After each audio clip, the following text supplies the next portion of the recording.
सारे बोलो hallelujah hallelujah. आओ ਆਪਾਂ परमेश्वर ਦਾ वचन देखांगे और ਆਪਾਂ देखांगे पुराने नियम ਦੇ ਵਿੱਚ कूच ਉਹਦਾ 18 ਅਧਿਆਇ, कूच 18 ਅਧਿਆਇ ਉਹਦਾ ਪੜਾਂਗੇ ਆਪਾਂ 13 ਤੋਂ ਲੈ ਕੇ ਉਹਦੇ 27 तक। और जो भी पढ़े उच्ची आवाज ਵਿੱਚ पढ़े और शांति ਨਾਲ पढ़े ताकि आवाज मेरे तक पहुंचे। अगले दिन ऐ होया कि मूसा परजा दा न्याय करन लई बैठा और परजा मूसा दे अगे सवेर तो शाम तक खलोती रही। जब मूसा दे सौरे ने वो सब कुछ जो उसने परजा नाल कीता देखा तां आख्या ये की गल है जो तू परजा नाल करदा है, तू क्यों इकल्ला बैठदा है और सारी परजा सवेर तो शाम तक तेरे अगे खलोती रहंदी है। ਤਾਂ मूसा ने अपने ਸਹੁਰੇ ਨੂੰ ਆਖਿਆ ਇਸ ਕਰਕੇ ਭਾਈ ਪਰਜਾ ਮੇਰੇ ਕੋਲ ਪਰਮੇਸ਼ਰ ਦੀ ਭਾਲ ਲਈ ਆਉਂਦੀ ਹੈ। ਜਾਂ ਉਹਨਾਂ ਵਿੱਚੋਂ ਕੋਈ ਗੱਲ ਹੁੰਦੀ ਹੈ ਤਾਂ ਉਹ ਮੇਰੇ ਕੋਲ ਆਉਂਦੇ ਹਨ और मैं उस मनुख और उस दे गवांडी विच न्याय कर दिंदा हां ਅਤੇ मैं ਉਹਨਾਂ ਨੂੰ परमेश्वर ਦੀਆਂ विधियां और व्यवस्था जता दिंदा हां। ਤਾਂ मूसा ਦੇ ਸਹੁਰੇ ਨੇ ਉਹਨੂੰ ਆਖਿਆ ਜੋ ਤੂੰ ਕਰਦਾ ਹੈ ਸੋ ਚੰਗੀ ਗੱਲ ਨਹੀਂ ਹੈ, ਤੂੰ ਜ਼ਰੂਰ ਥੱਕ ਜਾਵੇਂਗਾ, ਤੂੰ ਵੀ ਤੇਰੇ ਨਾਲ ਇਹ ਲੋਕ ਵੀ, क्यों जो ये काम तेरे लिए बहुता भारी है, तू इकल्ला इसनू नहीं कर सकता। तू हुण मेरी गल सुन, मैं तैनू मत दिंदा हां ਅਤੇ परमेश्वर तेरे संग होवेगा। तू लोकां ਲਈ परमेश्वर ਦੇ ਥਾਂ ਰਹੀਂ ਅਤੇ ਤੂੰ ਉਹਨਾਂ ਗੱਲਾਂ ਨੂੰ परमेश्वर ਅੱਗੇ ਲਿਆਈ। ਤੂੰ ਵਿਧੀਆਂ ਔਰ ਵਿਵਸਥਾ ਉਹਨਾਂ ਨੂੰ ਸਿਖਾਲ ਅਤੇ ਉਹ ਰਾਹ ਜਿਸ ਉੱਤੇ ਚੱਲਣਾ ਹੈ ਅਤੇ ਉਹ ਕੰਮ ਜਿਸ ਨੂੰ ਕਰਨਾ ਹੈ ਉਹਨਾਂ ਨੂੰ ਜਤਾ ਦੇ। ਨਾਲੇ ਤੂੰ ਸਾਰਿਆਂ ਲੋਕਾਂ ਵਿੱਚੋਂ ਸਿਆਣੇ ਮਨੁੱਖਾਂ ਨੂੰ ਜਿਹੜੇ ਪਰਮੇਸ਼ਵਰ ਤੋਂ ਡਰਦੇ, ਸਤਵਾਦੀ ਔਰ ਲੋਭ ਦੇ ਵੈਰੀ ਹੋਣ ਚੁਣ ਲੈ। ਉਹਨਾਂ ਨੂੰ ਲੋਕਾਂ ਉੱਤੇ ਹਜ਼ਾਰਾਂ ਦੇ ਸਰਦਾਰ, ਸੈਂਕੜਿਆਂ ਦੇ ਸਰਦਾਰ, 50 ਦੇ ਸਰਦਾਰ ਅਤੇ 10 ਦੇ ਸਰਦਾਰ ਠਹਿਰਾ ਦੇਣਾ। ਉਹ ਹਰ ਵੇਲੇ ਲੋਕਾਂ ਦਾ ਨਿਆਂ ਕਰਨ ਅਤੇ ਉਹ ਹੋਵੇ ਭਾਈ ਹਰ ਇੱਕ ਵੱਡੀ ਗੱਲ ਤੇਰੇ ਕੋਲ ਲਿਆਉਣ, ਪਰ ਛੋਟੀਆਂ ਗੱਲਾਂ ਨੂੰ ਆਪ ਨਿਬੇੜਨ। ਸੋ ਇਹ ਤੇਰੇ ਲਈ ਸੌਖਾ ਰਹੇਗਾ और वो तेरे नाल भार हाका करन। जे तू इस गल नू करेगा और परमेश्वर तेनू हुक्म देवे ता तू चल सकेगा और ये सारे लोग भी सुख सांध नाल अपने स्थानां नू जाणगे। सो मूसा ने अपने सौरे दी गल नू सुनिया और जो उस आख्या दी सो ही कीता। ਤਾਂ मूसा ने ਸਿਆਣੇ ਮਨੁੱਖਾਂ ਨੂੰ ਸਾਰੇ ਇਸਰਾਇਲ ਵਿੱਚੋਂ ਚੁਣ ਕੇ ਉਹਨਾਂ ਨੂੰ ਪਰਜਾ ਉੱਤੇ ਪ੍ਰਧਾਨ ਠਹਿਰਾਇਆ। ਹਜ਼ਾਰਾਂ ਦੇ ਸਰਦਾਰ, ਸੈਂਕੜਿਆਂ ਦੇ ਸਰਦਾਰ, 50 ਦੇ ਸਰਦਾਰ, 10 ਦੇ ਸਰਦਾਰ। ਉਹ ਹਰ ਵੇਲੇ ਪਰਜਾ ਦਾ ਨਿਆਂ ਕਰਦੇ ਸਨ ਅਤੇ ਔਖਾ ਕੰਮ मूसा ਕੋਲ ਲਿਆਉਂਦੇ ਸਨ, ਪਰ ਸਾਰੇ ਛੋਟੇ ਕੰਮ ਆਪ ਨਿਬੇੜ ਲੈਂਦੇ ਸਨ। मूसा ने अपने सौरे नू विदा कीता तां वो अपने जेस दे राह पै गया। सारे बोलो हालेलुया हालेलुया। ये परमेश्वर का वचन है और परमेश्वर का वचन परमेश्वर के आत्मा द्वारा लिखाया गया है। और प्रभु यीशु मसीह ने किया आकाश धरती टल जाएगा, मेरा वचन कदे भी नहीं टलेगा। सो सारे अपना ध्यान परमेश्वर के वचन की ओर बना के रखियो, क्योंकि अज साडे परमेश्वर एक बार फिर साडे नाल गलबात करन दे लई जा रहे हैं। परमेश्वर साडे नाल गलबात करते हैं ताकि जो इंसान है वो परमेश्वर की आवाज़ में सुन सके और आवाज़ सुन के वो अपने आप को उस परमेश्वर के वचन के अनुसार तैयार कर सके और परमेश्वर के वचनों को सुन के इंसान हर रोज़ दिन प्रति दिन पल प्रति पल वो शुद्ध होता चला जाए, वो पवित्र होता चला जाए। यही प्रभु यीशु मसीह की मर्जी है। और प्रभु यीशु मसीह की मर्जी ये भी है कि सारे लोग बचाए जाना। प्रभु यीशु मसीह चाहते हैं कि जिन्ने इस धरती उपर लोग ने, जिन्ने पाप दे विच ने, जिन्ने दुखों दे विच ने और जिन्नी समस्यावां दे विच ने, वो सारे ही लोग बचाए जाना। इसलिए प्रभु यीशु मसीह अपने लोगों को चुनते हैं। प्रभु यीशु मसीह इसलिए वो इंसान को पसंद करते हैं।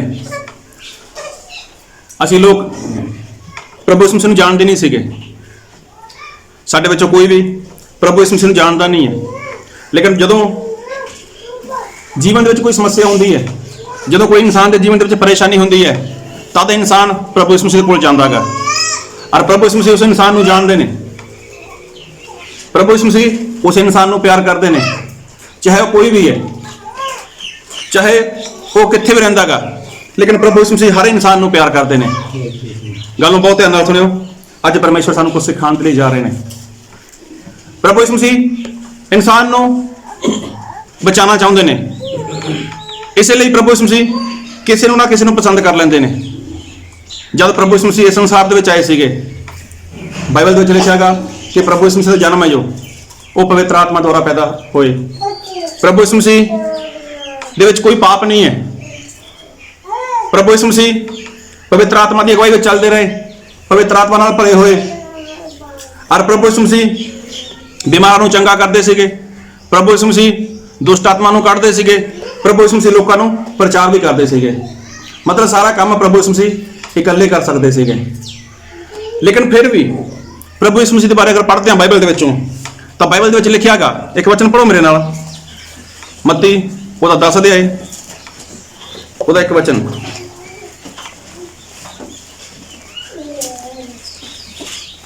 ਉਸਨੇ ਆਪਣੇ 12 ਚੇਲਿਆਂ ਨੂੰ ਕੋਲ ਸੱਦ ਕੇ ਉਹਨਾਂ ਨੂੰ ਅਖਤਿਆਰ ਦਿੱਤਾ ਜੋ ਭ੍ਰਿਸ਼ਟ ਆਤਮਾ ਨੂੰ ਕੱਢਣ ਅਤੇ ਸਾਰੇ ਰੋਗ ਅਤੇ ਸਾਰੀ ਮਾਦਗੀ ਨੂੰ ਦੂਰ ਕਰਨ। ਸਾਰੇ ਬੋਲੋ ਹਾਲੇਲੂਇਆ। ਹਾਲੇਲੂਇਆ। ਦੇਖੋ ਬਾਈਬਲ ਦੇ ਵਿੱਚ ਲਿਖਿਆ ਹੈਗਾ ਕਿ ਪ੍ਰਭੂ ਯਿਸੂ ਮਸੀਹ ਨੇ ਕਿੰਨੇ ਚੇਲਿਆਂ ਨੂੰ ਪਸੰਦ ਕੀਤਾ ਸੀਗਾ? 12 ਚੇਲਿਆਂ ਨੂੰ ਪਸੰਦ ਕੀਤਾ ਸੀਗਾ। ਫਿਰ ਲਿਖਿਆ ਬਾਈਬਲ ਦੇ ਵਿੱਚ, ਇਹ ਲੂਕਾ ਉਹਦਾ 10 ਅਧਿਆਇ ਉਹਦਾ ਇੱਕ ਵਚਨ। ਇਹਨਾਂ ਗੱਲਾਂ ਦੇ ਪਿੱਛੋਂ ਪ੍ਰਭੂ ਦੇ 70 ਹੋਰ ਵੀ ਠਹਿਰਾਏ। ਹਾਲੇਲੂਇਆ। ਦੇਖੋ ਬਾਈਬਲ ਦੇ ਵਿੱਚ ਲਿਖਿਆ ਹੈਗਾ ਪ੍ਰਭੂ ਯਿਸੂ ਮਸੀਹ ਨੇ 70 ਚੇਲੇ ਹੋਰ ਵੀ ਠਹਿਰਾਏ। ਪ੍ਰਭੂ ਯਿਸੂ ਮਸੀਹ ਦੇ ਚੇਲੇ ਕਿੰਨੇ ਸੀ? ਸਾਰੇ। ਹਾਲੇਲੂਇਆ। ਹਾਲੇਲੂਇਆ। ਪ੍ਰਭੂ ਯਿਸੂ ਮਸੀਹ ਦੇ ਚੇਲੇ ਕਿੰਨੇ ਸੀਗੇ? ਚੇਲੇ ਤਾਂ ਹੋਰ ਵੀ ਸੀਗੇ। ਲੇਕਿਨ ਲਿਖਿਆ ਹੈ ਉਹਨਾਂ ਬਾਰੇ, ਲਿਖਿਆ ਜਾਂ ਨਹੀਂ ਲਿਖਿਆ ਉਹਨਾਂ ਬਾਰੇ? ਹੋਰ ਵੀ ਚੇਲੇ ਸੀ ਪ੍ਰਭੂ ਯਿਸੂ ਮਸੀਹ ਦੇ। ਇਹਦਾ ਮਤਲਬ ਕਿ ਪ੍ਰਭੂ ਯਿਸੂ ਮਸੀਹ ਨੇ ਉਹਨਾਂ ਨੂੰ ਚੁਣਿਆ ਸੀਗਾ। ਪ੍ਰਭੂ ਯਿਸੂ ਮਸੀਹ ਦੇ ਚਾਹੁੰਦੇ ਸੀਗੇ ਕਿ ਜਿਨ੍ਹਾਂ ਨੂੰ ਮੈਂ ਚੁਣਿਆਗਾ ਉਹ ਮੇਰਾ ਕੰਮ ਕਰਨ। ਪ੍ਰਭੂ ਯਿਸੂ ਮਸੀਹ ਇਹੀ ਚਾਹੁੰਦੇ ਸੀਗੇ ਕਿ ਉਹ ਮੇਰਾ ਕੰਮ ਕਰਨ। ਇੱਕ ਗੱਲ ਪੁੱਛਣਾ ਚਾਹੁੰਦਾਗਾ ਕਿ ਸਾਰਾ ਕੰਮ ਤਾਂ ਪ੍ਰਭੂ ਯਿਸੂ ਮਸੀਹ ਕਰਦੇ ਸੀਗੇ, ਸਾਰੇ ਕੰਮ ਪ੍ਰਭੂ ਯਿਸੂ ਮਸੀਹ ਕਰਦੇ ਸੀਗੇ, ਫਿਰ ਪ੍ਰਭੂ ਯਿਸੂ ਮਸੀਹ ਨੇ ਚੇਲਿਆਂ ਨੂੰ ਕਿਉਂ ਚੁਣਿਆ? ਯਿਸੂ ਮਸੀਹ ਆਪ ਥੋੜਾ ਜਾਂਦੇ ਸੀ, ਚੇਲਿਆਂ ਨੇ ਦੁਬਾਰਾ ਹੋ ਕੇ ਕੰਮ ਕਰਦੇ ਸੀ। ਪ੍ਰਭੂ ਯਿਸੂ ਮਸੀਹ ਨੇ ਚੇਲਿਆਂ ਨੂੰ ਚੁਣਿਆ, ਉਹਨਾਂ ਨੂੰ ਅਧਿਕਾਰ ਦਿੱਤਾ। ਕੀ ਚੇਲਿਆਂ ਦੀ ਪ੍ਰਭੂ ਯਿਸੂ ਮਸੀਹ ਨੂੰ ਲੋੜ ਸੀਗੀ? ਹਾਂਜੀ, ਤਾਂ ਹੀ ਚੁਣੇ ਨੇ ਜੇ ਲੋੜ ਸੀ। ਬਾਈਬਲ ਦੇ ਵਿੱਚ ਲਿਖਿਆ ਗਾ ਕਿ ਪਰਮੇਸ਼ਵਰ ਨੂੰ ਇਨਸਾਨ ਦੇ ਹੱਥਾਂ ਦੀ ਸੇਵਾ ਦੀ ਜ਼ਰੂਰਤ ਨਹੀਂ ਹੈ। ਪਰਮੇਸ਼ਵਰ ਨੂੰ ਕਦੇ ਵੀ ਕਿਸੇ ਵੀ ਇਨਸਾਨ ਦੀ ਜ਼ਰੂਰਤ ਨਹੀਂ ਹੈ। ਗੱਲ ਨੂੰ ਬਹੁਤ ਧਿਆਨ ਨਾਲ ਸੁਣਿਓ। ਪਰਮੇਸ਼ਵਰ ਨੂੰ ਕਿਸੇ ਪਾਸਟਰ ਦੀ ਜ਼ਰੂਰਤ ਨਹੀਂ ਹੈ। ਪ੍ਰਭੂ ਯਿਸੂ ਮਸੀਹ ਨੂੰ ਕਿਸੇ ਵੀ ਇਨਸਾਨ ਦੀ ਜ਼ਰੂਰਤ ਨਹੀਂ ਹੈ। ਲੇਕਿਨ ਪ੍ਰਭੂ ਯਿਸੂ ਮਸੀਹ ਇਨਸਾਨ ਨੂੰ ਚੁਣਦੇ ਨੇ। ਪ੍ਰਭੂ ਯਿਸੂ ਮਸੀਹ ਇਨਸਾਨ ਨੂੰ ਪਸੰਦ ਕਰਦੇ ਨੇ। ਉਹਦਾ ਕਾਰਨ ਇਹ ਕਿ ਪ੍ਰਭੂ ਯਿਸੂ ਮਸੀਹ ਉਹਨਾਂ ਨੂੰ ਸਿਖਾਉਂਦੇ ਨੇ। ਸਿਖਾਉਂਦੇ ਕਾਹਦੇ ਲਈ ਨੇ? ਤਾਂ ਕਿ ਜਿੰਨੇ ਲੋਕ ਸ਼ੈਤਾਨ ਦੀ ਗੁਲਾਮੀ ਵਿੱਚ ਨੇ, ਜਿੰਨੇ ਲੋਕ ਬੰਧਨ ਦੇ ਵਿੱਚ ਨੇ, ਉਹਨਾਂ ਨੂੰ ਪ੍ਰਭੂ ਯਿਸੂ ਮਸੀਹ ਛਡਾਉਣ, ਉਹਨਾਂ ਨੂੰ ਪ੍ਰਭੂ ਯਿਸੂ ਮਸੀਹ ਬਚਾਉਣ। ਹੁਣ ਸਭ ਤੋਂ ਵੱਡੀ ਗੱਲ ਦੇਖੋ, ਪ੍ਰਭੂ ਯਿਸੂ ਮਸੀਹ ਨੇ ਇਹਨਾਂ ਲੋਕਾਂ ਨੂੰ ਚੁਣਿਆ ਸੀਗਾ। ਇਹ ਨਹੀਂ ਕਿ ਇਹਨਾਂ ਲੋਕਾਂ ਨੇ ਕੰਮ ਨਹੀਂ ਕੀਤਾ, ਇਹਨਾਂ ਲੋਕਾਂ ਨੇ ਕੰਮ ਕੀਤਾਗਾ। ਪ੍ਰਭੂ ਯਿਸੂ ਮਸੀਹ ਦਾ ਇਹਨਾਂ ਲੋਕਾਂ ਨੇ ਕੰਮ ਕੀਤਾਗਾ। ਹੁਣ ਦੇਖੋ, ਪ੍ਰਭੂ ਯਿਸੂ ਮਸੀਹ ਨੇ ਜਦ ਇਹਨਾਂ ਨੂੰ ਅਧਿਕਾਰ ਦਿੱਤਾ, ਪ੍ਰਭੂ ਯਿਸੂ ਮਸੀਹ ਨੇ ਇਹਨਾਂ ਨੂੰ ਵੈਰੀ ਦੀ ਸਾਰੀ ਸ਼ਕਤੀ ਉੱਪਰ ਅਧਿਕਾਰ ਦਿੱਤਾ ਕਿ ਬਿਮਾਰਾਂ ਨੂੰ ਚੰਗਾ ਕਰਨ, ਦੁਸ਼ਟ ਆਤਮਾਵਾਂ ਨੂੰ ਕੱਢਣ, ਔਰ ਜੋ ਪਰਮੇਸ਼ਵਰ ਦੇ ਰਾਜ ਦਾ ਪ੍ਰਚਾਰ ਹੈ ਉਹ ਇਹਦੇ ਚੇਲੇ ਕਰਨ। ਔਰ ਚੇਲੇ ਨੇ ਕੰਮ ਕੀਤਾ ਵੀ। ਲੇਕਿਨ ਪ੍ਰਭੂ ਯਿਸੂ ਮਸੀਹ ਕੀ ਚਾਹੁੰਦੇ ਨੇ ਇਨਸਾਨ ਤੋਂ? ਪ੍ਰਭੂ ਯਿਸੂ ਮਸੀਹ ਇਹੀ ਚਾਹੁੰਦੇ ਨੇ ਕਿ ਜੋ ਇਨਸਾਨ ਹੈ ਉਹ ਕੀ ਹੋ ਜਾਏ? ਇੱਕ ਮਨ ਹੋ ਜਾਏ। ਪ੍ਰਭੂ ਯਿਸੂ ਮਸੀਹ ਕੀ ਚਾਹੁੰਦੇ ਨੇ ਕਿ ਚਾਹੇ ਮੇਰਾ ਕੰਮ ਕਰ ਰਹੇ ਹੋ, ਚਾਹੇ ਤੁਸੀਂ ਚਿੰਨ੍ਹ ਚਮਤਕਾਰ ਕਰ ਰਹੇ ਹੋ, ਚਾਹੇ ਤੁਸੀਂ ਪ੍ਰਚਾਰ ਕਰਦੇ ਹੋ, ਲੇਕਿਨ ਕੀ ਹੋਵੋ? ਤੁਸੀਂ ਸਾਰੇ ਇੱਕ ਮਨ ਹੋ ਜਾਓ। ਇਸੇ ਲਈ ਪ੍ਰਭੂ ਯਿਸੂ ਮਸੀਹ ਨੇ ਇੱਕ ਗੱਲ ਕਹੀ ਸੀ, ਮੱਤੀ ਉਹਦਾ 16 ਅਧਿਆਇ ਉਹਦਾ 18 ਵਚਨ। ਅਤੇ ਮੈਂ ਵੀ ਤੈਨੂੰ ਆਖਦਾ ਹਾਂ, ਜੋ ਤੂੰ ਪਤਰਸ ਹੈ, ਅਤੇ ਮੈਂ ਇਸ ਪੱਥਰ ਉੱਤੇ ਆਪਣੀ ਕਲੀਸਿਆ ਬਣਾਵਾਂਗਾ, ਅਤੇ ਪਤਾਲ ਦੇ ਫਾਟਕਾਂ ਦਾ ਉਹਦੇ ਉੱਤੇ ਕੁਝ ਵਸ ਨਾ ਚੱਲੇਗਾ। ਦੇਖੋ ਪ੍ਰਭੂ ਯਿਸੂ ਮਸੀਹ ਨੇ ਕੀ ਕਿਹਾ ਸੀਗਾ ਕਿ ਮੈਂ ਮੇਰੀ ਕਲੀਸਿਆ ਬਣਾਵਾਂਗਾ। ਪ੍ਰਭੂ ਯਿਸੂ ਮਸੀਹ ਨੇ ਆਪਣੀ ਕਲੀਸਿਆ ਬਣਾਈ। ਔਰ ਕਲੀਸਿਆ ਕਿਹਦੇ ਉੱਪਰ ਬਣਾਈ ਸੀਗੀ? ਪਤਰਸ ਦੇ ਉੱਪਰ। ਨਾਮ ਪਤਰਸ ਦੇ ਉੱਪਰ ਪ੍ਰਭੂ ਯਿਸੂ ਮਸੀਹ ਨੇ ਕਲੀਸਿਆ ਬਣਾਈ। ਗੱਲ ਨੂੰ ਬਹੁਤ ਧਿਆਨ ਨਾਲ ਸੁਣਿਓ। ਕਲੀਸਿਆ ਕਿਹਦੀ? ਕਲੀਸਿਆ ਪ੍ਰਭੂ ਯਿਸੂ ਮਸੀਹ ਦੀ। ਔਰ ਜਿਹੜੀ ਕਲੀਸਿਆ ਨੂੰ ਪ੍ਰਭੂ ਯਿਸੂ ਮਸੀਹ ਨੇ ਬਣਾਇਆਗਾ, ਜਿਹੜੀ ਕਲੀਸਿਆ ਦੀ ਸ਼ੁਰੂਆਤ ਪ੍ਰਭੂ ਯਿਸੂ ਮਸੀਹ ਨੇ ਕੀਤੀ ਹੈ, ਪ੍ਰਭੂ ਯਿਸੂ ਮਸੀਹ ਉਸ ਕਲੀਸਿਆ ਲਈ ਕਹਿੰਦੇ ਨੇ ਕਿ ਕੀ ਹੋ ਜਾਏ? ਕਲੀਸਿਆ ਦੇ ਲੋਕ ਇੱਕ ਮਨ ਹੋ ਜਾਣ, ਇੱਕ ਚਿੱਤ ਹੋ ਜਾਣ, ਇੱਕ ਜ਼ੁਬਾਨ ਹੋ ਜਾਣ। ਇੱਕ ਮਨ, ਇੱਕ ਚਿੱਤ, ਇੱਕ ਜ਼ੁਬਾਨ ਹੋਣ। ਇਹ ਕੌਣ ਚਾਹੁੰਦੇ ਨੇ? ਇਹ ਤਾਂ ਪ੍ਰਭੂ ਯਿਸੂ ਮਸੀਹ ਚਾਹੁੰਦੇ ਨੇ। ਔਰ ਜਦੋਂ ਕਲੀਸਿਆ ਬਣ ਚੁੱਕੀ ਸੀਗੀ, ਜਦੋਂ 50ਵੇਂ ਦਿਨ ਪੈਂਤੇਕੁਸਤ ਦੇ ਦਿਨ ਜਦੋਂ ਪਵਿੱਤਰ ਆਤਮਾ ਆਇਆ ਸੀਗਾ, ਤਾਂ ਉਸ ਕਲੀਸਿਆ ਦੀ ਸ਼ੁਰੂਆਤ ਹੋ ਚੁੱਕੀ ਸੀਗੀ। ਔਰ ਉਸ ਤੋਂ ਬਾਅਦ ਉਸ ਕਲੀਸਿਆ ਦੇ ਬਾਰੇ ਲਿਖਿਆਗਾ। ਮੇਰੇ ਨਾਲ ਵਚਨ ਪੜੋ, ਇਹ ਰਸੂਲਾਂ ਉਹਦਾ 2 ਅਧਿਆਏ ਉਹਦਾ 44 ਵਚਨ। ਔਰ ਜਿਨ੍ਹਾਂ ਨੇ ਨਿਹਚਾ ਕੀਤੀ ਸੀ ਉਹ ਸਭ ਇਕੱਠੇ ਸਨ ਅਤੇ ਸਾਰੀਆਂ ਵਸਤਾਂ ਵਿੱਚ ਭਾਈਵਾਲ ਸਨ। ਫਿਰ ਅੱਗੇ 45। ਅਤੇ ਆਪਣੇ ਮਿਲ ਘਰ ਮਾਲ ਵੇਚ ਕੇ ਜੇ ਕਿਸੇ ਨੂੰ ਲੋੜ ਹੁੰਦੀ ਸੀ ਸਭਨਾਂ ਨੂੰ ਵੰਡ ਦਿੰਦੇ ਸਨ। ਔਰ ਦਿਨੋਂ ਦਿਨ ਇੱਕ ਮਨ ਹੋ ਕੇ ਹੈਕਲ ਵਿੱਚ ਲਗਾਤਾਰ ਰਹਿੰਦੇ ਅਤੇ ਕਦੀ ਰੋਟੀ ਤੋੜਦੇ। ਉਹ ਖੁਸ਼ੀ ਅਤੇ ਸਿੱਧੇ ਮਨ ਨਾਲ ਭੋਜਨ ਛਕਦੇ ਸਨ। ਦੇਖੋ ਬਾਈਬਲ ਦੇ ਵਿੱਚ ਲਿਖਿਆਗਾ ਕਿ ਉਹ ਸਾਰੇ ਲੋਕ ਕੀ ਸੀਗੇ? ਇੱਕ ਮਨ ਸੀਗੇ। ਜਿਹੜੀ ਪ੍ਰਭੂ ਯਿਸੂ ਮਸੀਹ ਦੀ ਕਲੀਸਿਆ ਗਈ ਉਹ ਕੀ ਹੈ? ਉਹ ਇੱਕ ਮਨ ਹੈ। ਪ੍ਰਭੂ ਯਿਸੂ ਮਸੀਹ ਦੀ ਕਲੀਸਿਆ ਕੀ ਹੈ? ਉਹ ਇੱਕ ਚਿੱਤ ਹੈ। ਪ੍ਰਭੂ ਯਿਸੂ ਮਸੀਹ ਦੀ ਕਲੀਸਿਆ ਕੀ ਹੈ? ਉਹ ਇੱਕ ਜ਼ੁਬਾਨ ਹੈ। ਹਾਲੇਲੂਇਆ। ਇਹ ਕੀ ਹੈ? ਇਹ ਪ੍ਰਭੂ ਯਿਸੂ ਮਸੀਹ ਦੀ ਕਲੀਸਿਆ ਦੀ ਕੀ ਹੈ? ਇੱਕ ਨਿਸ਼ਾਨੀ ਹੈ। ਔਰ ਬਾਈਬਲ ਦੇ ਵਿੱਚ ਲਿਖਿਆਗਾ ਰਸੂਲਾਂ ਉਹਦਾ 4 ਅਧਿਆਏ ਉਹਦਾ 32 ਵਚਨ। ਨਿਹਚਾ ਕਰਨ ਵਾਲਿਆਂ ਦੀ ਮੰਡਲੀ ਇੱਕ ਮਨ ਅਤੇ ਇੱਕ ਜਾਨ ਸੀ। ਔਰ ਕਿਸੇ ਨੇ ਆਪਣੇ ਮਾਲ ਵਿੱਚੋਂ ਕਿਸੇ ਚੀਜ਼ ਨੂੰ ਆਪਣੀ ਨਹੀਂ ਆਖਿਆ, ਪਰ ਉਹ ਸਾਰੀਆਂ ਵਸਤਾਂ ਵਿੱਚ ਭਾਈਵਾਲ ਸਨ। ਦੇਖੋ ਬਾਈਬਲ ਦੇ ਵਿੱਚ ਲਿਖਿਆਗਾ ਕਿ ਜਿਹੜੇ ਨਿਹਚਾ ਕਰਦੇ ਸੀਗੇ ਉਹ ਸਾਰੇ ਕੀ ਸੀਗੇ? ਇੱਕ ਮਨ। ਉਹ ਕੀ ਸੀਗੇ? ਸਾਰੇ ਇੱਕ ਜਾਨ ਸੀਗੇ। ਇੱਕ ਮਨ ਹੋਣ ਦਾ ਮਤਲਬ ਕੀ? ਕਿ ਜਿਹੜੀ ਇੱਕ ਗੱਲ ਹੋ ਗਈ ਕਲੀਸਿਆ ਵਿੱਚ, ਕਿਸੇ ਨੇ ਵੀ ਕਹਿਤੀ ਹਾਂ ਠੀਕ ਹੈ, ਸਾਰੇ ਕੀ ਹੈ ਉਹਦੇ ਵਿੱਚ ਸਹਿਮਤੀ ਜਤਾਉਂਦੇ ਸੀਗੇ। ਇਹ ਸਾਰੇ ਕੀ ਸੀਗੇ? ਇੱਕ ਮਨ ਸੀਗੇ, ਇੱਕ ਚਿੱਤ ਸੀਗੇ। ਔਰ ਇੱਕ ਵਾਰ ਜੋ ਪਰਮੇਸ਼ਰ ਦਾ ਦਾਸ ਹੈ ਪਤਰਸ, ਜੋ ਉਹਨਾਂ ਦਾ ਮੁਖੀਆ ਸੀਗਾ, ਕਿਹਨਾਂ ਦਾ ਮੁਖੀਆ ਸੀਗਾ? ਹਾਲੇਲੂਇਆ। ਕਲੀਸਿਆ ਦੀ ਸ਼ੁਰੂਆਤ ਕਿਹਦੇ ਉੱਪਰ ਹੋਈ ਸੀਗੀ? ਪਤਰਸ ਦੇ ਉੱਪਰ। ਮਤਲਬ ਕਲੀਸਿਆ ਦੀ ਸ਼ੁਰੂਆਤ ਜਿਹੜੀ ਪਤਰਸ ਤੋਂ ਹੋਈ ਹੈ, ਤੇ ਉਹਨਾਂ ਦਾ ਮੁਖੀਆ ਕੌਣ ਹੋ ਗਿਆ? ਪਤਰਸ। ਇੱਕ ਵਾਰ ਜੋ ਪੁੱਤਰ ਪਤਰਸ ਸੀਗਾ, ਪਤਰਸ ਨੂੰ ਕਿੱਥੇ ਲੈ ਗਏ? ਜੇਲ੍ਹ ਦੇ ਵਿੱਚ ਲੈ ਗਏ। ਔਰ ਜਦੋਂ ਜੇਲ੍ਹ ਦੇ ਵਿੱਚ ਕੈਦ ਕਰ ਦਿੱਤਾ ਗਿਆ ਤਾਂ ਬਾਈਬਲ ਦੇ ਵਿੱਚ ਲਿਖਿਆ ਗਿਆ ਰਸੂਲਾਂ ਉਹਦਾ 5 ਅਧਿਆਏ, ਰਸੂਲਾਂ 12 ਅਧਿਆਏ ਉਹਦਾ 5 ਵਚਨ ਪੜੋ। ਸੋ ਕੈਦ ਵਿੱਚ ਪਤਰਸ ਦੀ ਰਾਖੀ ਹੁੰਦੀ ਸੀ, ਪਰ ਕਲੀਸਿਆ ਉਹਦੇ ਲਈ ਪਰਮੇਸ਼ਰ ਅੱਗੇ ਮਨ ਲਾ ਕੇ ਪ੍ਰਾਰਥਨਾ ਕਰਦੀ ਰਹੀ। ਦੇਖੋ ਪਤਰਸ ਕਿੱਥੇ ਸੀਗਾ? ਕੈਦ ਦੇ ਵਿੱਚ, ਜੇਲ੍ਹ ਦੇ ਵਿੱਚ।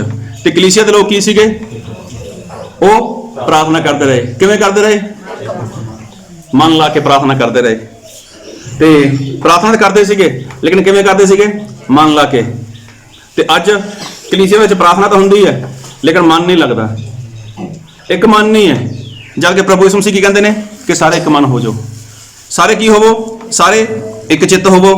ਹੁਣ ਦੇਖੋ ਇਨਸਾਨ ਹੈ, ਉਹ ਸਾਰੀ ਗੱਲਾਂ ਮੰਨ ਲੈਂਦਾ ਹੈਗਾ। ਇਨਸਾਨ ਕੀ ਹੈ? ਉਹ ਸਾਰੀ ਗੱਲ ਦੇ ਵਿੱਚ ਸਹਿਮਤ ਹੈ, ਲੇਕਿਨ ਇੱਕ ਮਨ ਹੋਣ ਦੇ ਲਈ ਇਨਸਾਨ ਤਿਆਰ ਨਹੀਂ ਹੈ। ਜਦ ਕਿ ਜਿਹੜੀ ਕਲੀਸਿਆ ਦੀ ਪ੍ਰਭੂ ਯਿਸੂ ਮਸੀਹ ਦੀ, ਪ੍ਰਭੂ ਯਿਸੂ ਮਸੀਹ ਨੇ ਕਲੀਸਿਆ ਦੀ ਸ਼ੁਰੂਆਤ ਕੀਤੀ, ਉਹਦੇ ਵਿੱਚ ਪ੍ਰਭੂ ਯਿਸੂ ਮਸੀਹ ਕੀ ਚਾਹੁੰਦੇ ਸੀਗੇ? ਕਿ ਸਾਰੇ ਇੱਕ ਮਨ ਹੋ ਜਾਣ। ਪ੍ਰਭੂ ਯਿਸੂ ਮਸੀਹ ਕੀ ਚਾਹੁੰਦੇ ਸੀਗੇ? ਸਾਰੇ ਇੱਕ ਚਿੱਤ ਹੋ ਜਾਣ, ਇੱਕ ਜ਼ੁਬਾਨ ਹੋ ਜਾਣ। ਲੇਕਿਨ ਉਸ ਕਲੀਸਿਆ ਦੀ ਸ਼ੁਰੂਆਤ ਹੋ ਗਈ ਔਰ ਸਾਰੇ ਇਸੇ ਤਰ੍ਹਾਂ ਕਲੀਸਿਆ ਵਿੱਚ ਚੱਲਦੇ ਉਹ ਅੱਗੇ ਵੱਧਦੇ ਚਲੇ ਗਏ। ਔਰ ਬਹੁਤ ਸਾਰੇ ਲੋਕ ਉਹਨਾਂ ਵਿੱਚ ਉਹ ਮਿਲਦੇ ਗਏ, ਬਹੁਤ ਸਾਰੇ ਲੋਕ ਉਹਨਾਂ ਵਿੱਚ ਜੁੜਦੇ ਗਏ। ਔਰ ਜਿਹੜੀ ਸ਼ੁਰੂਆਤ ਸੀਗੀ ਉਹ ਤਾਂ ਪਤਰਸ ਤੋਂ ਹੋਈ ਸੀਗੀ। ਪ੍ਰਭੂ ਯਿਸੂ ਮਸੀਹ ਨੇ ਕਿਹਾ ਸੀਗਾ ਕਿ ਮੈਂ ਮੇਰੀ ਕਲੀਸਿਆ ਬਣਾਵਾਂਗਾ। ਹੁਣ ਗੱਲ ਇਹ ਹੈ ਕਿ ਜਿਹੜੀ ਕਲੀਸਿਆ ਪ੍ਰਭੂ ਯਿਸੂ ਮਸੀਹ ਨੇ ਬਣਾਈ, ਜਿਹੜੀ ਕਲੀਸਿਆ ਦੀ ਪ੍ਰਭੂ ਯਿਸੂ ਮਸੀਹ ਨੇ ਗੱਲ ਕੀਤੀ, ਉਸ ਕਲੀਸਿਆ ਦੇ ਵਿੱਚ ਸਾਰੇ ਕੰਮ ਹੁੰਦੇ ਸੀਗੇ। ਚਮਤਕਾਰ ਵੀ ਹੁੰਦਾ ਸੀਗਾ, ਬਪਤਿਸਮਾ ਵੀ ਹੁੰਦਾ ਸੀਗਾ, ਲੋਕਾਂ ਨੂੰ ਵਚਨ ਵੀ ਸਿਖਾਏ ਜਾਂਦੇ ਸੀਗੇ, ਲੋਕਾਂ ਨੂੰ ਪਵਿੱਤਰ ਆਤਮਾ ਵੀ ਮਿਲਦਾ ਸੀਗਾ ਤੇ ਲੋਕ ਪ੍ਰਭੂ ਭੋਜ ਵੀ ਲੈਂਦੇ ਸੀਗੇ। ਔਰ ਸਭ ਤੋਂ ਵੱਡੀ ਗੱਲ, ਉਹ ਸਾਰੇ ਲੋਕ ਇੱਕ ਮਨ ਸੀਗੇ। ਉਹ ਸਾਰੇ ਲੋਕ ਕੀ ਸੀਗੇ? ਇੱਕ ਚਿੱਤ ਸੀਗੇ। ਔਰ ਬਾਈਬਲ ਦੇ ਵਿੱਚ ਲਿਖਿਆ ਗਾ, ਇੱਕ ਵਚਨ ਪੜੋ, ਰੋਮੀਆਂ ਉਹਦਾ 15 ਅਧਿਆਏ।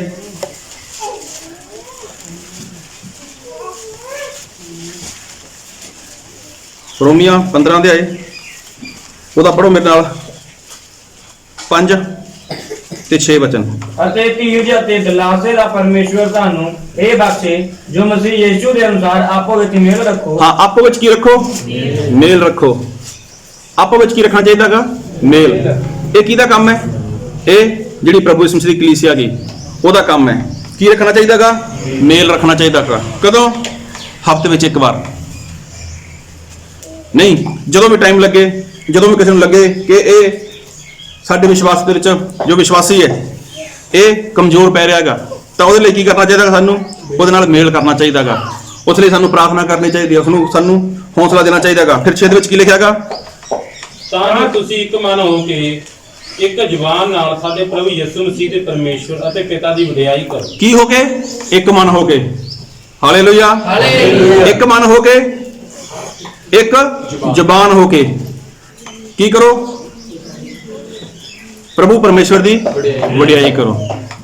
ਕੀ ਇਦਾਂ ਹੁੰਦਾਗਾ? ਸਾਰੇ ਇੱਕ ਮਨ ਹੋ ਕੇ ਪਰਮੇਸ਼ਵਰ ਦੀ ਆਰਾਧਨਾ ਕਰਦੇ ਨੇ, ਸਾਰੇ ਇੱਕ ਚਿੱਤ ਹੋ ਕੇ ਹੀ ਪਰਮੇਸ਼ਵਰ ਦੀ ਵਡਿਆਈ ਕਰਦੇ ਨੇ। ਜਦ ਇਨਸਾਨ ਇੱਕ ਮਨ ਹੀ ਨਹੀਂ ਹੈ, ਜਦ ਇਨਸਾਨ ਇੱਕ ਚਿੱਤ ਹੀ ਨਹੀਂ ਹੈ, ਤਾਂ ਫਿਰ ਕਿਸ ਤਰ੍ਹਾਂ ਕਹਿ ਸਕਦੇ ਹਾਂ ਕਿ ਅਸੀਂ ਕਲੀਸਿਆ ਦੇ ਵਿੱਚ ਹਾਂ? ਕਿਸ ਤਰ੍ਹਾਂ ਕਹਿ ਸਕਦੇ ਹੋ ਕਿ ਅਸੀਂ ਪਰਮੇਸ਼ਵਰ ਦੀ ਆਰਾਧਨਾ ਕਰਨ ਦੇ ਲਈ ਆਏ ਹੋਏ ਹਾਂ? ਕਿਸ ਤਰ੍ਹਾਂ ਕਹਿ ਸਕਦੇ ਹੋ ਕਿ ਅਸੀਂ ਪਰਮੇਸ਼ਵਰ ਨੂੰ ਮਹਿਮਾ ਦੇਣ ਲਈ ਆਏ ਹੋਏ ਹਾਂ? ਜਦ ਕਿ ਪਰਮੇਸ਼ਵਰ ਕੀ ਚਾਹੁੰਦੇ ਨੇ ਕਿ ਸਾਰੇ ਇੱਕ ਮਨ ਹੋਵੋ, ਸਾਰੇ ਇੱਕ ਚਿੱਤ ਹੋਵੋ। ਪਰ ਮੈਂ ਦੱਸਣਾ ਚਾਹੁੰਦਾ, ਅੱਜ ਮੈਂ ਵਚਨ ਨਹੀਂ ਦੇਣਾ ਸੀਗਾ ਇੱਥੇ। ਮੈਂ ਸਮਾਂ ਪਰਮੇਸ਼ਵਰ ਦਾਸ ਨੂੰ ਦਿੱਤਾ ਸੀਗਾ ਕਿ ਚਲੋ ਤੁਸੀਂ ਸਮਾਂ ਦਿਓ, ਲੇਕਿਨ ਇਸ ਸਬਜੈਕਟ ਮੈਨੂੰ ਪਿਛਲੇ ਮੰਗਲਵਾਰ ਮਿਲ ਚੁੱਕਿਆ ਸੀਗਾ। ਤੇ ਚਲੋ ਪਰਮੇਸ਼ਵਰ ਦੀ ਯੋਜਨਾ ਸੀ, ਪਰਮੇਸ਼ਵਰ ਦੀ ਮਰਜ਼ੀ ਸੀ ਕਿ ਇਹ ਵਚਨ ਦੇ ਵਿੱਚੋਂ ਆਪਾਂ ਕੁਝ ਸਿੱਖੀਏ। ਇਸ ਲਈ ਵਚਨ ਨੂੰ ਧਿਆਨ ਨਾਲ ਸੁਣਿਓ ਕਿ ਪਰਮੇਸ਼ਵਰ ਸਾਨੂੰ ਕਿਉਂ ਕਹਿੰਦੇ ਨੇ ਕਿ ਤੁਸੀਂ ਇੱਕ ਮਨ ਹੋਵੋ। ਕਿਉਂਕਿ ਪਰਮੇਸ਼ਵਰ ਦਾ ਕੰਮ ਹੈ। ਪਰਮੇਸ਼ਵਰ ਦਾ ਕੰਮ ਕੀ ਹੈ? ਕਿ ਲੋਕ ਬਚਾਏ ਜਾਣ। ਔਰ ਬਚਾਉਣਾ ਕਿਹਨੇ ਹੈ? ਬਚਾਉਣਾ ਤਾਂ ਪਰਮੇਸ਼ਵਰ ਨਹੀਂ ਹੈ, ਲੇਕਿਨ ਇਸਤੇਮਾਲ ਕਿਹਦਾ ਕਰਨਾਗਾ? ਇਸਤੇਮਾਲ ਪ੍ਰਭੂ ਯਿਸੂ ਮਸੀਹ ਨੇ ਸਾਡਾ ਕਰਨਾਗਾ, ਪ੍ਰਭੂ ਯਿਸੂ ਮਸੀਹ ਨੇ ਤੁਹਾਡਾ ਕਰਨਾਗਾ। ਔਰ ਬਾਈਬਲ ਦੇ ਵਿੱਚ ਲਿਖਿਆਗਾ, ਇੱਕ ਵਚਨ ਪੜੋ ਮੇਰੇ ਲਈ, ਮੇਰੇ ਨਾਲ ਪੜੋ, ਪਹਿਲਾ ਕੁਰਿੰਥੀਆਂ ਉਹਦਾ 3 ਅਧਿਆਇ ਉਹਦਾ 9 ਵਚਨ। ਕਿਉਂ ਜੋ ਅਸੀਂ ਕੰਮ ਕਰਨ ਵਿੱਚ ਪਰਮੇਸ਼ਰ ਦੇ ਸਾਂਝੀ ਹਾਂ, ਤੁਸੀਂ ਪਰਮੇਸ਼ਰ ਦੀ ਖੇਤੀ ਅਤੇ ਪਰਮੇਸ਼ਰ ਦਾ ਭਵਨ ਹੋ। ਹਾਲੇਲੂਇਆ। ਅਸੀਂ ਕੀ ਆ? ਸਾਰੇ ਕੰਮ ਕਰਨਾਗਾ। ਕਿਹਦਾ ਕੰਮ ਕਰਨਾਗਾ? ਪਰਮੇਸ਼ਵਰ ਦਾ ਕੰਮ ਕਰਨਾਗਾ। ਕੌਣ ਕੌਣ ਪਰਮੇਸ਼ਵਰ ਦਾ ਕੰਮ ਕਰਨਾ ਚਾਹੁੰਦਾ ਹੈਗਾ? ਹਾਲੇਲੂਇਆ। ਕੋਈ ਹੈ ਕੰਮ ਕਰਨ ਦੇ ਲਈ ਤਿਆਰ? ਕੋਈ ਬੋਝ ਨਹੀਂ ਚੁੱਕਣਾ ਸਿਰ ਦੇ ਉੱਪਰ? ਕੋਈ ਹੈ ਜੋ ਪਰਮੇਸ਼ਵਰ ਦਾ ਕੰਮ ਕਰਨਾ ਚਾਹੁੰਦਾ ਹੈਗਾ? ਇੱਕ ਵਾਰ ਫਿਰ ਪੜੋ ਜੀ ਨੂੰ। ਕਿਉਂ ਜੋ ਅਸੀਂ ਕੰਮ ਕਰਨ ਵਿੱਚ ਪਰਮੇਸ਼ਰ ਦੇ ਸਾਂਝੀ ਹਾਂ। ਦੇਖੋ, ਅਸੀਂ ਕੰਮ ਕਰਨ ਦੇ ਵਿੱਚ ਕੀ ਆ? ਪਰਮੇਸ਼ਵਰ ਦੇ ਸਾਂਝੀ ਹਾਂ। ਇਹਦਾ ਮਤਲਬ ਪਰਮੇਸ਼ਵਰ ਨੇ ਸਾਨੂੰ ਅਗਰ ਕਲੀਸਿਆ ਵਿੱਚ ਰੱਖਿਆਗਾ, ਅਗਰ ਪਰਮੇਸ਼ਵਰ ਨੇ ਤੁਹਾਨੂੰ ਕਲੀਸਿਆ ਦੇ ਵਿੱਚ ਰੱਖਿਆਗਾ, ਤਾਂ ਪਰਮੇਸ਼ਵਰ ਨੇ ਇਸ ਤਰ੍ਹਾਂ ਤੁਹਾਨੂੰ ਰੱਖਤਾ ਇਹਦੇ ਕਲੀਸਿਆ ਵਿੱਚ। ਇਹਦਾ ਮਤਲਬ ਕਿ ਪਰਮੇਸ਼ਵਰ ਦਾ ਕੋਈ ਨਾ ਕੋਈ ਕੰਮ ਹੈ ਜਿਹੜਾ ਤੁਸੀਂ ਕਰਨਾਗਾ, ਜਿਹੜਾ ਮੈਂ ਕਰਨਾਗਾ, ਜਿਹੜਾ ਪਰਮੇਸ਼ਵਰ ਦੇ ਦਾਸ ਨੇ ਕਰਨਾਗਾ, ਜਿਹੜਾ ਆਪਾਂ ਸਾਰਿਆਂ ਨੇ ਕਰਨਾਗਾ। ਹਾਲੇਲੂਇਆ। ਆਪਾਂ ਸਾਰਿਆਂ ਨੇ ਕੀ ਕਰਨਾਗਾ? ਪਰਮੇਸ਼ਵਰ ਦਾ ਕੰਮ ਕਰਨਾਗਾ, ਉਹ ਵੀ ਮਿਲ ਕੇ ਕਰਨਾਗਾ। ਲੇਕਿਨ ਕਦੋਂ ਹੋਊਗਾ? ਜਦੋਂ ਇਨਸਾਨ ਇੱਕ ਮਨ ਹੋਏਗਾ, ਜਦੋਂ ਇਨਸਾਨ ਕੀ ਹੋਏਗਾ? ਇੱਕ ਚਿੱਤ ਹੋਏਗਾ, ਜਦੋਂ ਇੱਕ ਜ਼ੁਬਾਨ ਹੋਏਗਾ। ਫਿਰ ਪੜੋ ਅੱਗੇ। ਤੁਸੀਂ ਪਰਮੇਸ਼ਰ ਦੀ ਖੇਤੀ ਅਤੇ ਪਰਮੇਸ਼ਰ ਦਾ ਭਵਨ ਹੋ। ਦੇਖੋ, ਪਰਮੇਸ਼ਵਰ ਦੀ ਖੇਤੀ ਹੋ, ਪਰਮੇਸ਼ਵਰ ਦਾ ਕੀ ਹੋ? ਭਵਨ ਹੋ। ਹੁਣ ਕੰਮ ਕਰਨਾਗਾ, ਖੇਤ ਵਿੱਚ ਕੰਮ ਜਾਂ ਭਵਨ ਬਣਾਉਣ ਦੇ ਵਿੱਚ ਕੰਮ, ਮਤਲਬ ਪਰਮੇਸ਼ਵਰ ਦਾ ਕੰਮ ਕਰਨਾਗਾ। ਹੁਣ ਦੇਖੋ, ਮਕਾਨ ਬਣਾਇਆ ਇੱਕ ਤੁਹਾਡੇ ਕੋਲ ਹੀ ਤਾਜ਼ਾ ਹੈਗਾ। ਇਸ ਨੂੰ ਇਕੱਲੇ ਮਿਸਤਰੀ ਨੇ ਬਣਾਇਆ? ਕਿਹਨੇ ਬਣਾਇਆ? ਇਹਦੇ ਵਿੱਚ ਮਜ਼ਦੂਰ ਵੀ ਆਇਆ, ਇਹਦੇ ਵਿੱਚ ਪਲੰਬਰ ਵਾਲਾ ਵੀ ਆਇਆ, ਇਹਦੇ ਵਿੱਚ ਸਟਰਿੰਗ ਵਾਲੇ ਵੀ ਆਏ, ਹੋਰ ਵੀ ਲੋਕ ਆਏ ਇਹਦੇ ਵਿੱਚ ਬਿਜਲੀ ਵਾਲਾ ਵੀ। ਮਤਲਬ ਹਰ ਇਨਸਾਨ ਦਾ ਆਪੋ ਆਪਣਾ ਕੰਮ ਹੈ। ਗੱਲ ਨੂੰ ਬਹੁਤ ਧਿਆਨ ਨਾਲ ਸੁਣਿਓ। ਲੇਕਿਨ ਪਰਮੇਸ਼ਵਰ ਦਾ ਕੰਮ ਵੀ ਕਰਨਾਗਾ, ਉਹ ਆਪਾਂ ਨੇ ਕਰਨਾਗਾ। ਇਹ ਤੇ ਇੱਕ ਸੰਸਾਰਿਕ ਗੱਲ ਹੈ। ਹੁਣ ਇਕੱਲਾ ਮਿਸਤਰੀ ਘਰ ਨਹੀਂ ਬਣਾ ਸਕਦਾ, ਮਿਸਤਰੀ ਨੂੰ ਜ਼ਰੂਰਤ ਹੈ ਮਜ਼ਦੂਰ ਦੀ। ਘਰ ਨੂੰ ਬਣਾਉਣ ਦੇ ਲਈ ਪਲੰਬਰ ਵਾਲੇ ਦੀ ਜ਼ਰੂਰਤ ਹੈ, ਘਰ ਨੂੰ ਬਣਾਉਣ ਵਾਲੇ ਦੇ ਲਈ ਜੋ ਫਰਨੀਚਰ ਦਾ ਕੰਮ ਕਰਦਾ ਹੈਗਾ ਉਹਦੀ ਜ਼ਰੂਰਤ ਹੈ, ਘਰ ਨੂੰ ਬਣਾਉਣ ਦੇ ਲਈ ਜੋ ਪੱਥਰ ਦਾ ਕੰਮ ਕਰਦਾ ਹੈਗਾ ਉਹਦੀ ਜ਼ਰੂਰਤ ਹੈ, ਘਰ ਨੂੰ ਤਿਆਰ ਕਰਨ ਦੇ ਲਈ ਜੋ ਬਿਜਲੀ ਦਾ ਕੰਮ ਕਰਦਾ ਹੈਗਾ ਉਹਦੀ ਜ਼ਰੂਰਤ ਹੈ। ਕੀ ਇਕੱਲਾ ਮਿਸਤਰੀ ਘਰ ਬਣਾ ਸਕਦਾ ਹੈਗਾ? ਨਹੀਂ ਬਣਾ ਸਕਦਾ। ਤੇ ਪ੍ਰਭੂ ਯਿਸੂ ਮਸੀਹ ਜਦ ਸੰਸਾਰ ਦੇ ਵਿੱਚ ਸੀਗੇ, ਪ੍ਰਭੂ ਯਿਸੂ ਮਸੀਹ ਨੂੰ ਕਿਸੇ ਵੀ ਚੇਲੇ ਦੀ ਜ਼ਰੂਰਤ ਨਹੀਂ ਸੀਗੀ। ਲੇਕਿਨ ਪ੍ਰਭੂ ਯਿਸੂ ਮਸੀਹ ਜਾਣਦੇ ਸੀਗੇ ਕਿ ਮੈਂ ਤਾਂ ਸੰਸਾਰ ਦੇ ਵਿੱਚ ਚਲਾ ਜਾਣਾਗਾ, ਲੇਕਿਨ ਜਿਹੜਾ ਕੰਮ ਹੈ ਲੋਕਾਂ ਨੂੰ ਬਚਾਉਣ ਦਾ, ਉਹ ਕੰਮ ਤਾਂ ਕਰਨਾ ਹੀ ਹੈ। ਇਸੇ ਲਈ ਪ੍ਰਭੂ ਯਿਸੂ ਮਸੀਹ ਨੇ 12 ਚੇਲਿਆਂ ਨੂੰ ਚੁਣਿਆ, ਇਸੇ ਲਈ ਪ੍ਰਭੂ ਯਿਸੂ ਮਸੀਹ ਨੇ 70 ਚੇਲਿਆਂ ਨੂੰ ਚੁਣਿਆ, ਇਸੇ ਲਈ ਪ੍ਰਭੂ ਯਿਸੂ ਮਸੀਹ ਦੇ ਕੁਝ ਹੋਰ ਵੀ ਚੇਲੇ ਸੀਗੇ। ਗੱਲ ਨੂੰ ਬਹੁਤ ਧਿਆਨ ਨਾਲ ਸੁਣਿਓ। ਅਸੀਂ ਕੀ ਆ? ਅਸੀਂ ਸਾਰੇ ਪ੍ਰਭੂ ਯਿਸੂ ਮਸੀਹ ਦੀ ਕਲੀਸਿਆ ਵਿੱਚ ਸ਼ਾਮਲ ਹੋ ਚੁੱਕੇ ਆ। ਕਲੀਸਿਆ ਕਿੱਥੋਂ ਬਣਦੀ ਹੈ? ਕਿ ਜਦ ਇਨਸਾਨ ਸੱਚਾ ਵਿਸ਼ਵਾਸ ਕਰਦਾਗਾ, ਸੱਚੀ ਤੋਬਾ ਕਰਦਾਗਾ, ਸੱਚਾ ਬਪਤਿਸਮਾ ਲੈਂਦਾਗਾ ਔਰ ਪਾਪਾਂ ਦੀ ਮਾਫੀ ਲੈ ਲੈਂਦਾਗਾ, ਉਸ ਤੋਂ ਬਾਅਦ ਉਸ ਨੂੰ ਪਵਿੱਤਰ ਆਤਮਾ ਦਾ ਦਾਨ ਮਿਲਦਾਗਾ। ਫਿਰ ਕੀ ਹੁੰਦਾਗਾ? ਉਹ ਕਲੀਸਿਆ ਦੇ ਵਿੱਚ ਜੁੜ ਜਾਂਦਾਗਾ। ਔਰ ਬਾਈਬਲ ਦੇ ਵਿੱਚ ਲਿਖਿਆਗਾ, ਇੱਕ ਵਚਨ ਪੜ੍ਹੋ ਮੇਰੇ ਨਾਲ।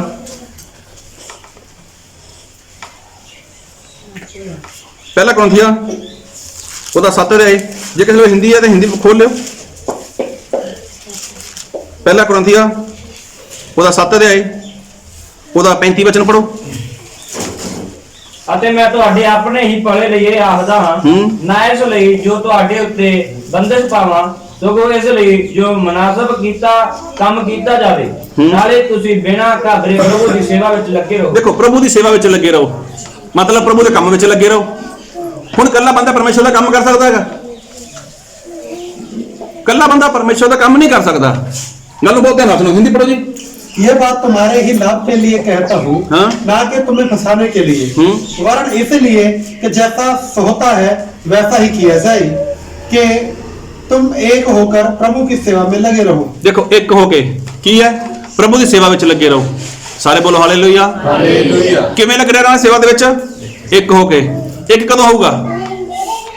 ਇੱਕ ਇਨਸਾਨ ਉਦੋਂ ਹੋਊਗਾ ਕਿ ਜਦੋਂ ਇੱਕ ਮਨ ਹੋਣਗੇ, ਜਦੋਂ ਇੱਕ ਚਿੱਤ ਹੋਣਗੇ, ਜਦੋਂ ਇੱਕ ਜ਼ੁਬਾਨ ਹੋਣਗੇ, ਫਿਰ ਇਨਸਾਨ ਪ੍ਰਭੂ ਦਾ ਕੰਮ ਕਰ ਸਕਦਾ ਹੈਗਾ।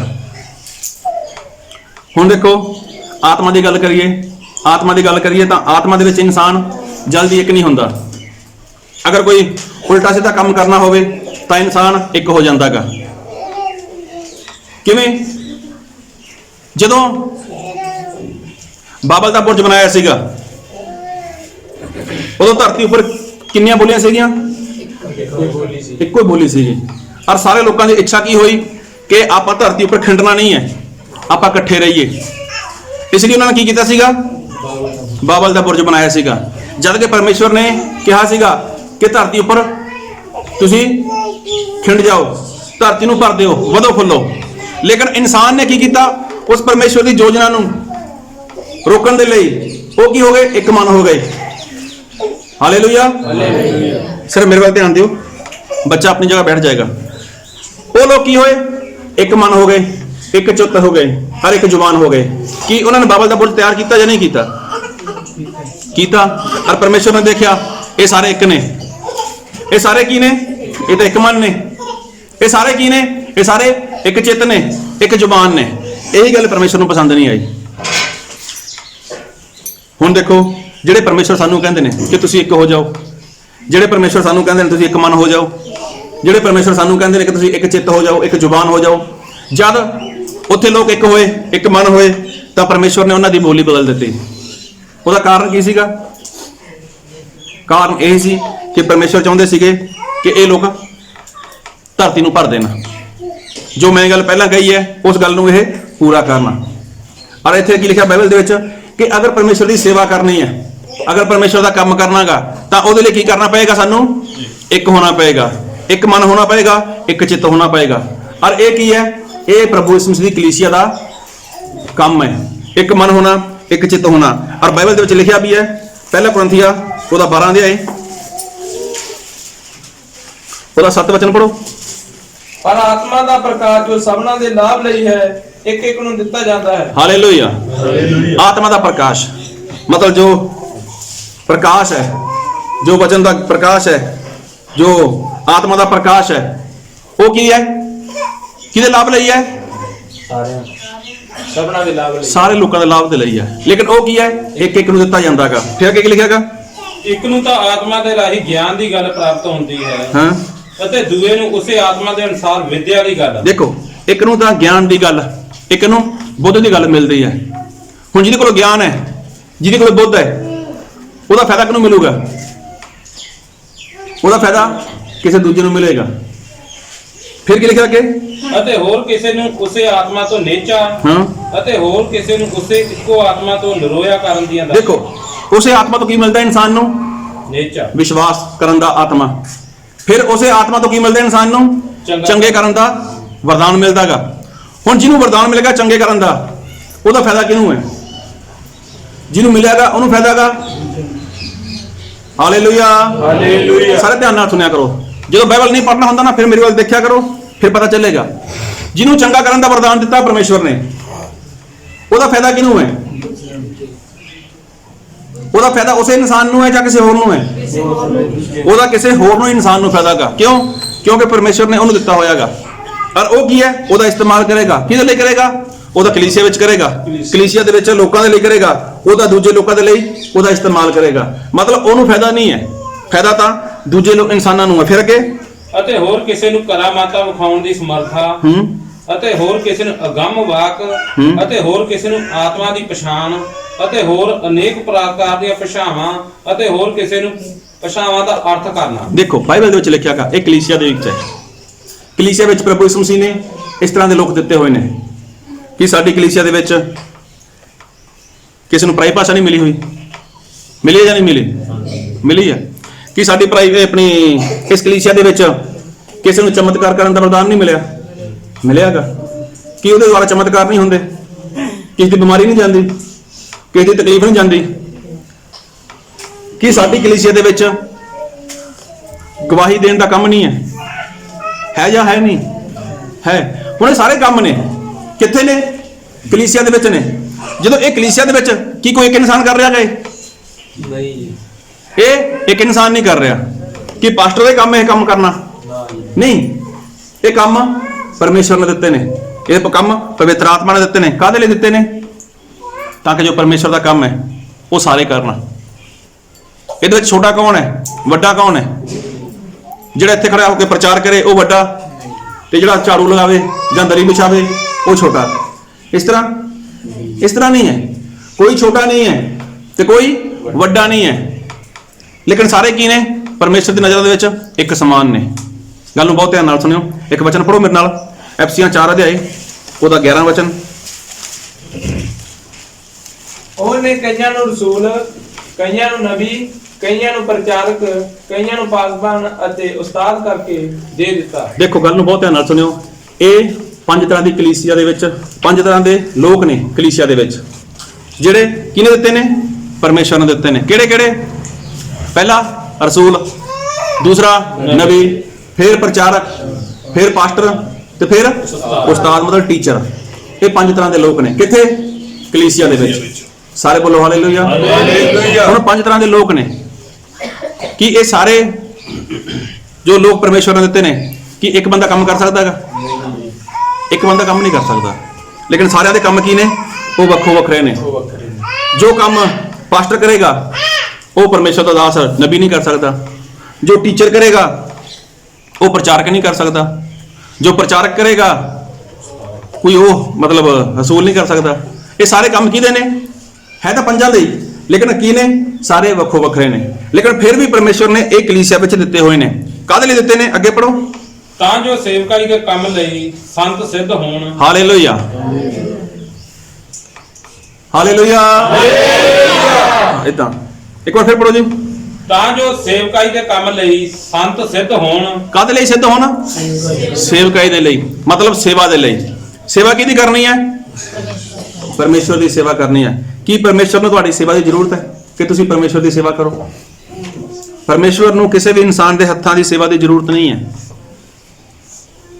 ਰਸੂਲਾਂ 17 ਦੇ ਪੜ੍ਹ ਕੇ ਦੇਖਿਓ ਤਾਂ ਸਪਸ਼ਟ ਲਿਖਿਆ ਹੈਗਾ ਕਿ ਪਰਮੇਸ਼ਵਰ ਨੂੰ ਇਨਸਾਨ ਦੇ ਹੱਥਾਂ ਦੀ ਸੇਵਾ ਦੀ ਜ਼ਰੂਰਤ ਨਹੀਂ ਹੈ। ਲੇਕਿਨ ਪਰਮੇਸ਼ਵਰ ਨੇ ਇਹ ਲੋਕ ਦਿੱਤੇ ਨੇ। ਕਾਹਦੇ ਲਈ? ਤਾਂ ਕਿ ਪਰਮੇਸ਼ਵਰ ਦੀ ਜੋ ਸੇਵਾ ਗਈ ਉਹਦਾ ਕੰਮ ਕੀ ਹੋਵੇ? ਉਹਦਾ ਕੰਮ ਕੀ ਹੋਵੇ? ਉਹਦਾ ਕੰਮ ਦੇ ਲਈ ਜੋ ਸੰਤ ਨੇ ਉਹ ਸਿੱਧ ਹੋਣ। ਫਿਰ ਅੱਗੇ, ਅਤੇ ਮਸੀਹ ਦੀ ਦੇਹੀ ਉਸਰਦੀ ਜਾਵੇ। ਕੀ ਹੈ? ਮਸੀਹ ਦੀ ਦੇਹੀ, ਮਤਲਬ ਮਸੀਹ ਦਾ ਜੋ ਸਰੀਰ ਹੈ ਉਹ ਕੀ ਹੋਵੇ? ਉਹ ਵੱਧਦਾ ਚਲਾ ਜਾਏ, ਉਹ ਉન્નਤੀ ਕਰੇ। ਗੱਲ ਨੂੰ ਬਹੁਤ ਧਿਆਨ ਨਾਲ ਸੁਣਿਓ ਕਿ ਪਰਮੇਸ਼ਵਰ ਸਾਨੂੰ ਕੀ ਸਿਖਾ ਰਹੇ ਨੇ। ਅੱਜ ਕਲੀਸਿਆ ਤਾਂ ਹੈ, ਅਸੀਂ ਕਹਿੰਦੇ ਤਾਂ ਹੈਗੇ ਕਿ ਇਹ ਕਲੀਸਿਆ ਪ੍ਰਭੂ ਯਿਸੂ ਮਸੀਹ ਦੀ ਹੈ। ਅਸੀਂ ਕਹਿੰਦੇ ਆ ਕਿ ਇਸ ਕਲੀਸਿਆ ਵਿੱਚ ਅਸੀਂ ਵਚਨਾਂ ਨੂੰ ਸਿੱਖਦੇ ਹਾਂ। ਅਸੀਂ ਕਹਿੰਦੇ ਆ ਕਿ ਇਸ ਕਲੀਸਿਆ ਵਿੱਚ ਆਤਮਾ ਸੱਚਾਈ ਨਾਲ ਆਰਾਧਨਾ ਕਰਦੇ ਆ, ਵਚਨਾਂ ਨੂੰ ਸਿੱਖਦੇ ਆ, ਪ੍ਰਭੂ ਭੋਜ ਲੈਂਦੇ ਆ। ਲੇਕਿਨ ਜੋ ਕਲੀਸਿਆ ਦੇ ਵਿੱਚ ਏਕਤਾ ਹੋਣੀ ਚਾਹੀਦੀ ਹੈ ਉਹ ਏਕਤਾ ਨਹੀਂ ਦਿਖਾਈ ਦੇ ਰਹੀ, ਕਿਉਂਕਿ ਅੱਜ ਇਨਸਾਨ ਨੂੰ ਪਤਾ ਹੀ ਨਹੀਂ ਹੈ ਕਿ ਮੇਰਾ ਕੰਮ ਕੀ ਹੈ ਕਲੀਸਿਆ ਦੇ ਵਿੱਚ। ਅੱਜ ਜੋ ਵੀ ਕੰਮ ਹੈ ਉਹ ਇੱਕ ਬੰਦੇ ਦੇ ਉੱਪਰ ਰੱਖ ਦਿੱਤਾ ਇਨਸਾਨਾਂ ਨੇ।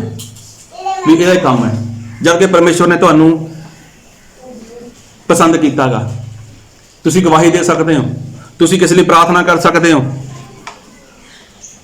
ਤੁਸੀਂ ਪਰਮੇਸ਼ਵਰ ਦੇ ਕੰਮ ਦੇ ਵਿੱਚ ਅੱਗੇ ਆ ਸਕਦੇ ਹੋ। ਲੇਕਿਨ ਇਨਸਾਨ ਕੀ ਹੈ, ਉਹ ਪਰਮੇਸ਼ਵਰ ਦੇ ਕੰਮ ਦੇ ਲਈ ਅੱਗੇ ਨਹੀਂ ਆਉਣਾ ਚਾਹੁੰਦਾ, ਉਹ ਪਰਮੇਸ਼ਵਰ ਦੇ ਕੰਮ ਦੇ ਵਿੱਚ ਅੱਗੇ ਵਧਣਾ ਨਹੀਂ ਚਾਹੁੰਦਾ।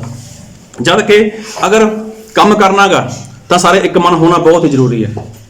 ਇੱਕ ਮਨ ਹੋਣ ਦੇ ਲਈ ਬਹੁਤ ਹੀ ਜ਼ਰੂਰੀ ਹੈ। ਹੁਣ ਦੇਖੋ, ਇਹ ਘਰ ਬਣਾਇਆ, ਜਿੰਨੇ ਵੀ ਇੱਥੇ ਲੇਬਰ ਸੀਗੇ, ਜੋ ਮਿਸਤਰੀ ਸੀਗਾ, ਉਹ ਕੀ ਕਰਦੇ ਸੀਗੇ, ਇੱਕ ਮਨ ਸੀਗੇ। ਅਗਰ ਮਿਸਤਰੀ ਨੇ ਕਿਹਾ ਚਲੋ ਵੀ ਸੀਮੈਂਟ ਲੈ ਕੇ ਆਓ, ਤਾਂ ਜੋ ਮਜ਼ਦੂਰ ਸੀਗਾ ਉਹ ਕੀ ਕਰਦਾ ਸੀਗਾ, ਉਹ ਸੀਮੈਂਟ ਲੈ ਕੇ ਆਉਂਦਾ ਸੀਗਾ। ਅਗਰ ਮਿਸਤਰੀ ਨੇ ਕਿਹਾ ਚਲੋ ਇੱਟਾਂ ਨੂੰ ਪਾਣੀ ਲਗਾ ਦਿਓ, ਤਾਂ ਦੂਜਾ ਕੀ ਕਰਦਾ ਸੀਗਾ, ਉਹ ਪਾਣੀ ਲਗਾ ਦਿੰਦਾ ਸੀਗਾ। ਮਤਲਬ ਜੋ ਜੋ ਕਹਿੰਦੇ ਸੀ, ਜਿਵੇਂ ਜਿਵੇਂ ਕਹਿੰਦੇ ਸੀਗੇ, ਉਹ ਲੋਕ ਮੰਨ ਲੈਂਦੇ ਸੀਗੇ, ਤਦੇ ਘਰ ਬਣਿਆ। ਅਗਰ ਮਿਸਤਰੀ ਕਹਿੰਦਾ ਵੀ ਚਲੋ ਸਰੀਆ ਕੱਟ ਲਓ, ਤੇ ਦੂਜਾ ਕਹਿੰਦਾ ਮੈਂ ਨਹੀਂ ਕੱਟਦਾ, ਮੈਂ ਤਾਂ ਇਹ ਕੰਮ ਕਰ ਰਿਹਾ ਹਾਲੇ, ਘਰ ਬਣ ਜਾਂਦਾ? ਕਦੇ ਵੀ ਨਹੀਂ ਬਣ ਜਾਂਦਾ। ਜਾਂ ਉਹ ਸਲਾਹ ਦੇ ਦਿੰਦਾ ਛੱਡੋ ਜੀ ਹਲੇ, ਪਹਿਲਾਂ ਉਹ ਕੰਮ ਕਰ ਲੈਂਦੇ ਆਪਾਂ, ਉਹ ਨਹੀਂ, ਇਦਾਂ ਨਹੀਂ ਹੈ। ਮਤਲਬ ਜੋ ਗੱਲ ਦੇਖੀ, ਜਿਵੇਂ ਦੇਖੀ, ਬਸ ਠੀਕ ਹੈ ਜੀ, ਅਸੀਂ ਤੁਹਾਡੇ ਨਾਲ ਤਿਆਰ ਹਾਂ, ਅਸੀਂ ਸਹਿਮਤ ਹਾਂ ਤੁਹਾਡੇ ਨਾਲ, ਤਾਂ ਦੇਖੋ ਘਰ ਹੈ ਜੋ ਉਹ ਜਲਦੀ ਬਣ ਜਾਂਦਾ ਹੈਗਾ। ਲੇਕਿਨ ਜੋ ਪਰਮੇਸ਼ਵਰ ਦਾ ਕੰਮ ਹੈ, ਅੱਜ ਕੰਮ ਨਹੀਂ ਹੋ ਪਾ ਰਿਹਾ। ਅੱਜ ਕਲੀਸਿਆ ਦੇ ਵਿੱਚ ਜਿਸ ਤਰ੍ਹਾਂ ਕੰਮ ਹੋਣਾ ਚਾਹੀਦਾ ਹੈਗਾ, ਉਸ ਤਰ੍ਹਾਂ ਕੰਮ ਨਹੀਂ ਹੋ ਰਿਹਾ। ਉਹਦਾ ਕਾਰਨ ਕੀ ਹੈ ਕਿ ਅੱਜ ਕਲੀਸਿਆ ਦੇ ਲੋਕ ਇੱਕ ਮਨ ਨਹੀਂ ਹੈ। ਕਲੀਸਿਆ ਦੇ ਲੋਕ ਜਿਸ ਤਰ੍ਹਾਂ ਕੰਮ ਕਰਨਾ ਚਾਹੀਦਾ ਹੈਗਾ, ਉਸ ਤਰ੍ਹਾਂ ਕੰਮ ਨਹੀਂ ਕਰ ਪਾ ਰਹੇ। ਜਦ ਕਿ ਬਾਈਬਲ ਦੇ ਵਿੱਚ ਲਿਖਿਆ ਹੈਗਾ, ਇੱਕ ਵਚਨ ਪੜ੍ਹੋ ਮੇਰੇ ਨਾਲ, ਰੋਮੀਆਂ ਉਹਦਾ 12 ਅਧਿਆਏ,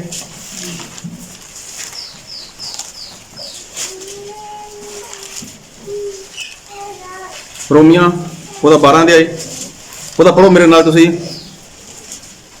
4 ਵਚਨ।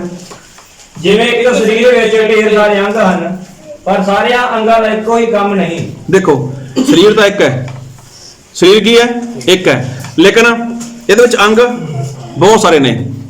ਇੱਕ ਸਰੀਰ ਹੈ, ਅੰਗ ਬਹੁਤ ਸਾਰੇ ਨੇ, ਸਾਰੇ ਅੰਗਾਂ ਦਾ ਇੱਕੋ ਹੀ ਕੰਮ ਨਹੀਂ ਹੈ। ਹੱਥ ਦਾ ਕੰਮ ਅਲੱਗ ਹੈ, ਅੱਖ ਦਾ ਕੰਮ ਅਲੱਗ ਹੈ, ਨੱਕ ਦਾ ਕੰਮ ਅਲੱਗ ਹੈ, ਪੈਰਾਂ ਦਾ ਕੰਮ ਅਲੱਗ ਹੈ, ਲੇਕਿਨ ਹੈ ਕੀ, ਹੈ ਤਾਂ ਸਰੀਰ ਦਾ ਹੀ ਅੰਗ। ਫਿਰ ਅੱਗੇ, ਤਿਵੇਂ ਅਸੀਂ ਜੋ ਢੇਰ ਸਾਰੇ ਹਾਂ ਮਸੀਹ ਵਿੱਚ ਮਿਲ ਕੇ ਇੱਕ ਸਰੀਰ ਹਾਂ ਅਤੇ ਇੱਕ ਇੱਕ ਕਰਕੇ ਇੱਕ ਦੂਏ ਦੇ ਅੰਗ ਹਾਂ। ਸਾਰੇ ਬੋਲੋ ਹਾਲੇਲੂਇਆ। ਅਸੀਂ ਕੀ ਆ, ਮਸੀਹ ਦੇ ਵਿੱਚ ਕੀ ਆ, ਇੱਕ ਸਰੀਰ ਆ। ਜਿਹੜੇ ਇੱਕ ਸਰੀਰ ਨੇ ਬੋਲੋ ਹਾਲੇਲੂਇਆ। ਪੱਕੀ ਗੱਲ ਹੈ। ਜੇ ਸਾਡਾ ਸਰੀਰ ਦਾ ਮਨ ਹੋਵੇ ਵੀ ਚਲੋ ਅੱਜ ਬਾਜ਼ਾਰ ਜਾਣਾਗਾ, ਹੱਥ ਪੈਰ ਕਦੇ ਰੌਲਾ ਪਾਉਂਦੇ ਨੇ, ਮੈਂ ਨਹੀਂ ਜਾਣਾ ਅੱਜ, ਹੋਏ ਹੈ, ਲੱਤਾਂ ਨਹੀਂ ਕਹਿੰਦੇ ਮੇਰਾ ਦਰਦ ਹੋ ਰਿਹਾ ਹੈਗਾ, ਜਾਂ ਕੋਈ ਵੀ ਅਸੀਂ ਕੰਮ ਕਰਨਾ ਹੋਵੇ ਤਾਂ ਹੱਥ ਕਹਿੰਦਾ ਚੱਲ ਤੂੰ ਜਾ, ਮੈਂ ਨਹੀਂ ਜਾਂਦਾ, ਜਾਂ ਤੂੰ ਇਦਾਂ ਕਰਕੇ ਆ ਜੀ, ਮੈਂ ਬਹਿ ਜਾਣਾ ਇੱਥੇ ਘਰੇ। ਮਤਲਬ ਉਹਦੇ ਵਿੱਚ ਕੀ ਹੈ, ਅਗਰ ਸਰੀਰ ਹੈ ਤਾਂ ਸਰੀਰ ਇੱਕ ਪਾਸੇ ਜਿੱਧਰ ਪੈਰ ਜਾਣਗੇ ਕੀ ਕਰੇਗਾ, ਹੱਥ ਵੀ ਉੱਧਰ ਜਾਣਗੇ, ਪੂਰੀ ਸਰੀਰ ਮਤਲਬ ਪੂਰਾ ਬੋਡੀ ਇਨਸਾਨ ਦੀ ਉੱਧਰ ਹੀ ਜਾਏਗੀ। ਉਹਨੂੰ ਕੰਟਰੋਲ ਕਰਨ ਵਾਲਾ ਕੌਣ, ਉਹਨੂੰ ਸਿਰ ਹੈ, ਮਤਲਬ ਦਿਮਾਗ ਆ। ਤੇ ਚਲੋ ਇਹਦੇ ਉੱਪਰ ਆਪਾਂ ਨਹੀਂ ਦੇਖਦੇ ਸਰੀਰ, ਆਪਾਂ ਜੋ ਸਾਰਾ ਸਬਜੈਕਟ ਨਹੀਂ ਹੈ ਕਿ ਸਰੀਰ ਦੇ ਬਾਰੇ ਆਪਾਂ ਕੀ ਸਿੱਖੀਏ, ਲੇਕਿਨ ਇਹਨਾਂ ਦੱਸ ਰਿਹਾ ਮੈਂ ਕਿ ਸਰੀਰ ਦਾ ਕੰਮ ਕੀ ਹੈ। ਅਗਰ ਸਰੀਰ ਦਾ ਜੋ ਵੀ ਹਿੱਸਾ ਹੈਗਾ ਉਹਨੂੰ ਭੁੱਖ ਲੱਗਦੀ ਹੈ, ਪੇਟ ਨੂੰ ਭੁੱਖ ਲੱਗਦੀ ਹੈ, ਤਾਂ ਫਿਰ ਉਹਦੇ ਨਾਲ ਸਹਿਮਤ ਕੌਣ ਹੁੰਦਾ ਹੈਗਾ, ਸਹਿਮਤ ਕੌਣ ਹੁੰਦਾ ਹੈਗਾ, ਸਹਿਮਤ ਉਹਦੇ ਨਾਲ ਪੈਰ ਹੁੰਦੇ ਨੇ। ਪਹਿਲਾਂ ਪੈਰ, ਚਲੋ ਚੱਲੀਏ ਆਪਾਂ, ਜਦ ਕਿ ਪੈਰ ਦਾ ਤੇ ਪੇਟ ਦਾ ਕੋਈ ਤਾਲੁਕਾਤ ਹੀ ਨਹੀਂ ਹੈ। ਚਲ ਮੈਂ ਤੇਰੇ ਨਾਲ ਚੱਲ ਦਾਂਗਾ, ਕਿੱਥੇ ਜਾਣਾਗਾ, ਚਲੋ ਹੱਥ ਧੋ ਕੇ ਆਈਏ, ਫਿਰ ਹੱਥ ਤਿਆਰ ਹੋ ਜਾਂਦੇ ਨੇ, ਫਿਰ ਉਹ ਜਾਂਦਾ ਰਸੋਈ ਦੇ ਵਿੱਚ। ਮਤਲਬ ਖਾਣਾ ਦਾ ਪੇਟ ਨਹੀਂ ਹੈ, ਬਾਕੀ ਸਰੀਰ ਦੇ ਕੀ ਨੇ, ਉਹ ਤਾਂ ਅੰਗ ਨੇ, ਲੇਕਿਨ ਸਾਰੇ ਕੀ ਨੇ, ਉਹ ਮਿਲ ਕੇ ਇੱਕ ਨੇ। ਸਾਰੇ ਕੀ ਨੇ, ਮਿਲ ਕੇ ਇੱਕ ਨੇ। ਮਤਲਬ ਕੋਈ ਵੀ ਟੋਕਾ ਟੋਕੀ ਨਹੀਂ, ਨਾਲ ਹੀ ਸਹਿਮਤੀ, ਜਾਂ ਫਿਰ ਇਦਾਂ ਨਹੀਂ ਕਿ ਹੁਣ ਖਾ ਕੇ ਹਟਿਆ ਤੂੰ ਹਲੇ, ਇਦਾਂ ਕੁਝ ਵੀ ਨਹੀਂ। ਬਾਰ-ਬਾਰ ਤੈਨੂੰ ਭੁੱਖ ਲੱਗਦੀ ਹੈ, ਅਸੀਂ ਤਾਂ ਕੁਝ ਕਰਦੇ ਹੀ ਨਹੀਂ। ਲੇਕਿਨ ਸਰੀਰ ਕੀ ਹੈ, ਸਰੀਰ ਤਾਂ ਇੱਕ ਹੈ, ਅੰਗ ਕੀ ਨੇ, ਅੰਗ ਬਹੁਤ ਨੇ, ਤੇ ਸਾਰਿਆਂ ਦਾ ਕੀ ਹੈ, ਕੰਮ ਵੱਖੋ ਵੱਖਰਾ ਹੈਗਾ। ਫਿਰ ਅੱਗੇ ਪੜੋ ਜੀ। ਸੋ ਸਾਨੂੰ ਉਸ ਕਿਰਪਾ ਦੇ ਅਨੁਸਾਰ ਜੋ ਸਾਨੂੰ ਦਾਨ ਹੋਈ, ਵੱਖੋ ਵੱਖਰੀਆਂ ਦਾਤਾਂ ਮਿਲੀਆਂ, ਫਿਰ ਜੇ ਉਹ ਨਬੂਵਤ ਹੋਵੇ ਤਾਂ ਆਪਣੀ ਨੇਚਾ ਦੇ ਹਾਂ ਦੇਖੋ, ਕਿਰਪਾ ਦੇ ਨਾਲ ਕੀ ਹੋਈ ਹੈ, ਸਾਨੂੰ ਜਿਹੜੀਆਂ ਦਾਤਾਂ ਨੇ, ਜਿਹੜੇ ਕੰਮ ਨੇ, ਇਹ ਕਿਰਪਾ ਨਾਲ ਸਾਨੂੰ ਮਿਲੇ ਹੋਏ ਨੇ। ਗੱਲ ਨੂੰ ਬਹੁਤ ਧਿਆਨ ਨਾਲ ਸੁਣਿਓ, ਇਹ ਸਾਨੂੰ ਕੀ ਮਿਲੇ ਹੋਏ ਨੇ, ਕਿਰਪਾ ਨਾਲ ਮਿਲੇ ਹੋਏ ਨੇ। ਮਤਲਬ ਪਰਮੇਸ਼ਵਰ ਦੀ ਕਿਰਪਾ ਨਾਲ ਸਾਨੂੰ ਵੀ ਮਿਲਿਆ ਹੋਇਆਗਾ। ਦੇਖੋ, ਜਿਹਦੇ ਲਵੇ ਪਰਾਈ ਭਾਸ਼ਾ ਗਈ, ਇਹ ਪਰਮੇਸ਼ਵਰ ਦੀ ਕਿਰਪਾ ਗਈ। ਜਿਹਨੂੰ ਚਮਤਕਾਰਾਂ ਦਾ ਵਰਦਾਨ ਮਿਲਿਆਗਾ, ਇਹ ਪਰਮੇਸ਼ਵਰ ਦੀ ਕਿਰਪਾ ਗਈ। ਜਿਹਨੂੰ ਅਗੰਮ ਵਾਕ ਕਰਨ ਦਾ ਮਿਲਿਆਗਾ, ਇਹ ਪਰਮੇਸ਼ਵਰ ਦੀ ਕਿਰਪਾ ਗਈ। ਇਹ ਸਾਰੇ ਕੀ ਨੇ, ਕਿਰਪਾ ਦੇ ਦੁਆਰਾ ਸਾਨੂੰ ਮਿਲਿਆ ਹੋਇਆਗਾ। ਫਿਰ ਅੱਗੇ ਪੜੋ ਜੀ। ਜੇ ਸੇਵਾ ਹੋਵੇ ਤਾਂ ਆਪਣੀ ਸੇਵਾ ਵਿੱਚ ਰਹੇ, ਜੇ ਸਿਖਾਉਣ ਵਾਲਾ ਹੋਵੇ ਤਾਂ ਸਿਖਾਉਣ ਦੇ ਕੰਮ ਵਿੱਚ। ਦੇਖੋ ਕੀ ਲਿਖਿਆਗਾ ਕਿ ਜੋ ਸੇਵਾ ਹੈ, ਜਿਹੜੀ ਸੇਵਾ ਮਿਲੀ ਹੈ ਉਹਦੇ ਵਿੱਚ ਲੱਗਿਆ ਰਹੇ। ਜਿਹੜੀ ਸੇਵਾ ਮਿਲੀ ਹੈ, ਸੇਵਾ ਕੀ ਹੈ? ਖੜੇ ਹੋ ਕੇ ਪ੍ਰਚਾਰ ਕਰਨਾ ਜਾਂ ਬਾਹਰ ਜਾ ਕੇ ਲੋਕਾਂ ਦੇ ਲਈ ਪ੍ਰਾਰਥਨਾ ਕਰਨੀ, ਇਹ ਸੇਵਾ ਕੀ? ਸੇਵਾ ਇਨਸਾਨ ਨੂੰ ਜੋ ਵੀ ਸੇਵਾ ਮਿਲੀ ਹੈ, ਕੀ ਤੁਹਾਨੂੰ ਕੋਈ ਸੇਵਾ ਮਿਲੀ ਹੈ? ਸੇਵਾ ਕਈ ਤਰ੍ਹਾਂ ਦੀ ਹੈ। ਕੋਈ ਆਰਾਧਨਾ ਕਰਦਾਗਾ, ਕੋਈ ਢੋਲਕੀ ਵਜਾਉਂਦਾਗਾ, ਕੋਈ ਅੱਗੇ ਜਿੱਥੇ ਆਪਾਂ ਬੈਠ ਕੇ ਸੰਗਤੀ ਕਰਨੀ ਹੈ ਉੱਥੇ ਸਾਫ਼ ਸਫਾਈ ਕਰਦਾਗਾ, ਕੋਈ ਮੈਟ ਵਿਛਾਉਂਦਾਗਾ, ਕੋਈ ਦਰੀ ਵਿਛਾਉਂਦਾਗਾ, ਕੋਈ ਉਸ ਤੋਂ ਬਾਅਦ ਉਸਨੂੰ ਝਾੜ ਸਵਾਰ ਕੇ ਉਸਨੂੰ ਸਾਫ਼ ਕਰਦਾਗਾ, ਉਸਨੂੰ ਚੁੱਕ ਕੇ ਇਕੱਠਾ ਕਰਕੇ ਰੱਖਦਾਗਾ, ਕੋਈ ਬਰਤਨ ਸਾਫ਼ ਕਰਦਾਗਾ। ਇਹ ਸਾਰੀ ਕੀ ਹੈ? ਇਹ ਸਾਰੀ ਸੇਵਾ ਕੀ? ਲੇਕਿਨ ਇਨਸਾਨ ਕੀ ਹੈ?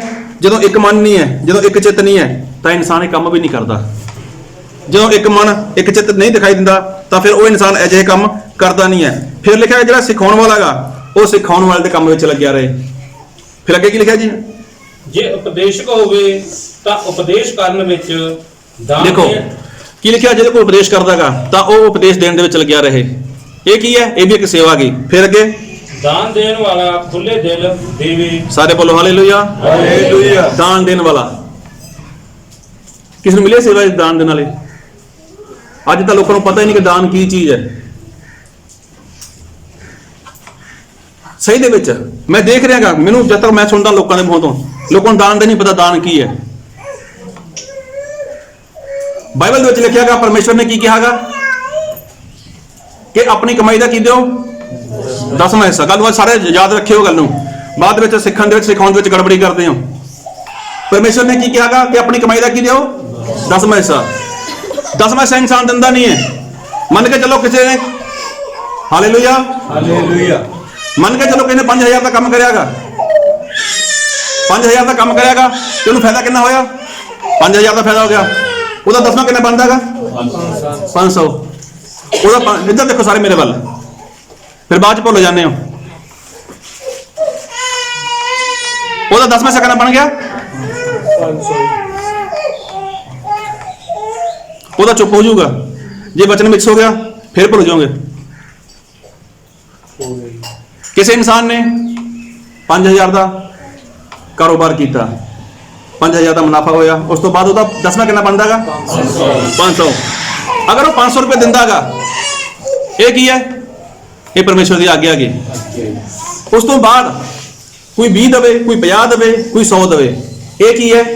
ਇਹ ਉਹਦਾ ਦਾਨ ਹੈ। ਪਹਿਲਾਂ ਕੀ ਦੇਣਾਗਾ? ਪਹਿਲਾਂ 10ਵਾਂ ਹਿੱਸਾ ਦੇਣਾਗਾ। ਨਹੀਂ ਤਾਂ ਗੜਬੜੀ ਕੀ ਕਰਦੇ ਨੇ, 500 ਦੇ ਦਿੰਦਾ ਹੀ ਨਹੀਂ, ਉਹਦੇ ਵਿੱਚ 100 200 ਦੇ ਦੇਣਗੇ, ਆਹ ਲਓ ਜੀ ਮੇਰਾ ਦਾਨ। ਉਹ ਬੇਈਮਾਨ ਨਹੀਂ ਕਰਦਾ ਇਨਸਾਨ। ਸਭ ਤੋਂ ਪਹਿਲਾਂ ਦਾਨ ਹੈ, ਸਭ ਤੋਂ ਪਹਿਲਾਂ 10ਵਾਂ ਹਿੱਸਾ ਗਾ। ਸਭ ਤੋਂ ਪਹਿਲਾਂ ਇਨਸਾਨ ਦੀ ਕਮਾਈ ਦਾ 10ਵਾਂ ਹਿੱਸਾ ਗਾ। 10ਵਾਂ ਹਿੱਸਾ ਇੱਕ ਪਾਸੇ ਹੈ, ਉਹ ਤਾਂ ਪਰਮੇਸ਼ਵਰ ਦਾ ਹੈ। ਉਸ ਤੋਂ ਇਲਾਵਾ ਅਗਰ ਇਨਸਾਨ ਕੁਝ ਕਰਦਾਗਾ, 10 ਕਰੋ, 5 ਕਰੋ, 2 ਕਰੋ ਜਾਂ 500 ਕਰੋ, 10ਵੇਂ ਹਿੱਸੇ ਤੋਂ ਇਲਾਵਾ ਉਹ ਤੁਹਾਡਾ ਦਾਨ ਹੈ। ਹਾਲੇਲੂਇਆ।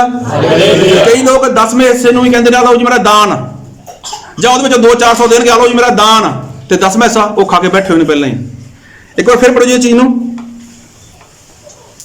ਜੇ ਉਪਦੇਸ਼ਕ ਹੋਵੇ ਤਾਂ ਉਪਦੇਸ਼ ਕਰਨ ਵਿੱਚ। ਦਾਨ ਦੇਣ ਵਾਲਾ ਖੁੱਲੇ ਦਿਲ ਦੇਵੇ। ਦਾਨ ਦੇਣ ਵਾਲਾ ਖੁੱਲੇ ਦਿਲ ਦੇਵੇ।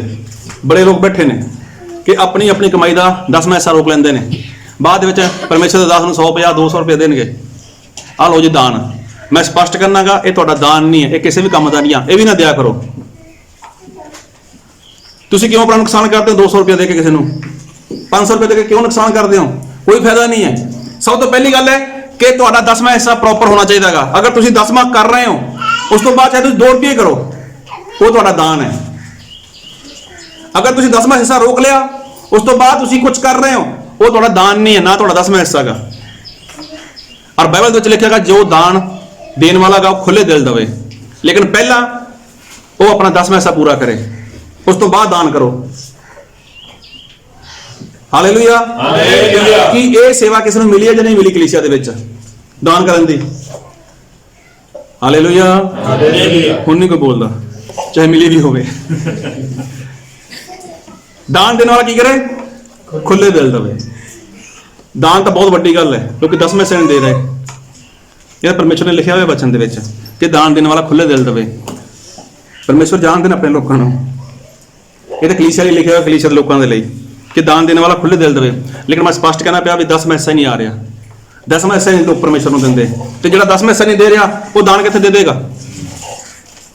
ਪਹਿਲਾਂ ਕੀ ਹੈ? ਪਹਿਲਾਂ 10ਵਾਂ ਹਿੱਸਾ ਹੈਗਾ, 10ਵਾਂ ਹਿੱਸਾ ਕੱਢੋ ਫਿਰ ਦਾਨ ਕਰੋ। ਅਗਰ ਪਹਿਲਾਂ ਦਾਨ ਕਰਦੇ ਹੋ 10ਵਾਂ ਹਿੱਸਾ ਨਹੀਂ ਕੱਢ ਰਹੇ, ਕੋਈ ਫਾਇਦਾ ਨਹੀਂ, ਬੰਦ ਕਰ ਦੋ ਵੀ। ਫਿਰ ਕੀ ਲਿਖਿਆ ਅੱਗੇ ਜੀ? ਉਪਕਾਰ ਤਰਦ ਨਾਲ ਹੋਵੇ, ਦਇਆ ਕਰਨ ਵਾਲਾ ਖੁਸ਼ੀ ਨਾਲ ਦਇਆ ਕਰੇ। ਹਾਂ, ਜੋ ਉਪਕਾਰ ਹੈ, ਜੋ ਇੱਛਾ ਹੈਗੀ, ਉਹ ਕੀ ਹੈ? ਉਹ ਵੀ ਇਨਸਾਨ ਦੇ ਜੀਵਨ ਦੇ ਵਿੱਚ ਦਿਖਾਈ ਦੇਣੀ ਚਾਹੀਦੀ ਹੈ। ਇਹਨੂੰ ਪੜ੍ਹੋਗੇ ਹਿੰਦੀ ਜੀ? ਰੋਮੀਆਂ ਉਹਦਾ 12 ਦੇ ਆਏ, ਉਹਦਾ 8 ਵਚਨ ਜਲਦੀ ਕਰਿਆ ਕਰੋ। रोमिया 8 थी और 12 दी 8।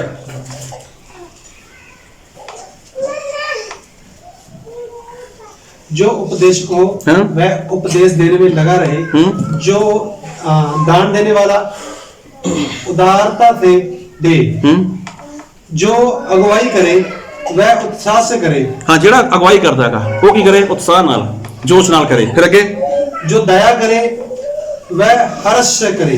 हाँ, जेड़ा दया करदा है वो की करे? वो खुशी नाल करे। पढ़ो जी अगे पंजाबी दे विच। ਪ੍ਰੇਮ ਨਿਸਕਪਟ ਹੋਵੇ, ਹਾਂ। ਬਰਿਆਈ ਤੋਂ ਸੂਹ ਕਰੋ, ਭਲਾਈ ਨਾਲ ਮਿਲੇ ਰਹੋ। ਭਰਪਣ ਦੇ ਪ੍ਰੇਮ ਵਿੱਚ ਇੱਕ ਦੂਏ ਨਾਲ ਗੂੜਾ ਹਿੱਤ ਰੱਖੋ। देखो ये सारी गल लिखी हुई है, कित्थे लिखी है? कलीसिया दे विच। ये इकल्ले बंदे दा काम नहीं है। जिहड़ी आपां चीज़ सीख रहे हैं ना कि कलीसिया दे विच परमेश्वर ने कई तरह के लोगों को सेवा दी हुई है। हालेलुया। सेवा कई तरह की परमेश्वर ने दी हुई है, इकल्ले बंदे का काम नहीं है। ये सारिਆਂ ਦਾ काम है, सारे लोगों का ये मिलके एक काम बनता है। की लिखा फिर अगे जी? ਮਿਹਨਤ ਵਿੱਚ ਢਿੱਲੇ ਨਾ ਹੋਵੋ, हाँ ਆਤਮਾ ਵਿੱਚ ਸਰਗਰਮ ਰਹੋ, ਹਾਂ। ਪ੍ਰਭੂ ਦੀ ਸੇਵਾ ਕਰਿਆ ਕਰੋ। देखो प्रभु की करिया करो? सेवा करिया करो। सेवा किवें? ताली बजा के सेवा, गा के सेवा, बंदगी में आके सेवा, चाह पानी पी के सेवा, घरे जाके सेवा। सेवा परमेश्वर ने कई तरह की दी इंसान नूं जो करनी है। तुसीं बंदगी में आउणे हो, किहदे लई आउणे हो? अपने लिए आउणे हो। ये कोई परमेश्वर के उपर एहसान नहीं है या किसी सेवक के उपर एहसान नहीं है। जो भी इंसान आउंदा वो अपने लिए आउंदा। फिर अगे पढ़ो जी। ਆਸ਼ਾ ਵਿੱਚ ਆਨੰਦ ਹਾਂ। ਅਤੇ ਬਿਪਤਾ ਵਿੱਚ ਧੀਰਜ ਕਰੋ, ਹਾਂ। ਪ੍ਰਾਰਥਨਾ ਲਗਾਤਾਰ ਕਰਦੇ ਰਹੋ। देखो आनंद भी करते रहो, अगर कोई परेशानी है वो धीरज बना के रखो, तो प्रार्थना लगातार करते रहो। फिर ਸੰਤਾਂ ਦੀਆਂ ਲੋੜਾਂ ਦੇ ਸਾਂਝੀ ਬਣੋ, ਪ੍ਰਾਹੁਣਚਾਰੀ ਕੁਝ ਵੀ ਕਰੋ। इतना लिखा था? कुछ और लिखे थे? बच्चा बोले थोड़ा जा। ਸੰਤਾਂ ਦੀਆਂ ਲੋੜਾਂ ਦੇ ਸਾਂਝੀ ਬਣੋ। की लिखा गया? की लिखा? बच्चा बोलो। हाँ, बन रहे हो। बाइबल ਦੇ ਵਿੱਚ ਲਿਖਿਆ ਹੈਗਾ। ਇਹ ਕੀ ਹੈ ਵੀ? ਇੱਕ ਸੇਵਾ ਹੈਗੀ। ਇਹ ਸੇਵਾ ਕੋਈ ਵੀ ਕਰ ਸਕਦਾ ਹੈਗਾ, ਕਰ ਸਕਦਾ ਹੈਗਾ ਇਨਸਾਨ। ਲੇਕਿਨ ਸਹੀ ਦੇ ਵਿੱਚ ਇਨਸਾਨ ਇੱਕ ਮਨ ਨਹੀਂ ਹੈ, ਇਨਸਾਨ ਇੱਕ ਚਿੱਤ ਨਹੀਂ ਹੈ। ਜਦ ਕਿ ਬਾਈਬਲ ਦੇ ਵਿੱਚ ਲਿਖਿਆ ਹੈ ਸੰਤਾਂ ਦੇ ਲੋੜਾਂ ਦੇ ਕੀ ਬਣੋ? ਸਾਂਝੀ ਬਣੋ। ਬਣਦੇ ਹੋ ਜਾਂ ਨਹੀਂ ਬਣਦੇ? ਅਗਰ ਨਹੀਂ ਬਣਦੇ ਤਾਂ ਬਣਨਾ ਪਏਗਾ, ਕਿਉਂਕਿ ਪਰਮੇਸ਼ਵਰ ਦੀ ਕਲੀਸਿਆ ਦਾ ਇਹ ਰੂਲ ਹੈ, ਇਹ ਕਾਨੂੰਨ ਹੈ ਪਰਮੇਸ਼ਵਰ ਦੀ ਕਲੀਸਿਆ ਦਾ। ਫਿਰ ਅੱਗੇ ਆਪਣੇ ਦੁੱਖਦਾਈਆਂ ਨੂੰ ਅਸ਼ੀਸ਼ ਦਿਓ। ਪ੍ਰਾਹੁਣਚਾਰੀ ਪ੍ਰਾਹੁਣਚਾਰੀ ਪੁੱਜ ਕੇ ਕਰੋ। ਹਾਂ, ਪ੍ਰਾਹੁਣਚਾਰੀ ਵੀ ਕਰਿਆ ਕਰੋ, ਬੁਲਾਇਆ ਕਰੋ ਕਦੇ ਇਕੱਠਿਆਂ ਨੂੰ, 2-4 ਲੋਕਾਂ ਨੂੰ ਸੰਗਤ ਵਿੱਚ ਕਦੇ ਦਿਆ ਕਰੋ ਮੌਕਾ ਵੀ ਆਓ ਜੀ ਐਤਕੀ ਸੰਗਤ ਦੇ ਲੋਕਾਂ ਦਾ ਖਾਣਾ ਮੇਰੇ ਘਰੇ ਹੈ। ਮੈਂ ਇਹ ਨਹੀਂ ਕਹਿੰਦਾ ਹਰ ਰੋਜ਼ ਕਰੋ, ਕਦੇ ਲੱਗੇ ਤਾਂ ਮਹੀਨੇ ਵਿੱਚ, 2 ਮਹੀਨੇ ਬਾਅਦ, 3 ਮਹੀਨੇ ਬਾਅਦ ਕਰਿਆ ਕਰੋ। ਇੱਕ ਛੋਟੀ ਜਿਹੀ ਪਾਰਟੀ ਕਰਿਆ ਕਰੋ। ਸਹੀ ਦੇ ਵਿੱਚ ਕਰਨਾ ਚਾਹੀਦਾ ਹੈ, ਜ਼ਿਆਦਾ ਖਰਚ ਨਾ ਕਰੋ, ਕਰਨਾ ਚਾਹੀਦਾ, ਫਰਜ਼ ਹੈ ਸਾਡਾ ਇਹ। ਇਹਦੇ ਨਾਲ ਕੀ ਹੈ? ਸਾਡੀ ਏਕਤਾ ਦਿਖਾਈ ਦਿੰਦੀ ਹੈ। ਆਪਾਂ ਕਿੰਨੇ ਕੁ ਲੋਕ ਆ? ਕੋਈ 5-20 ਹਜ਼ਾਰ ਤਾਂ ਹੈ ਨਹੀਂ, ਆਪਾਂ 50 ਹਜ਼ਾਰ ਤਾਂ ਹੈ ਨਹੀਂ। ਇੱਥੇ ਇਨਸਾਨ ਕਿਸੇ ਹੋਟਲ ਚਲਾ ਜਾਏ, ਉੱਥੇ 1000-1200 ਖਰਚ ਕੇ ਆ ਜਾਂਦਾ ਹੈਗਾ। ਅਗਰ ਸਾਡੀ ਏਕਤਾ ਗਈ, ਅਸੀਂ ਇੱਕ ਮਨ ਤੇ ਕਹਿ ਸਕਦੇ ਹਾਂ ਅਸੀਂ ਲਓ ਜੀ ਫਲਾਣੀ ਤਰੀਕ ਨੂੰ ਕੋਈ ਪ੍ਰੋਗਰਾਮ ਤਾਂ ਹੈ ਨਹੀਂ, ਲੇਕਿਨ ਮੇਰੇ ਘਰੇ ਸੰਗਤ ਦਾ ਖਾਣਾ ਗਾ, ਕਰ ਸਕਦੇ ਹਾਂ। ਜੇ ਕੋਈ ਕਰਨਾ ਚਾਹੇ ਤਾਂ ਨਾਮ ਲਿਖਾ ਕੇ ਜਾਏ ਪਾਸਟਰ ਸਾਹਿਬ ਨੂੰ। ਸਾਰੇ ਬੋਲੋ ਹਾਲੇਲੂਇਆ, ਹਾਲੇਲੂਇਆ। ਫਿਰ ਪਤਾ ਚੱਲ ਗਿਆ ਨਾ ਪ੍ਰਾਹੁਣਚਾਰੀ ਕਰਨੀ ਹੈ। ਪ੍ਰਾਹੁਣਚਾਰੀ ਦਾ ਫਿਰ ਹੀ ਪਤਾ ਚੱਲਦਾ ਹੈਗਾ। ਅਰ ਸਹੀ ਦੇ ਵਿੱਚ ਬਾਈਬਲ ਦੇ ਵਿੱਚ ਲਿਖਿਆ ਹੈਗਾ, ਫਿਰ ਪੜੋ ਅੱਗੇ। ਆਪਣੇ ਦੁੱਖਦਾਈਆਂ ਨੂੰ ਅਸ਼ੀਸ਼ ਦਿਓ, ਅਸ਼ੀਸ਼ ਦਿਓ, ਫਟਕਾਰੋ ਨਾ। ਹਾਂ ਦੇਖੋ, ਦੁੱਖਦਾਈਆਂ ਨੂੰ ਕੀ ਦਿਓ? ਅਸੀਸ ਦਿਓ, ਉਹਨੂੰ ਫਟਕਾਰੋ ਨਾ। ਦੁੱਖਦਾਈ ਮਤਲਬ ਕੌਣ ਦੁੱਖਦਾਈ? ਜੋ ਤੁਹਾਨੂੰ ਦੁੱਖ ਦਿੰਦਾਗਾ। ਦੁੱਖ ਕੌਣ ਦਿੰਦਾਗਾ? Hallelujah, hallelujah. ਸੁਣੋ, ਇੱਧਰ ਧਿਆਨ ਦਿਆ ਕਰੋ। ਦੁੱਖ ਕੌਣ ਦਿੰਦਾਗਾ? ਉਹਨੂੰ ਕੀ ਦੇਣੀ ਹੈ? ਅਸੀਸ।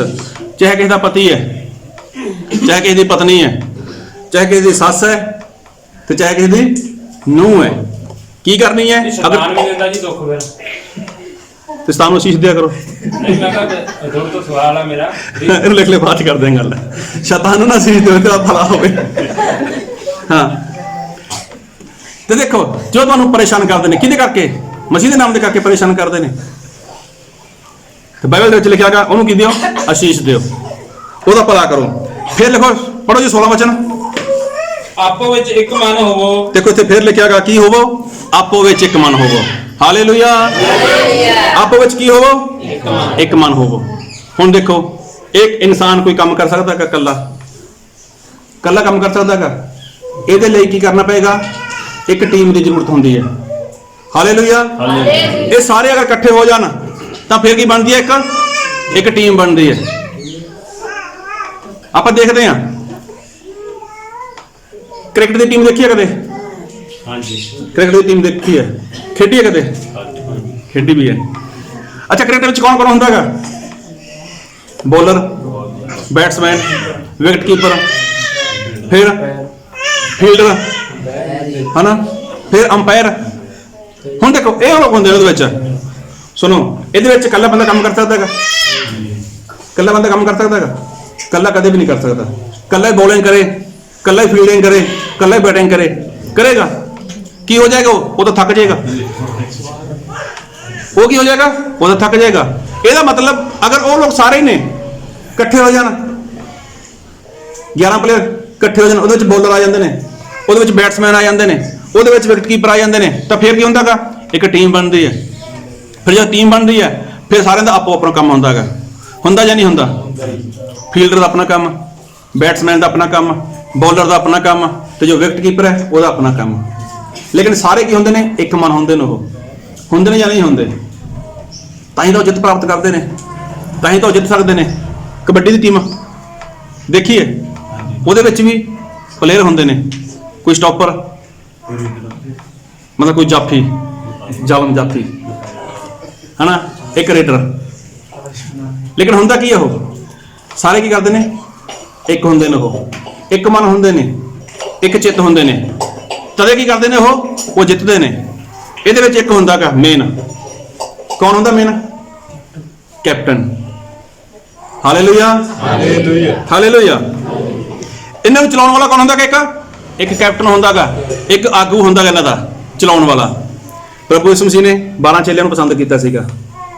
ਪ੍ਰਭੂ ਯਿਸੂ ਮਸੀਹ ਨੇ 70 ਚੇਲਿਆਂ ਨੂੰ ਪਸੰਦ ਕੀਤਾ ਸੀਗਾ। ਲੇਕਿਨ ਉਹਨਾਂ ਦਾ ਕੈਪਟਨ ਪ੍ਰਭੂ ਯਿਸੂ ਮਸੀਹ। ਕਿੱਥੇ ਕਿਹਨੂੰ ਭੇਜਣਾਗਾ, ਕਿਵੇਂ ਭੇਜਣਾਗਾ, ਕਦੋਂ ਭੇਜਣਾਗਾ, ਇਹ ਕਿਹਦੇ ਹੱਥ ਵਿੱਚ ਸੀਗਾ? ਪ੍ਰਭੂ ਯਿਸੂ ਮਸੀਹ ਦੇ ਹੱਥ ਵਿੱਚ ਸੀਗਾ। Hallelujah, hallelujah.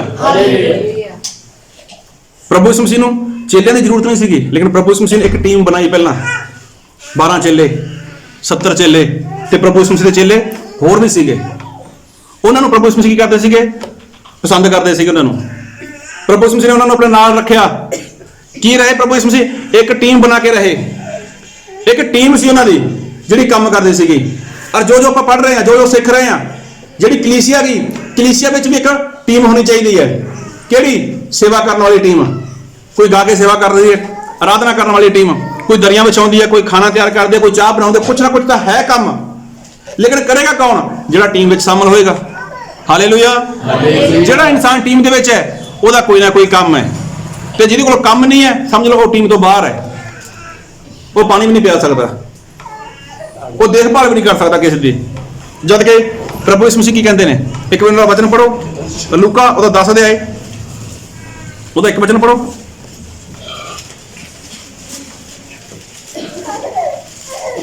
ਇਹਨਾਂ ਗੱਲਾਂ ਦੇ ਪਿੱਛੋਂ ਪ੍ਰਭੂ ਨੇ 70 ਹੋਰ ਵੀ ਠਹਿਰਾਏ। ਦੇਖੋ, ਪ੍ਰਭੂ ਯਿਸੂ ਮਸੀਹ ਨੇ 70 ਚੇਲਿਆਂ ਨੂੰ ਹੋਰ ਠਹਿਰਾਇਆ ਸੀਗਾ। ਫਿਰ ਅਤੇ ਹਰ ਨਗਰ ਅਤੇ ਹਰ ਥਾਂ ਜਿੱਥੇ ਆਪ ਜਾਣ ਵਾਲਾ ਸੀ, ਉਹਨਾਂ ਨੂੰ ਦੋ ਦੋ ਕਰਕੇ ਆਪਣੇ ਅੱਗੇ ਘੱਲਿਆ। ਸਾਰੇ ਬੋਲੋ ਹਾਲੇਲੂਇਆ, ਹਾਲੇਲੂਇਆ। ਪ੍ਰਭੂ ਯਿਸੂ ਮਸੀਹ ਕਿੰਨੇ ਠਹਿਰਾਏ ਸੀਗੇ? 70। ਔਰ ਉਹਨਾਂ ਵਿੱਚੋਂ ਪ੍ਰਭੂ ਯਿਸੂ ਕੀ ਕਰ ਰਹੇ ਸੀਗੇ? ਦੋ ਦੋ ਦੀਆਂ ਟੋਲੀਆਂ ਬਣਾਤੀਆਂ, ਦੋ ਦੋ ਨੂੰ ਬਾਹਰ ਕੱਢਿਆ। ਔਰ ਕਿੰਨੇ ਬਣ ਗਏ? 35।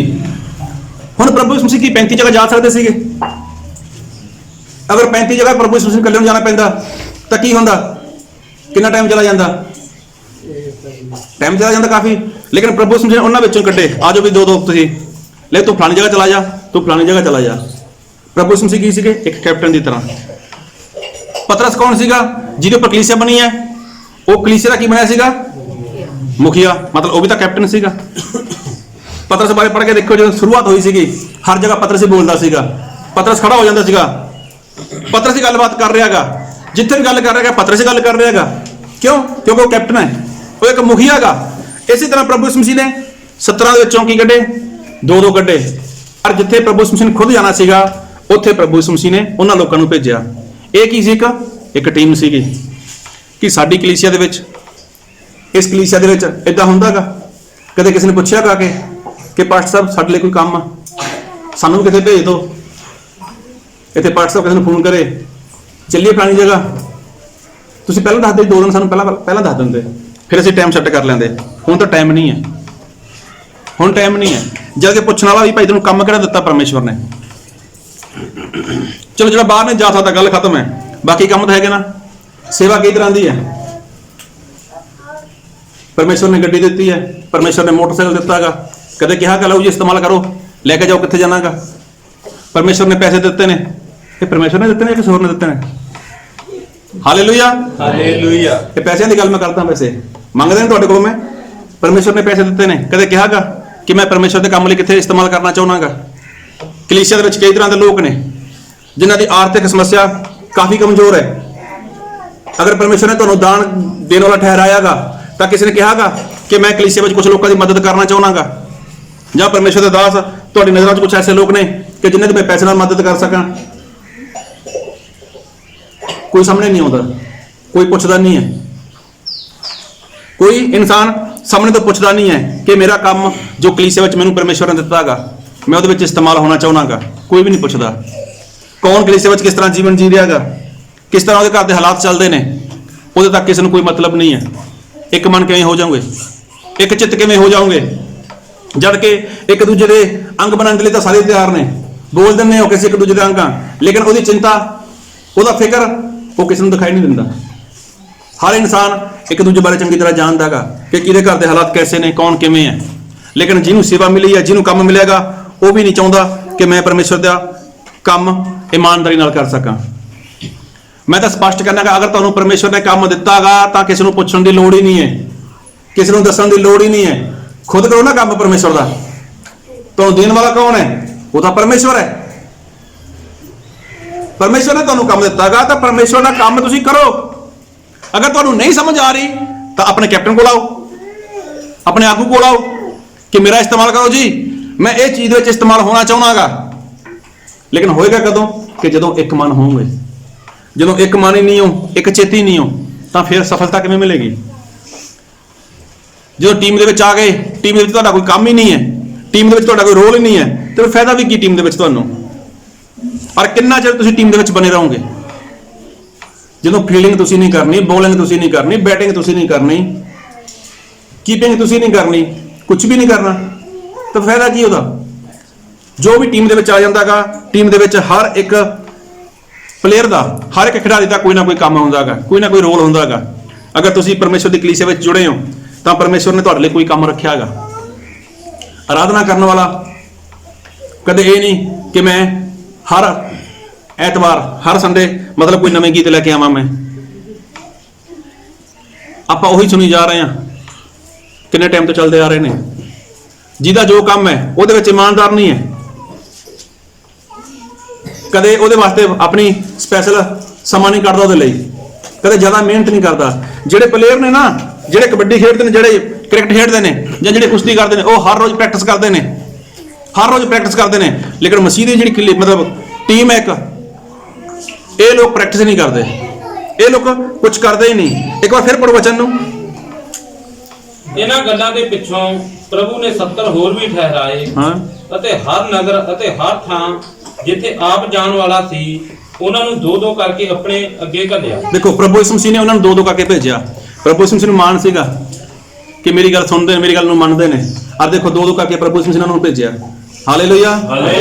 ਇੱਥੇ ਪਰਮੇਸ਼ਰ ਦਾ ਦਾਸ, ਉਹਨੂੰ ਪਹਿਲਾਂ ਫਿਕਰ ਪਿਆ ਹੁੰਦਾਗਾ ਕਲੀਸਿਆ ਚ ਕਿਹਨੂੰ ਦੇਖਾਂ, ਮੈਂ ਕਿਹੜਾ ਗੱਲ ਮੰਨੂਗਾ ਮੇਰੀ। ਇੰਨਾ ਯਕੀਨ ਹੁੰਦਾ ਪਾਸਟਰ ਨੂੰ, ਪਰਮੇਸ਼ਰ ਦਾਸ ਨੂੰ ਇੰਨਾ ਯਕੀਨ ਹੈ। ਉਹਨੂੰ ਕਿਹਾ, ਉਹਨੇ ਮੇਰੀ ਗੱਲ ਦਾ ਜਵਾਬ ਦੇ ਦੇਣਾਗਾ, ਉਹਨੂੰ ਫੋਨ ਹੀ ਨਹੀਂ ਕਰਦਾ। ਦੂਜੀ ਤੀਜੀ ਵਾਰ ਸੋਚਦਾ ਹੈਗਾ ਉਹਨੂੰ ਫੋਨ ਕਰਾਂ ਤਾਂ ਕੀ ਕਹੂੰਗਾ ਮੈਂ ਉਹਨੂੰ। ਲੇਕਿਨ ਦੇਖੋ ਜੋ ਕੈਪਟਨ ਹੈ ਉਸ ਨੂੰ ਫਿਕਰ ਪਿਆ ਹੁੰਦਾਗਾ ਕਿ ਮੇਰੀ ਟੀਮ ਦੇ ਲੋਕ ਉਹ ਮੰਨਣ ਵਾਲੇ ਹੀ ਨਹੀਂ। ਔਰ ਬਾਈਬਲ ਦੇ ਵਿੱਚ ਇੱਕ ਵਚਨ ਪੜ੍ਹੋ ਮੇਰੇ ਨਾਲ, ਮਰਕੁਸ ਉਹਦਾ 6 ਅਧਿਆਇ ਉਹਦਾ 7 ਵਚਨ ਪੜ੍ਹੋ। ਫਿਰ ਉਹ ਉਹਨਾਂ 12 ਨੂੰ ਕੋਲ ਸੱਦ ਕੇ ਉਹਨਾਂ ਨੂੰ ਦੋ ਦੋ ਕਰਕੇ ਭੇਜਣ ਲੱਗਾ ਔਰ ਉਸਨੇ ਉਹਨਾਂ ਨੂੰ ਭ੍ਰਿਸ਼ਟ ਆਤਮਿਆਂ ਉੱਤੇ ਅਖਤਿਆਰ ਦਿੱਤਾ। ਦੇਖੋ ਪ੍ਰਭੂ ਯਿਸੂ ਮਸੀਹ ਨੇ 12 ਨੂੰ ਵੀ ਦੋ ਦੋ ਕਰਕੇ ਭੇਜਿਆ।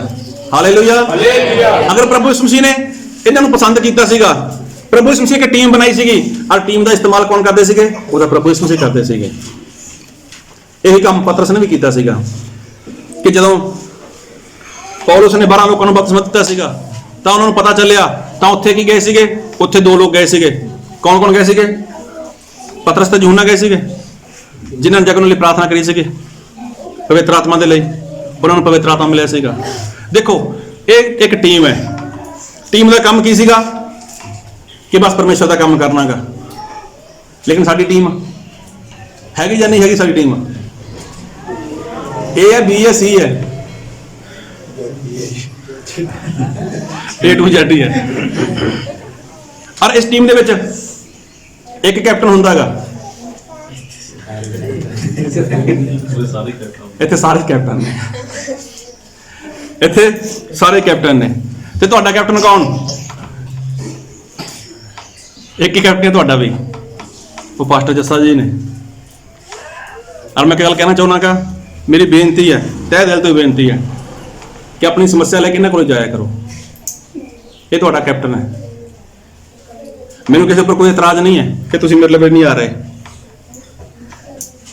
ਅਗਰ ਤੁਹਾਡਾ ਕੈਪਟਨ ਤੁਹਾਡੀ ਦੇਖਭਾਲ ਨਹੀਂ ਕਰਦਾ ਤਾਂ ਫਿਰ ਮੇਰੇ ਨਾਲ ਗੱਲ ਕਰ ਲਿਓ, ਮੈਨੂੰ ਦੱਸ ਦਿਓ ਕਿ ਤੁਹਾਡੀ ਦੇਖਭਾਲ ਨਹੀਂ ਕਰਦਾ। ਤੁਹਾਡੇ ਘਰ ਦੀ ਕੋਈ ਵੀ ਸਮੱਸਿਆ ਗਈ, ਮੈਂ ਤੁਹਾਡੇ ਅੱਗੇ ਬੇਨਤੀ ਕਰਦਾਗਾ, ਆਪਣੇ ਕੈਪਟਨ ਨੂੰ ਸੁਣੋ। ਤੁਹਾਡਾ ਕੈਪਟਨ ਕੀ ਕਹਿੰਦਾ ਹੈਗਾ? ਤੁਹਾਡਾ ਕੈਪਟਨ ਕੌਣ ਹੈ? ਮੰਨਦੇ ਵੀ ਜਾਂ ਨਹੀਂ ਮੰਨਦੇ? ਹਾਲੇਲੂਇਆ। ਹਾਲੇਲੂਇਆ। ਕੈਪਟਨ ਕੌਣ ਤੁਹਾਡਾ? ਨਹੀਂ, ਤੁਹਾਡਾ ਕੈਪਟਨ ਇੱਕ ਹੀ ਹੈ ਸਹੀ ਦੇ ਵਿੱਚ। ਕੌਣ?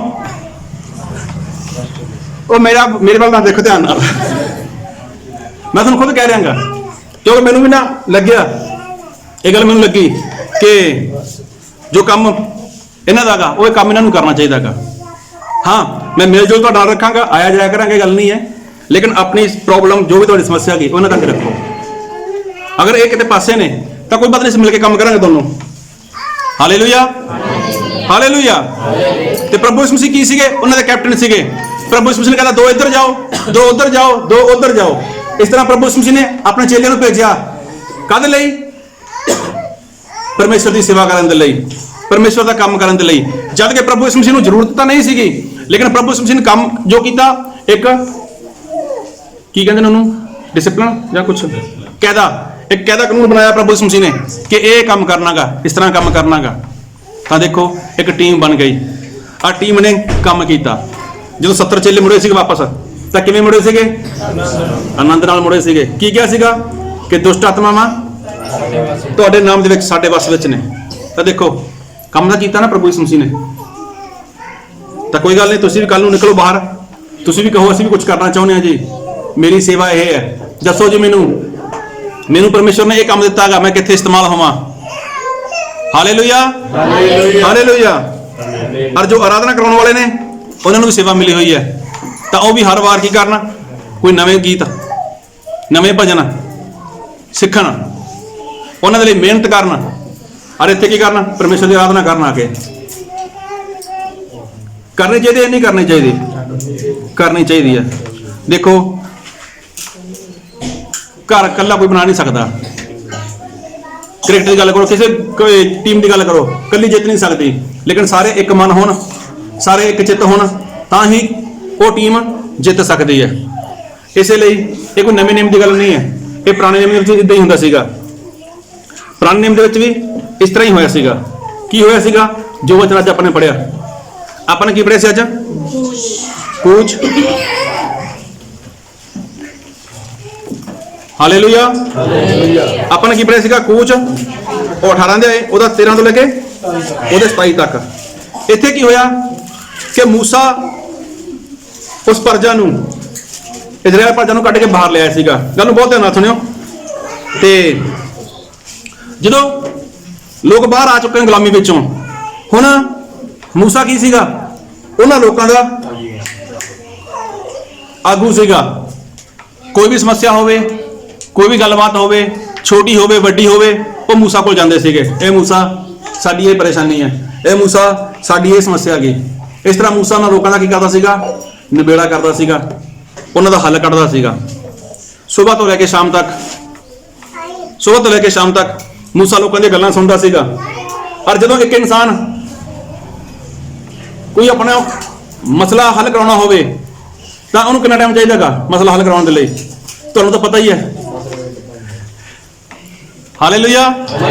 ਤੁਹਾਡੇ ਕਈ ਵਾਰ ਮਸਲੇ ਉਲਝ ਜਾਂਦੇ ਨੇ, ਫਿਰ ਪਤਾ ਹੀ ਤੁਹਾਨੂੰ ਕਿੰਨਾ ਟਾਈਮ ਚਲਾ ਜਾਂਦਾ ਹੈਗਾ। ਫਿਰ ਜਦ ਤੱਕ ਸੰਤੁਸ਼ਟੀ ਨਹੀਂ ਹੁੰਦੀ, ਜਦ ਤੱਕ ਤਸੱਲੀ ਨਹੀਂ ਹੁੰਦੀ, ਤਦ ਤੱਕ ਕੀ ਹੈ? ਫੜੀ ਰੱਖੋ ਪਾਸਟਰ ਨੂੰ, ਕਰੋ ਜੀ ਹੱਲ, ਕਰੋ ਜੀ ਹੱਲ। ਮਤਲਬ ਘੰਟਾ 2 ਘੰਟੇ 3 ਘੰਟੇ ਵਿੱਚ ਚਲੇ ਜਾਂਦੇ ਨੇ। ਜਾਂਦੇ ਨੇ ਜਾਂ ਨਹੀਂ ਜਾਂਦੇ? ਹਾਲੇਲੂਇਆ। ਹੁਣ ਜਿਹੜਾ ਮੂਸਾ ਸੀਗਾ, ਇਹਦੇ ਕੋਲ ਤਾਂ ਲੱਖਾਂ ਦੇ ਹਿਸਾਬ ਗਿਣਤੀ ਸੀਗੀ। ਮੰਨ ਕੇ ਚੱਲੋ, ਅਗਰ ਇੱਕ ਦਿਨ ਦੇ ਵਿੱਚ, ਇੱਧਰ ਧਿਆਨ ਦਿਓ, ਉੱਧਰ ਕਿਉਂ ਧਿਆਨ ਦੇ ਰਹੇ ਹੋ? ਅਗਰ ਇੱਕ ਦਿਨ ਦੇ ਵਿੱਚ 500 ਲੋਕ ਲੜਾਈ ਝਗੜਾ ਕਰਕੇ ਮੂਸਾ ਕੋਲ ਆ ਗਏ, ਤਾਂ ਮੂਸਾ ਪਹਿਲਾਂ ਇਕੱਲੇ ਇਕੱਲੇ ਦੀ ਗੱਲ ਨੂੰ ਸੁਣੇਗਾ, ਉਸ ਤੋਂ ਬਾਅਦ ਕੀ ਕਰੇਗਾ? ਉਹਨਾਂ ਦਾ ਫੈਸਲਾ ਕਰੇਗਾ, ਉਹਨਾਂ ਦਾ ਨਿਆਂ ਕਰੇਗਾ। ਹੁਣ ਪੂਰਾ ਦਿਨ ਮੂਸਾ ਦਾ ਇਸ ਤਰ੍ਹਾਂ ਨਿਕਲ ਗਿਆ। ਖਾਣਾ ਕੀ ਹੈ, ਪੀਣਾ ਕੀ ਹੈ, ਕਿਵੇਂ ਰਹਿਣਾਗਾ, ਕੋਈ ਪਰਵਾਹ ਨਹੀਂ ਕਿਸੇ ਨੂੰ ਵੀ। ਲੇਕਿਨ ਜਿਹੜਾ 500 ਲੋਕ ਨੇ, ਜਿਹੜੇ 500 ਲੋਕ ਨੇ, ਉਹਨਾਂ ਲੋਕਾਂ ਨੂੰ ਕੀ ਸੀਗਾ ਕਿ ਸਾਡਾ ਨਿਆਂ ਹੋਏ। ਹੁਣ ਦੇਖੋ ਇਸ ਤਰ੍ਹਾਂ ਜਿਹਦੀ ਬਾਰੀ ਮੁਤਾਬਕ, ਜਿਹਦੀ ਬਾਰੀ ਆਉਂਦੀ ਸੀਗੀ, ਉਹ ਵੀ ਥੱਕ ਜਾਂਦੇ ਸੀਗੇ, ਔਰ ਮੂਸਾ ਲੋਕਾਂ ਦੀਆਂ ਗੱਲਾਂ ਸੁਣਦਾ ਸੁਣਦਾ ਥੱਕ ਜਾਂਦਾ ਸੀਗਾ। ਇਹੀ ਗੱਲ ਉਹਦੇ ਸਹੁਰੇ ਨੂੰ ਦੇਖੀ, ਔਰ ਸਹੁਰੇ ਨੂੰ ਦੇਖੀ, ਔਰ ਮੂਸਾ ਨੂੰ ਕੀ ਕਿਹਾ? ਮੇਰੇ ਨਾਲ ਬਚਨ ਪੜੋ ਇੱਕ ਵਾਰ। ਇਹ ਕੂਚ ਉਹਦਾ 18 ਦੇ ਆਏ, ਉਹਦਾ 17 ਬਚਨ ਪੜੋ। ਤਾਂ ਮੂਸਾ ਦੇ ਸਹੁਰੇ ਨੇ ਉਹਨੂੰ ਆਖਿਆ, ਜੋ ਤੂੰ ਕਰਦਾ ਹੈ ਸੋ ਚੰਗੀ ਗੱਲ ਨਹੀਂ ਹੈ। ਤੂੰ ਜ਼ਰੂਰ ਥੱਕ ਜਾਵੇਂਗਾ, ਤੂੰ ਵੀ ਤੇਰੇ ਨਾਲ ਇਹ ਲੋਕ ਵੀ, ਕਿਉਂ ਜੋ ਇਹ ਕੰਮ ਤੇਰੇ ਲਈ ਬਹੁਤਾ ਭਾਰੀ ਹੈ, ਤੂੰ ਇਕੱਲਾ ਇਸ ਨੂੰ ਨਹੀਂ ਕਰ ਸਕਦਾ। ਸਾਰੇ ਬੋਲੋ ਹਾਲੇਲੂਇਆ। ਇਹ ਮੂਸਾ ਠੀਕ ਹੈ, परमेश्वर तेरा इस्तेमाल करता है।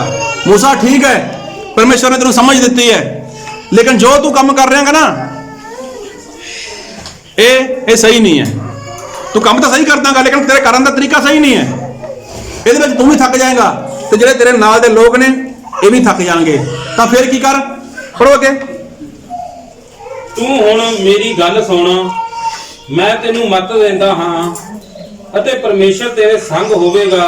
ਤੂੰ ਲੋਕਾਂ ਲਈ ਪਰਮੇਸ਼ਰ ਦੇ ਥਾਂ ਰਹੀਂ ਅਤੇ ਤੂੰ ਉਹਨਾਂ ਗੱਲਾਂ ਨੂੰ ਪਰਮੇਸ਼ਰ ਅੱਗੇ ਲਿਆਵੀਂ। हाँ देखो, मैं तेरे को मत देनागा, मैं तेरे समझाउणागा। तू की कर, तू अपने आप नूं सब तो पिछे रख, और अपने विचों लोकां विचों की कर, एक टीम तैयार कर। हालेलुया। एक टीम तैयार कर। किवें टीम तैयार कर? पढ़ो 25 वचन। ਤਾਂ ਮੂਸਾ ਨੇ ਸਿਆਣੇ ਮਨੁੱਖਾਂ ਨੂੰ ਸਾਰੇ ਇਸਰਾਇਲ ਵਿੱਚ ਚੁਣ ਕੇ ਉਹਨਾਂ ਨੂੰ ਪਰਜਾ ਉੱਤੇ ਪ੍ਰਧਾਨ ਠਹਿਰਾਇਆ। देखो मूसा ने की कीता? लोकां विचों, उन्हां लोकां विचों लोग चुन लए, फिर उन्हां नूं प्रधान ठहरा, मतलब कैप्टन ठहरा दिता उन्हां नूं। फिर ਹਜ਼ਾਰਾਂ ਦੇ ਸਰਦਾਰ, हजारां दे सरदार, ਸੈਂਕੜਿਆਂ ਦੇ ਸਰਦਾਰ, हाँ जी, 50 ਦੇ ਸਰਦਾਰ, हाँ। 10 ਦੇ ਸਰਦਾਰ। देखो की बनाता, जिवें हो गया एक प्रधानमंत्री, फिर आ गया मुख्यमंत्री, फिर आ गया फिर आ गया कोई उस तो थल्ले, फिर कैबिनेट मंत्री, फिर MLA, फिर MC, फिर सरपंच, फिर मैंबर, पंच, ये बनाते हुए। हुण छोटे छोटे मसले कित्थे हल हो जाते हैं? पंचायत ही कर देंदी है। उस तो बाद गड़बड़ी हो जाए, फिर ऊपर चली जाती है, फिर उस तो ऊपर चली जाती है। हुण मूसा ने यही गल करी 1000 ਬੰਦਾ ਦੇ ਉੱਪਰ ਇਨਸਾਨ ਠਹਿਰਾ ਦਿੱਤੇ, ਫਿਰ ਸੈਂਕੜੇ ਦੇ ਉੱਪਰ, ਫਿਰ 50 ਦੇ ਉੱਪਰ, ਫਿਰ 10 ਦੇ ਉੱਪਰ। ਕੀ ਹੋ ਗਿਆ? मूसा का काम आसान हो गया। Hallelujah hallelujah. एक ही बन गई, एक टीम बन गई। देखो एक टीम बन गई और फायदा कितना हो गया? ਜਿਹੜਾ ਕੰਮ ਕੱਲੇ मूसा ਨੂੰ ਕਰਨਾ ਪੈਂਦਾ ਸੀਗਾ, ਜਿਹੜਾ ਭਾਰ ਕੱਲਾ मूसा ਨੂੰ ਚੁੱਕਣਾ ਪੈਂਦਾ ਸੀਗਾ, ਹੁਣ ਕੀ ਸੀਗੇ ਉਹਦੇ ਨਾਲ ਮਿਲ ਕੇ ਦੂਜੇ ਲੋਕ ਚੁੱਕਣ ਲੱਗ ਪਏ। ਹਾਲੇਲੂਇਆ। ਕੀ ਤੁਸੀਂ ਪਰਮੇਸ਼ਵਰ ਦੇ ਦਾਸ ਦਾ ਭਾਰ ਹਲਕਾ ਕਰ ਸਕਦੇ ਹੋ ਜਾਂ ਨਹੀਂ ਕਰ ਸਕਦੇ? Hallelujah hallelujah. ਕੀ ਪਰਮੇਸ਼ਵਰ ਦੇ ਦਾਸ ਦਾ ਭਾਰ ਹਲਕਾ ਕਰ ਸਕਦੇ ਜਾਂ ਨਹੀਂ ਕਰ ਸਕਦੇ? ਪਰਮੇਸ਼ਵਰ ਦੇ ਦਾਸ ਨੇ ਕੀ ਕੁਝ ਦੇਖਣਾਗਾ ਕਲੀਸਿਆ ਦੇ ਵਿੱਚ? ਕੀ ਦੇਖਣਾਗਾ? ਸਭ ਕੁਝ ਦੇਖਣਾਗਾ। ਕਿਹਨੂੰ ਕੀ ਜ਼ਰੂਰਤ ਹੈ? ਦੇਖਣਾ ਜਾਂ ਨਹੀਂ ਦੇਖਣਾ? ਕਿਹਦੇ ਘਰ ਦੇ ਹਾਲਾਤ ਕੈਸੇ ਨੇ? ਕਿਹਦੇ ਘਰ ਦੇ ਵਿੱਚ ਕੀ ਜ਼ਰੂਰਤ ਹੈ? ਕਿਹਨੂੰ ਵਚਨ ਦੀ ਜ਼ਰੂਰਤ ਹੈ? ਕਿਹਨੂੰ ਪ੍ਰਾਰਥਨਾ ਦੀ ਜ਼ਰੂਰਤ ਹੈ? ਇਹ ਸਾਰਾ ਕੰਮ ਕਿਹਨੇ ਦੇਖਣਾਗਾ? ਇੱਕ ਪਰਮੇਸ਼ਵਰ ਦੇ ਦਾਸ ਨੇ ਦੇਖਣਾਗਾ। Hallelujah hallelujah. ਇਹ ਸਾਰਾ ਕੰਮ ਕਿਹਨੇ ਦੇਖਣਾਗਾ? ਪਰਮੇਸ਼ਵਰ ਦੇ ਦਾਸ ਨੇ ਦੇਖਣਾਗਾ। ਇਹ ਕੀ ਹੈ? ਇੱਕ ਪਰਮੇਸ਼ਵਰ ਦੇ ਦਾਸ ਦੇ ਉੱਪਰ ਇੱਕ ਬੋਝ ਹੈ। ਇਹ ਪਰਮੇਸ਼ਵਰ ਦੇ ਦਾਸ ਦੇ ਉੱਪਰ ਕੀ ਹੈ? ਇੱਕ ਭਾਰ ਹੈ। Hallelujah hallelujah. ਮੈਨੂੰ ਤੁਹਾਡੀ ਸਮਝ ਨਹੀਂ ਆ ਰਹੀ ਕਿ ਬੱਚਾ ਤੁਹਾਨੂੰ ਸਾਰਿਆਂ ਨੂੰ ਜਾ ਕੇ ਬੈਠਾ ਹੋ ਜਾਏਗਾ। ਜੋ ਕੰਮ ਦੀ ਗੱਲ ਸਿੱਖਣ ਵਾਲੀ ਹੈ, ਜਿਹੜੀ ਤੁਹਾਡੀ ਆਤਮਾ ਦੀ ਉન્નਤੀ ਕਰ ਸਕਦੀ ਹੈ, ਜਿਹੜੀ ਤੁਹਾਡੀ ਆਤਮਾ ਨੂੰ ਪਰਮੇਸ਼ਰ ਦੇ ਰਾਜ ਤੱਕ ਲੈ ਕੇ ਜਾ ਸਕਦੀ ਹੈ, ਉਹ ਕੰਮ ਤੁਸੀਂ ਨਹੀਂ ਕਰਨਾ ਚਾਹੁੰਦੇ। परमेश्वर का दास की है? वो तो कैप्टन है, और कैप्टन के ऊपर सारी जिम्मेवारी होती है। मैं भी रहा कैप्टन, मैं भी खेलता होंदा सीगा। जो मैच जीती जाते थे फिर कोई नहीं कोई पुछता सीगा, जो कई बार गलती नाल हार जाते थे फिर मेरे ऊपर आ जाते गल्लां। इदां ही अगर एक कलीसिया दे विच काम हो गया तो कोई परमेश्वर दास नूं कुछ कहने वाला, जो काम ना होया फिर अखां कड्डणगे, होया नहीं काम, इदा नहीं होया, उदा नहीं होया। कहने का मतलब की है कि परमेश्वर का दास के उपर एक बहुत बड़ी जिम्मेवारी है। परमेश्वर के दास के उपर कलीसिया की जिम्मेवारी है कि परमेश्वर का दास कला वो जिम्मेवारी चुक सकता है? चुक तो सकता है, लेकिन की है वो थक जाएगा। जो थक गया वो जल्दी बुढ़ा हो जाएगा। वो की है? जल्दी बुढ़ा हो जाएगा। ਤੁਸੀਂ ਚਾਹੁੰਦੇ ਕਿ ਤੁਹਾਡਾ ਪਾਸਟਰ ਬੜਾ ਹੋ ਜਾਏ? ਦੇਖੋ ਸਹੀ ਦੇ ਵਿੱਚ ਪਰਮੇਸ਼ਰ ਕੀ ਚਾਹੁੰਦੇ ਨੇ? ਇੱਕ ਟੀਮ ਦੇ ਵਿੱਚ ਕੰਮ ਕਰੋ। ਕੈਪਟਨ ਦਾ ਕੰਮ ਕੀ ਹੈ? ਉਸ ਟੀਮ ਨੂੰ ਚਲਾਉਣਾ, ਉਹਦਾ ਇਸਤੇਮਾਲ ਕਰਨਾ। ਹੁਣ ਇਸ ਕਲੀਸਿਆ ਦੇ ਵਿੱਚ ਦੇਖੋ ਪਰਮੇਸ਼ਰ ਨੇ ਵਰਦਾਨ ਦਿੱਤੇ ਨੇ, ਪਰਾਈ ਭਾਸ਼ਾ ਦਿੱਤੀ ਹੈ, ਕਿਸੇ ਦੁਆਰਾ ਚਮਤਕਾਰ ਹੁੰਦੇ ਨੇ, ਕਿਸੇ ਦੁਆਰਾ ਬਿਮਾਰੀ ਚਲੀ ਜਾਂਦੀ ਹੈ। ਇਹ ਸਾਰੇ ਕੀ ਨੇ? परमेश्वर के दिते हुए लोग ने। इन्हां नूं चलाउण वाला कौन है? वो कैप्टन। तो कैप्टन का भी फर्ज की है? वो पूरी तरह चौकस होवे ना। जे थोड़ा कैप्टन सुस्त है, जे थोड़ा कैप्टन ही आलसी है, तो फिर ਉਹਦਾ कोई फायदा नहीं है। अगर कैप्टन आलसी है, कैप्टन अपने काम के प्रति वफादार नहीं है, वो ईमानदार नहीं है, तो फिर की होगा? फिर तुहाडी टीम है जो वो कदे भी नहीं जित सकती। वो की है? वो हार जाएगी। प्रभु यीशु मसीह अपने जो मूसा का सौरा सीगा जिथरो, उन्हें की किया सीगा? मूसा तू थक जाएगा, और जेडे तेरे नाल दे लोग ने ना ये भी थक जाएंगे। थक किवें जाणगे? हुण फर्ज कर लो कोई इंसान इस जगह आ गया अपनी समस्या लैके, अपनी बीमारी लैके, अपनी परेशानी लैके, एक बार आएगा, 2 बार आएगा, 3 बार आएगा, 4 बार आएगा। अगर उसकी समस्या नहीं जा रही तो वो इंसान की करेगा? वो थक जाएगा और कलीसिया में छड़ के चला जाएगा। मेरे जीवन से काम नहीं होया। क्यों? एक कल्ला काम पास्टर का ही है कि उन्हें चंगाई देवे? कि तुहाडा काम नहीं है कि तुसीं वर्त रखो, प्रार्थना करो, परमेश्वर दास नाल मिल के गलबात करो? की कमी है जी? वो परिवार विच काम क्यों नहीं हो रहा? उन्हां लोकां विच काम क्यों नहीं हो रहा? किन्ने टाइम तो लोग आ रहे हैं? एक सलाह कर सकदा अपने कैप्टन दे नाल, लेकिन इत्थे बंदगी समाप्त, चाह पीती, चलो जी बस। उस तो बाद ना तो कैप्टन तुहानूं मिलदा कि ना तुसीं कैप्टन नूं मिलदे हो जाके कदे। किवें कामयाब होवोगे तुसीं?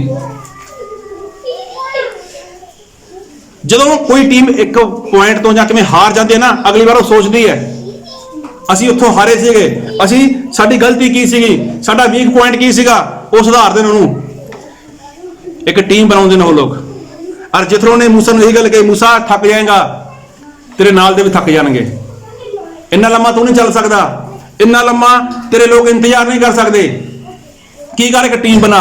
ਔਰ ਮੂਸਾ ਨੇ ਉਹੀ ਕੰਮ ਕੀਤਾ, ਇੱਕ ਟੀਮ ਬਣਾ ਲਈ। ਜਦੋਂ ਮੂਸਾ ਨੇ ਇੱਕ ਟੀਮ ਬਣਾਈ ਤਾਂ ਮੂਸਾ ਦਾ ਕੰਮ ਕੀ ਸੀਗਾ, ਉਹ ਆਸਾਨ ਹੋ ਗਿਆ। ਹੋ ਗਿਆ ਜਾਂ ਨਹੀਂ ਹੋ ਗਿਆ? 1000 ਬੰਦਿਆਂ ਦੇ ਉੱਪਰ ਕੁਝ ਬੰਦੇ ਠਹਿਰਾ ਦਿੱਤੇ, ਲੈ ਵੀ ਤੁਸੀਂ ਕੀ ਹੋ, ਸਮਝਦਾਰ ਹੋ, ਇਹਨਾਂ ਦਾ ਨਿਆਂ ਕਰਿਓ। ਫਿਰ ਜਿਹੜੇ ਘੱਟ ਸੀਗੇ, ਥੋੜੇ ਘੱਟ ਸਮਝ ਵਾਲੇ ਸੀਗੇ, ਉਹਨਾਂ ਦੇ ਉੱਪਰ ਸੈਂਕੜੇ ਬੰਦੇ ਰੱਖਤੇ, ਫਿਰ 10 ਦੇ ਉੱਪਰ ਰੱਖਤਾ, ਤੇ ਮੂਸਾ ਆਪ ਨਜ਼ਾਰੇ ਲੈਂਦਾ ਗਾ। ਅਗਰ ਕੋਈ ਕੇਸ ਉਲਝ ਗਿਆ, ਅਗਰ ਕੋਈ ਸਮੱਸਿਆ ਵੱਡੀ ਆ ਗਈ ਜਾਂ ਕਿਸੇ ਨੂੰ ਕੋਈ ਮੁਸ਼ਕਲ ਹੈ, ਫਿਰ ਉਹ ਗੱਲ ਮੂਸਾ ਕੋਲ ਜਾਂਦੀ ਸੀਗੀ। ਕਿਉਂ? ਕਿੰਨਾ ਆਸਾਨ ਹੋ ਗਿਆ ਤਾਂ ਕੰਮ ਤਾਂ ਹੋ ਰਿਹਾ ਸੀਗਾ ਨਾ, ਹੁੰਦਾ ਸੀ ਜਾਂ ਨਹੀਂ ਹੁੰਦਾ ਸੀਗਾ? ਹੋ ਰਿਹਾ ਸੀ ਕੰਮ ਸਾਰਾ ਹੀ। ਜਿਹੜਾ ਕੰਮ ਕੱਲਾ ਮੂਸਾ ਕਰਦਾ ਸੀਗਾ, ਹੁਣ ਸਾਰੇ ਮਿਲ ਕੇ ਕਰ ਰਹੇ ਨੇ। ਹਾਲੇਲੂਇਆ। ਅੱਜ ਕਲੀਸਿਆ ਦੇ ਵਿੱਚ ਬਹੁਤ ਸਾਰੀਆਂ ਗੱਲਾਂ ਨੇ, ਬਹੁਤ ਸਾਰੇ ਐਸੇ ਲੋਕ ਨੇ ਜੋ ਮਤਲਬ ਆਤਮਾ ਵਿੱਚ ਕਮਜ਼ੋਰ ਨੇ, ਜੋ ਲੋਕ ਪਰਿਵਾਰਕ ਦਸ਼ਾ ਵਿੱਚ ਕਮਜ਼ੋਰ ਨੇ। ਦਿਖਦਾ ਸਾਰਾ ਕੁਝ ਕੈਪਟਨ ਨੂੰ, ਕੈਪਟਨ ਕਰੇ ਤਾਂ ਕਰੇ ਕੀ? ਅਗਰ ਕਲੀਸਿਆ ਨੂੰ ਕਿਸੇ ਨੂੰ ਕਹੇ, ਟੀਮ ਦੇ ਵਿੱਚ ਕੁਝ ਕਹੇ, ਤਾਂ ਟੀਮ ਵਾਲੇ ਸੁਣਨਾ ਨਹੀਂ ਚਾਹੁੰਦੇ। ਕਿਉਂ? ਇੱਕ ਮਨ ਨਹੀਂ, ਏਕਤਾ ਨਹੀਂ ਹੈ। ਅਗਰ ਇੱਕ ਮਨ ਨਹੀਂ ਹੈ, ਏਕਤਾ ਨਹੀਂ ਹੈ, ਤਾਂ ਕਦੇ ਵੀ ਇਹ ਟੀਮ ਸਫਲ ਨਹੀਂ ਹੋਣ ਵਾਲੀ। ਉਸ ਤੋਂ ਬਾਅਦ ਹੋਇਆ ਕਿ, ਇੱਕ ਵਚਨ ਪੜ੍ਹੋ ਮੇਰੇ ਨਾਲ ਤੁਸੀਂ, ਗਿਣਤੀ ਉਹਦਾ 11 ਅਧਿਆਇ,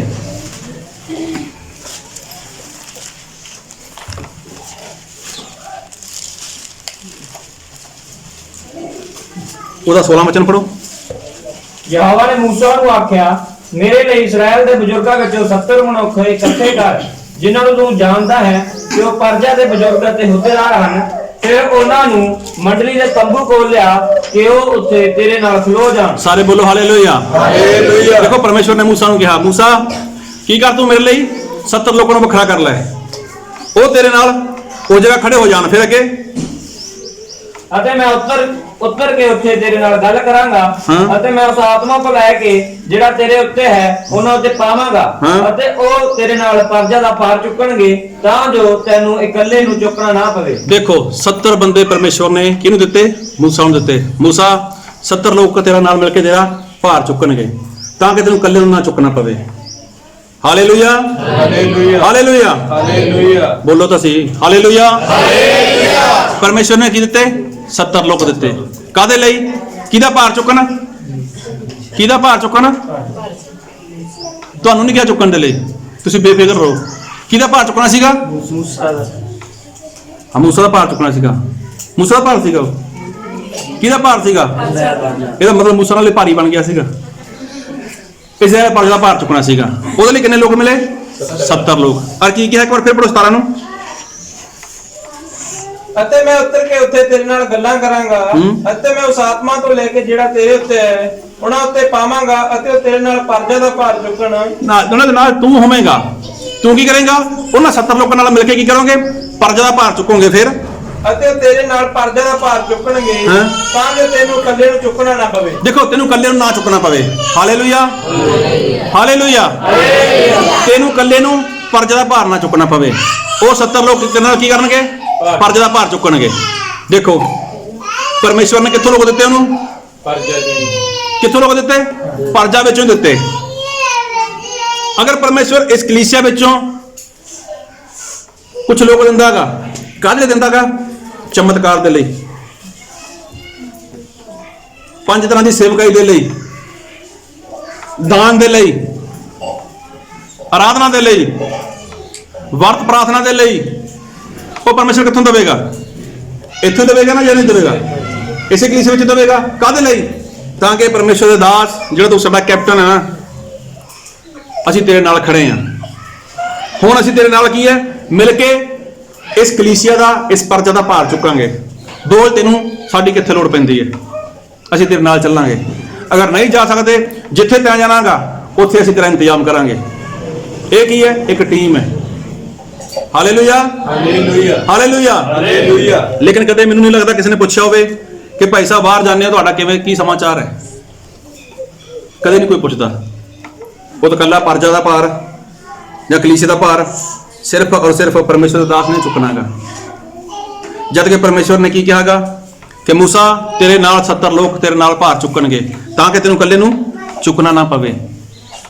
ਦੇਖੋ ਪਰਮੇਸ਼ਰ ਕੀ ਕਹਿੰਦੇ ਨੇ ਕਿ ਤੇਰੇ ਨਾਲ ਇੱਕ ਟੀਮ ਬਣੇਗੀ। ਜਿਹੜਾ ਕੰਮ ਤੂੰ ਹੁਣ ਤੱਕ ਇਕੱਲਾ ਕਰਦਾ ਆਇਆਗਾ ਨਾ, ਹੁਣ ਤੇਰੇ ਨਾਲ ਇੱਕ ਟੀਮ ਬਣ ਕੇ ਕੰਮ ਕਰੇਗੀ। ਪ੍ਰਭੂ ਯਿਸੂ ਮਸੀਹ ਨੂੰ ਚੇਲਿਆਂ ਦੀ ਜ਼ਰੂਰਤ ਤਾਂ ਨਹੀਂ ਸੀਗੀ, ਲੇਕਿਨ ਪ੍ਰਭੂ ਯਿਸੂ ਮਸੀਹ ਨੇ ਇੱਕ ਟੀਮ ਬਣਾ ਕੇ ਕੰਮ ਕੀਤਾਗਾ। ਪ੍ਰਭੂ ਯਿਸੂ ਮਸੀਹ ਨੇ ਇੱਕ ਟੀਮ ਬਣਾ ਕੇ ਕੰਮ ਕੀਤਾਗਾ। ਮੂਸਾ ਨੇ ਪੁਰਾਣੇ ਸਮੇਂ ਦੇ ਵਿੱਚ ਵੀ ਟੀਮ ਬਣਾ ਕੇ ਕੰਮ ਕੀਤਾਗਾ। ਔਰ ਜਿਹੜੇ ਬਾਅਦ ਦੇ ਵਿੱਚ ਚੇਲਿਆਂ ਦੀ ਜਿਹੜੀ ਮਤਲਬ ਕਲੀਸਿਆ ਸੀ, ਚੇਲਿਆਂ ਦੇ ਜਿਹੜੇ ਕੰਮ ਨੇ ਮਤਲਬ ਰਸੂਲਾਂ ਦੇ ਕੰਮ, ਉਹਦੇ ਵਿੱਚ ਪੜ੍ਹ ਕੇ ਦੇਖਿਓ ਚੇਲਿਆਂ ਨੇ ਵੀ ਮਿਲ ਕੇ ਕੰਮ ਕੀਤਾਗਾ। ਮਤਲਬ ਕੋਈ ਵੀ ਕੰਮ ਕਰਨਾਗਾ ਤਾਂ ਪਰਮੇਸ਼ਰ ਦਾ ਕੰਮ ਕਰਨਾਗਾ, ਉਹਦੇ ਵਿੱਚ ਸਾਨੂੰ ਮਿਲ ਕੇ ਕੰਮ ਕਰਨਾ ਪੈਂਦਾਗਾ। ਕਿਉਂ? ਕਿਉਂਕਿ ਅਸੀਂ ਪਰਮੇਸ਼ਰ ਦਾ ਕੰਮ ਕਰਨ ਦੇ ਵਿੱਚ ਕੀ ਆ? ਪਰਮੇਸ਼ਰ ਦੇ ਸਾਂਝੀ ਆ। ਸਾਂਝੀ ਮਤਲਬ ਹਿੱਸੇਦਾਰ ਆ। ਅਸੀਂ ਪਰਮੇਸ਼ਰ ਦਾ ਕੰਮ ਸਾਰੇ ਮਿਲ ਕੇ ਕਰ ਸਕਦੇ ਹਾਂ। ਇਕੱਲਾ ਬੰਦਾ ਕੋਈ ਵੀ ਪਰਮੇਸ਼ਰ ਦਾ ਕੰਮ ਨਹੀਂ ਕਰੇਗਾ। ਕਿਤੇ ਵੀ ਦੇਖ ਲਿਓ ਕਿਸੇ ਨੇ ਵੀ ਪਰਮੇਸ਼ਰ ਦਾ ਕੰਮ ਇਕੱਲੇ ਨੇ ਨਹੀਂ ਕੀਤਾ।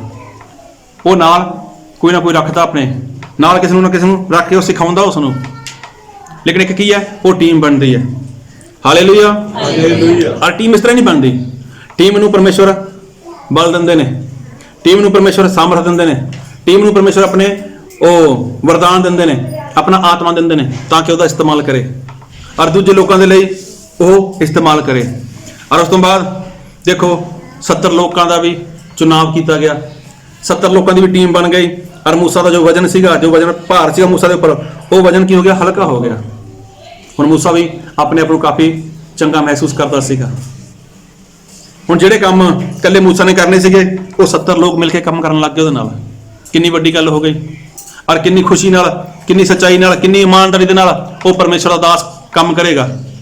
ਕਿਉਂ? ਉਸ ਨੂੰ ਲੱਗੇਗਾ ਕਿ ਮੇਰੇ ਨਾਲ ਮੇਰੇ ਸਾਥੀ ਲੋਕ ਨੇ, ਮੇਰੇ ਨਾਲ ਮੇਰੇ ਸਾਥੀ ਲੋਕ ਪ੍ਰਾਰਥਨਾ ਕਰਨ ਵਾਲੇ ਨੇ, ਉਹਦਾ ਵਰਤ ਰੱਖਣ ਵਾਲੇ ਨੇ, ਉਹਦਾ ਮੇਰੀ ਸਹਾਇਤਾ ਕਰਨ ਵਾਲੇ ਨੇ। ਕਲੀਸਿਆ ਦੇ ਵਿੱਚ ਕੋਈ ਕਮਜ਼ੋਰ ਹੈ, ਮੈਂ ਅਗਰ ਕਹਾਂਗਾ ਇੱਕ ਵਾਰ ਕਿ ਉਹਨਾਂ ਦੀ ਸਹਾਇਤਾ ਕਰਨੀ ਹੈ ਤਾਂ ਉਹ ਮੇਰੇ ਤੋਂ ਕਦੇ ਪਿੱਛੇ ਨਹੀਂ ਜਾਣਗੇ। ਲੇਕਿਨ ਪਰਮੇਸ਼ਰ ਦਾ ਜੋ ਦਾਸ ਹੈ, ਜੋ ਕੈਪਟਨ ਹੈ, ਕੈਪਟਨ ਨੂੰ ਬਹੁਤ ਕੁਝ ਦੇਖਣਾ ਪੈਂਦਾਗਾ, ਬਹੁਤ ਕੁਝ ਉਸਨੂੰ ਸਹਿਣਾ ਪੈਂਦਾਗਾ ਔਰ ਬਹੁਤ ਕੁਝ ਉਸਨੂੰ ਕਰਨਾ ਪੈਂਦਾਗਾ। ਲੇਕਿਨ ਕਰੇ ਵੀ ਕਿੱਥੋਂ? ਕਿਵੇਂ ਕਰੇ? ਕਰਨਾ ਕਿੱਥੋਂ ਹੈ? ਕਿੱਥੋਂ ਕਰਨਾਗਾ ਔਰ ਕਿਵੇਂ ਕਰਨਾਗਾ? ਉਹਦੀ ਵੀ ਉਸ ਨੂੰ ਫਿਕਰ ਲੱਗਿਆ ਰਹਿੰਦਾਗਾ। ਉਹ ਵੀ ਸੋਚਦਾ ਰਹਿੰਦਾਗਾ ਕਾਸ਼ ਮੈਂ ਕੁਝ ਕਰ ਪਾਵਾਂ ਇਹਨਾਂ ਲਈ, ਕਾਸ਼ ਮੈਂ ਕੁਝ ਇਹਨਾਂ ਲਈ ਕਰ ਸਕਾਂ। ਲੇਕਿਨ ਸਹੀ ਦੇ ਵਿੱਚ ਜੋ ਕੈਪਟਨ ਹੈ ਉਸ ਨੂੰ ਦਿਖਦਾਗਾ ਕਿ ਹੁਣ ਕਿਹੜਾ ਇਨਸਾਨ ਕਮਜ਼ੋਰ ਹੈ, ਕਿਹਦੇ ਲਈ ਪ੍ਰਾਰਥਨਾ ਦੀ ਜ਼ਰੂਰਤ ਹੈ, ਕਿਹਦੇ ਲਈ ਵਚਨ ਦੀ ਜ਼ਰੂਰਤ ਹੈ। ਇਹ ਸਾਰੀ ਜ਼ਿੰਮੇਵਾਰੀ ਇੱਕ ਕੈਪਟਨ ਦੀ ਹੁੰਦੀ ਹੈ। ਲੇਕਿਨ ਇਕੱਲਾ ਕੈਪਟਨ ਕੁਝ ਵੀ ਨਹੀਂ ਕਰ ਸਕਦਾ ਜਿੰਨਾ ਚਿਰ ਟੀਮ ਉਹਦਾ ਸਾਥ ਨਾ ਦੇਵੇ, ਜਿੰਨਾ ਚਿਰ ਇੱਕ ਟੀਮ ਨਾ ਬਣ ਕੇ ਉਹ ਕੰਮ ਕਰੇ। ਔਰ ਬਾਈਬਲ ਦੇ ਵਿੱਚ ਲਿਖਿਆ ਗਿਆ, ਇੱਕ ਵਚਨ ਪੜ੍ਹੋ ਮੇਰੇ ਨਾਲ, ਗਿਣਤੀ ਉਹਦਾ 16 ਦੇ ਆਏ।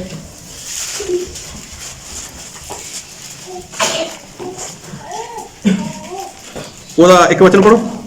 ਕਹਾਤ ਦੇ ਪੁੱਤਰ ਇਸਹਾਰ ਦੇ ਪੁੱਤਰ ਹੋਰ ਲੇਵੀ ਨੇ ਅਤੇ ਅਲੀਆਬ ਦੇ ਪੁੱਤਰ ਦਾਥਾਨ ਅਤੇ ਅਬੀਰਾਮ ਨੇ ਅਤੇ ਪਾਲਤ ਦੇ ਪੁੱਤਰ ਉਹਨਾਂ ਨੇ ਜਿਹੜੇ ਰੋਬੇਨੀ ਸਨ ਮਨੁੱਖਾਂ ਨੂੰ ਨਾਲ ਲਿਆ। ਹੁਣ ਦੇਖੋ ਇੱਥੇ 4 ਲੋਕ ਨੇ।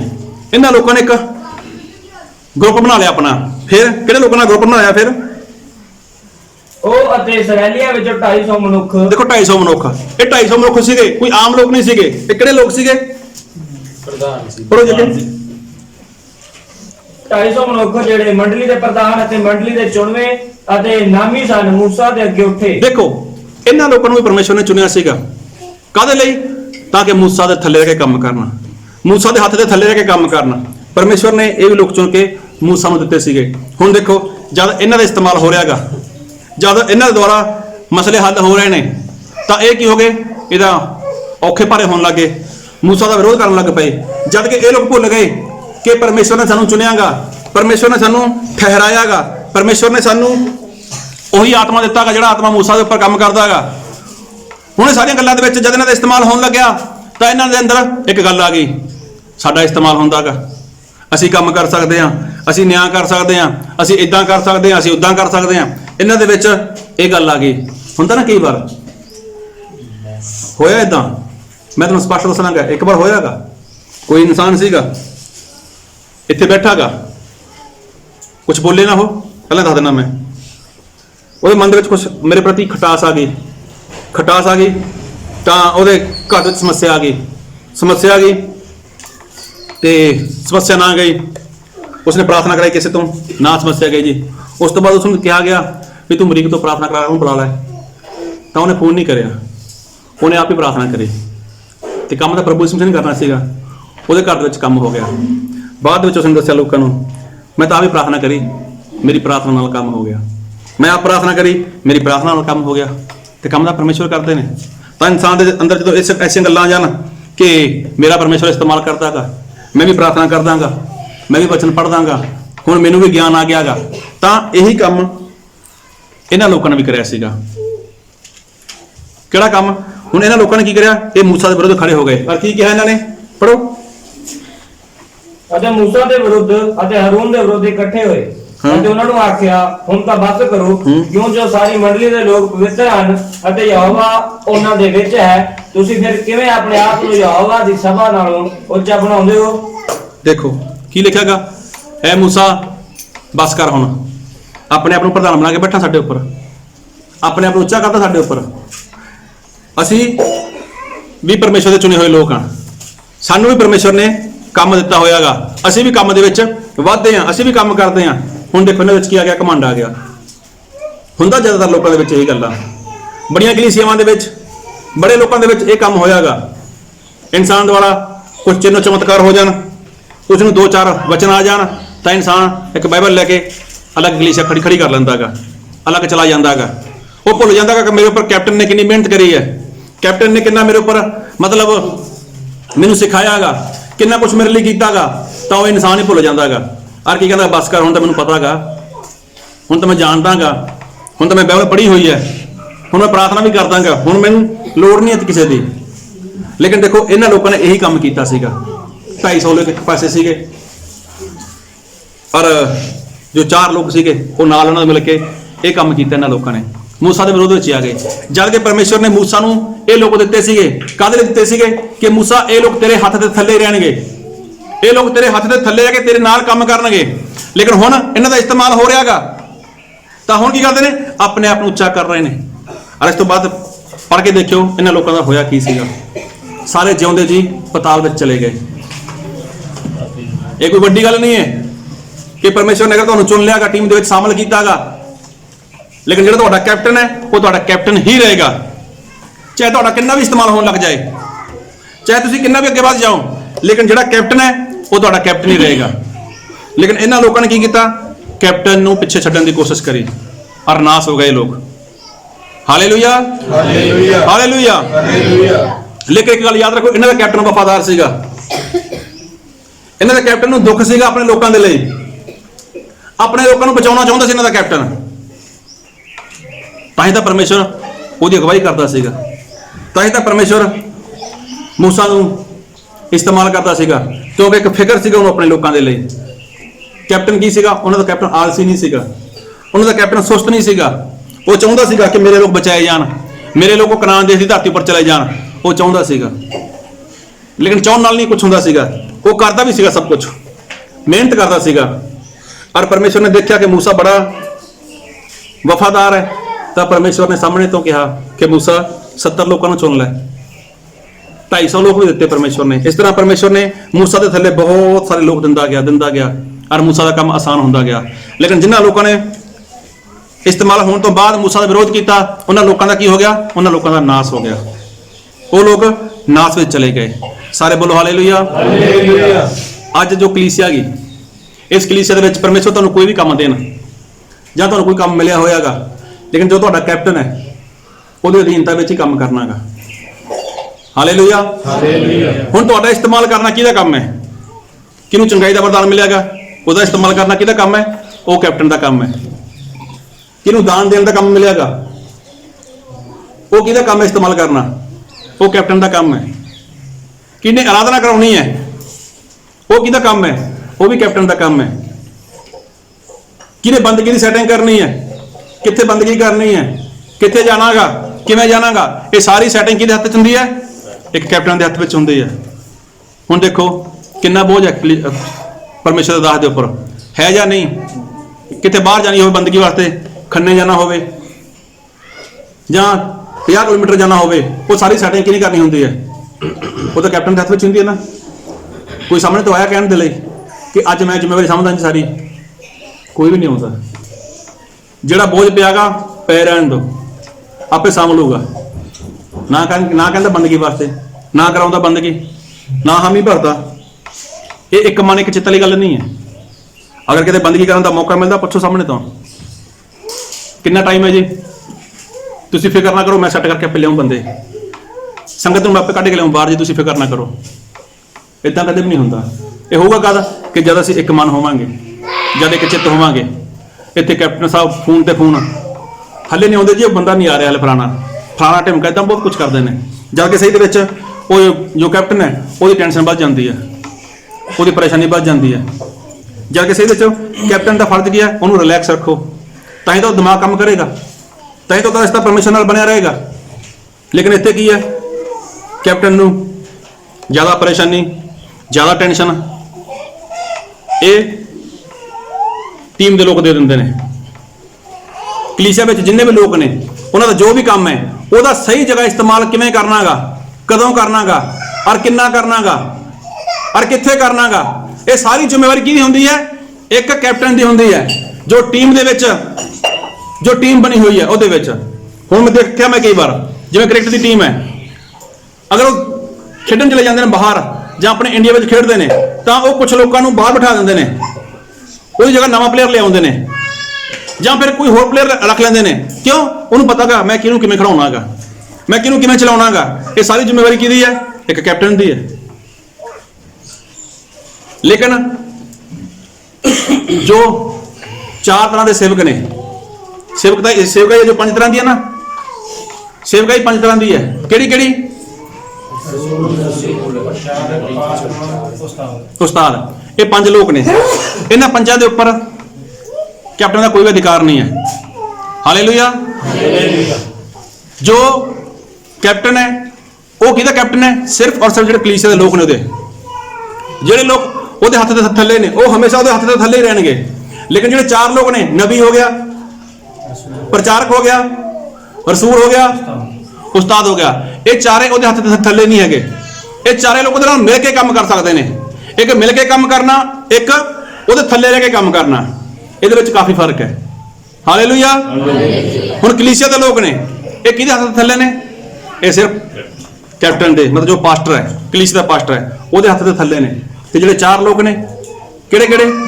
ਰਸੂਲ, ਨਬੀ, ਪ੍ਰਚਾਰਕ ਤੇ ਉਸਤਾਦ। ਇਹ ਚਾਰੇ ਉਹਦੇ ਹੱਥ ਦੇ ਥੱਲੇ ਨਹੀਂ ਹੈ। ਇਹ ਉਹਦੇ ਨਾਲ ਮਿਲ ਕੇ ਕੰਮ ਕਰਨਗੇ ਜਦੋਂ ਉਹਨਾਂ ਦੀ ਜ਼ਰੂਰਤ ਹੋਊਗੀ।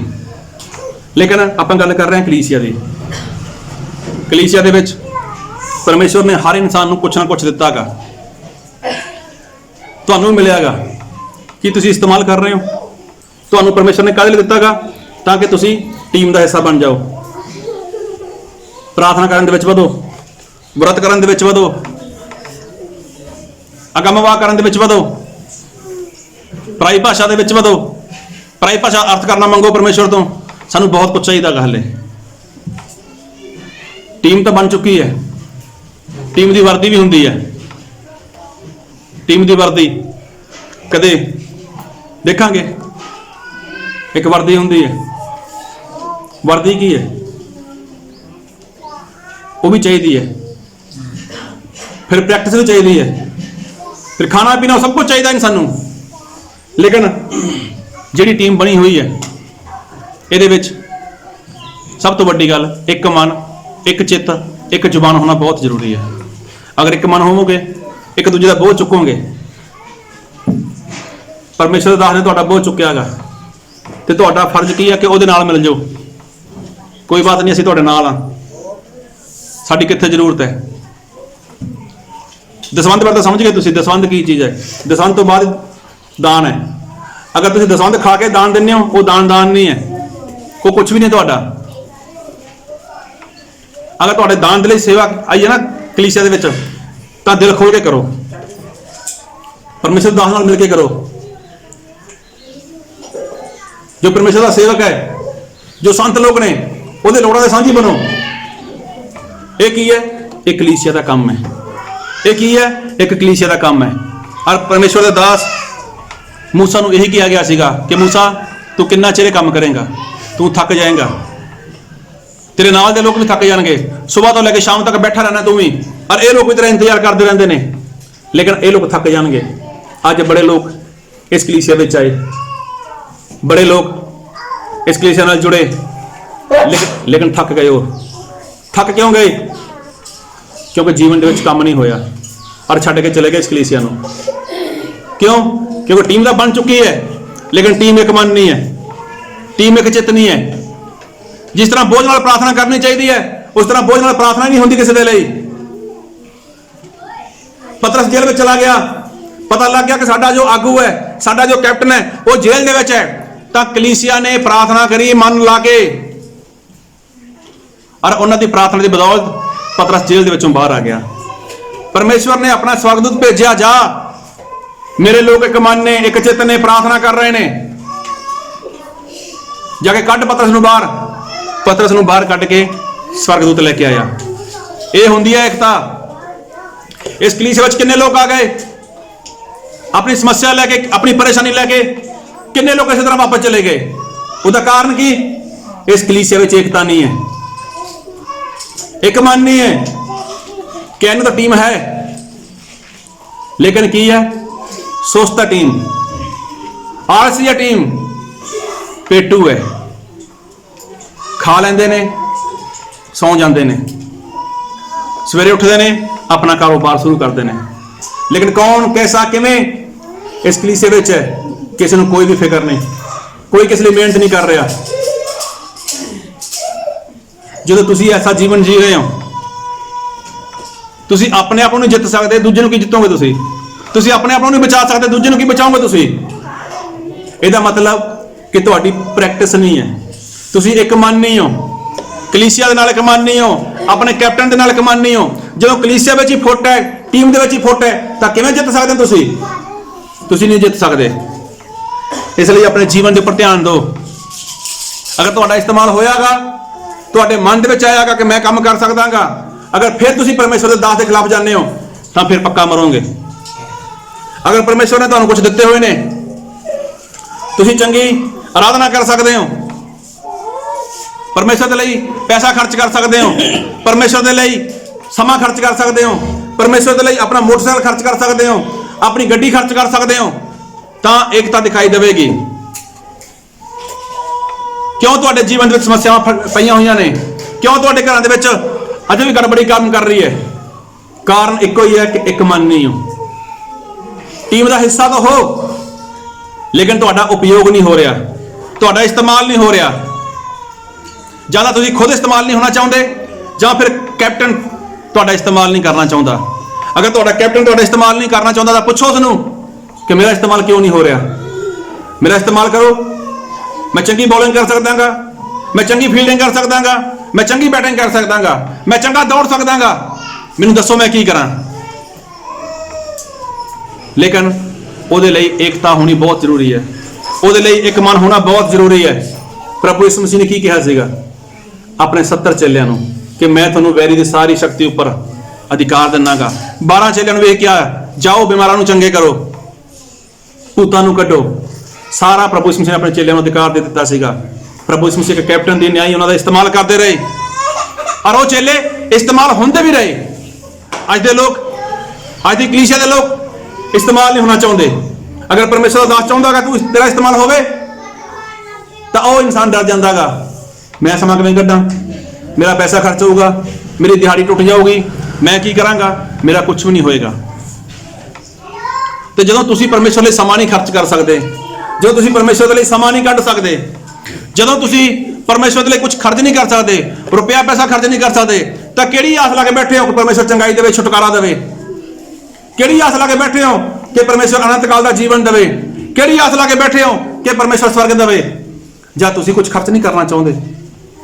टीम ਦੇ ਵਿੱਚ ਤਾਂ हो, लेकिन टीम ਦੇ ਵਿੱਚ भी ਤੁਸੀਂ जगह फालतू ਦੀ रोक रखी है।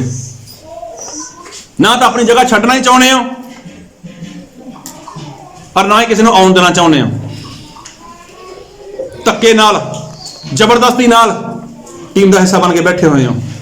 ਅਸੀਂ ਤਾਂ ਪ੍ਰਭੂ ਭੋਜ ਲੈਂਦੇ ਆ, ਅਸੀਂ ਤਾਂ ਬਾਈਬਲ ਪੜ੍ਹਦੇ ਆ, ਅਸੀਂ ਤਾਂ ਸੰਸਾਰ ਦੀਆਂ ਗੱਲਾਂ ਛੱਡੀਆਂ ਹੋਈਆਂ ਨੇ, सब कुछ करके बैठे हैं। इस्तेमाल वो नहीं होना चाहते। बपतिस्मा ले लिया, बाइबल पढ़ते हो, संगति करते हो, प्रभु भोज लेने हो, बस इत्थे रुक गए हो। ਜਿਹੜਾ ਕਲੀਸਿਆ ਦੇ ਵਿੱਚ ਇਸਤੇਮਾਲ ਹੋਣਾਗਾ, ਜਿਹੜਾ ਤੁਸੀਂ ਬੋਝ ਚੁੱਕਣਾਗਾ ਆਪਣੇ ਕੈਪਟਨ ਦੇ ਨਾਲ ਮਿਲ ਕੇ, ਆਪਣੇ ਦਾਸ ਦੇ ਨਾਲ ਮਿਲ ਕੇ, ਜਿਹੜਾ ਬੋਝ ਤੁਸੀਂ ਚੁੱਕਣਾਗਾ ਉਹ ਬੋਝ ਤੁਸੀਂ ਨਹੀਂ ਚੁੱਕ ਰਹੇ। ਹਿੱਸਾ ਬਣੇ ਹੋਏ ਟੀਮ ਦਾ, ਲੇਕਿਨ ਟੀਮ ਦਾ ਕੰਮ ਹੈ, ਟੀਮ ਦਾ ਕੰਮ ਹੈ। ਸਮਾਂ ਕਿਹੋ ਜਿਹਾ ਚੱਲ ਰਿਹਾ ਹੈਗਾ, ਵਕਤ ਕਿਹੋ ਜਿਹਾ ਚੱਲ ਰਿਹਾ ਹੈਗਾ। ਬਹੁਤ ਸਾਰੀਆਂ ਟੀਮਾਂ ਨੇ, ਬਹੁਤ ਸਾਰੀਆਂ ਟੀਮਾਂ ਨੇ ਸੰਸਾਰ ਦੇ ਉੱਪਰ ਜੋ ਯਿਸੂ ਮਸੀਹ ਨੂੰ ਮੰਨਦੀਆਂ ਨੇ,